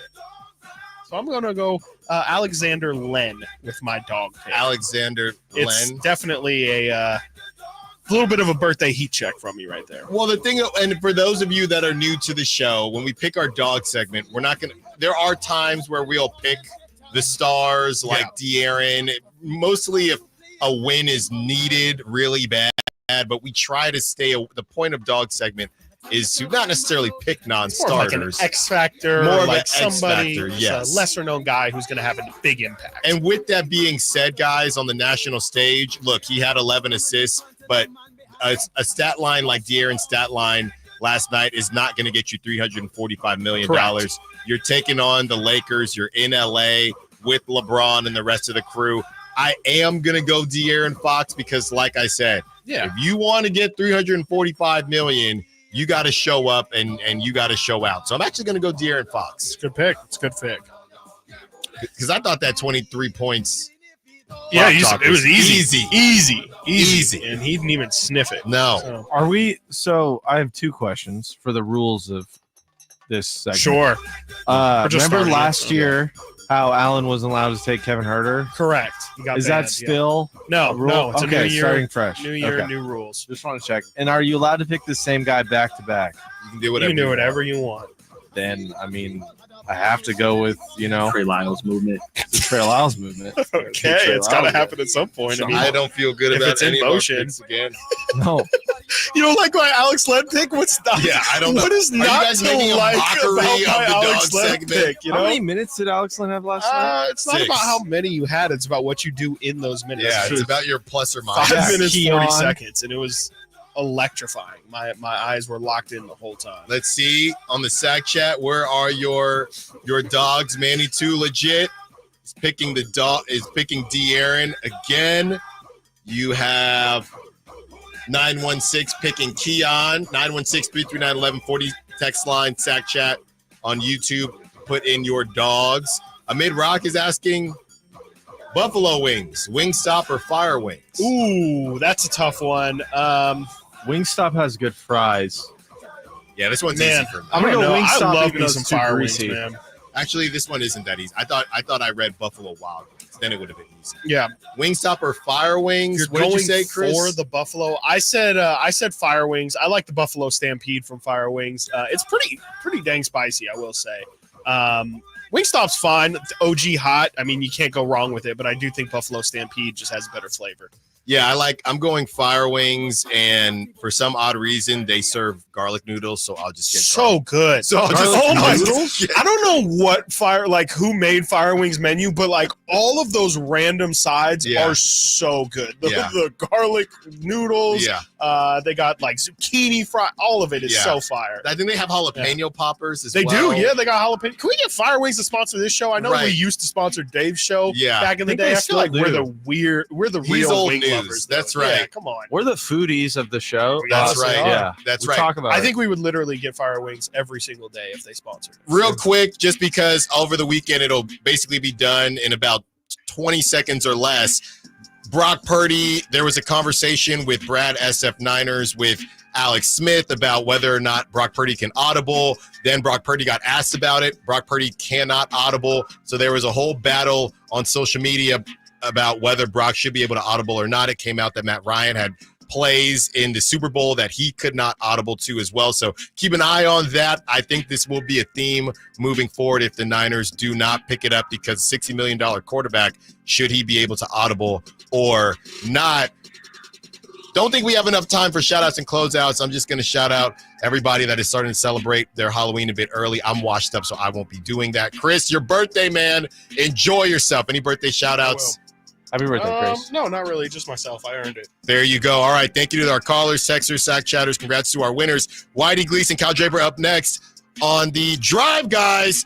Happy Friday. Everybody have a good weekend. Until Monday, secure the bag like the beat.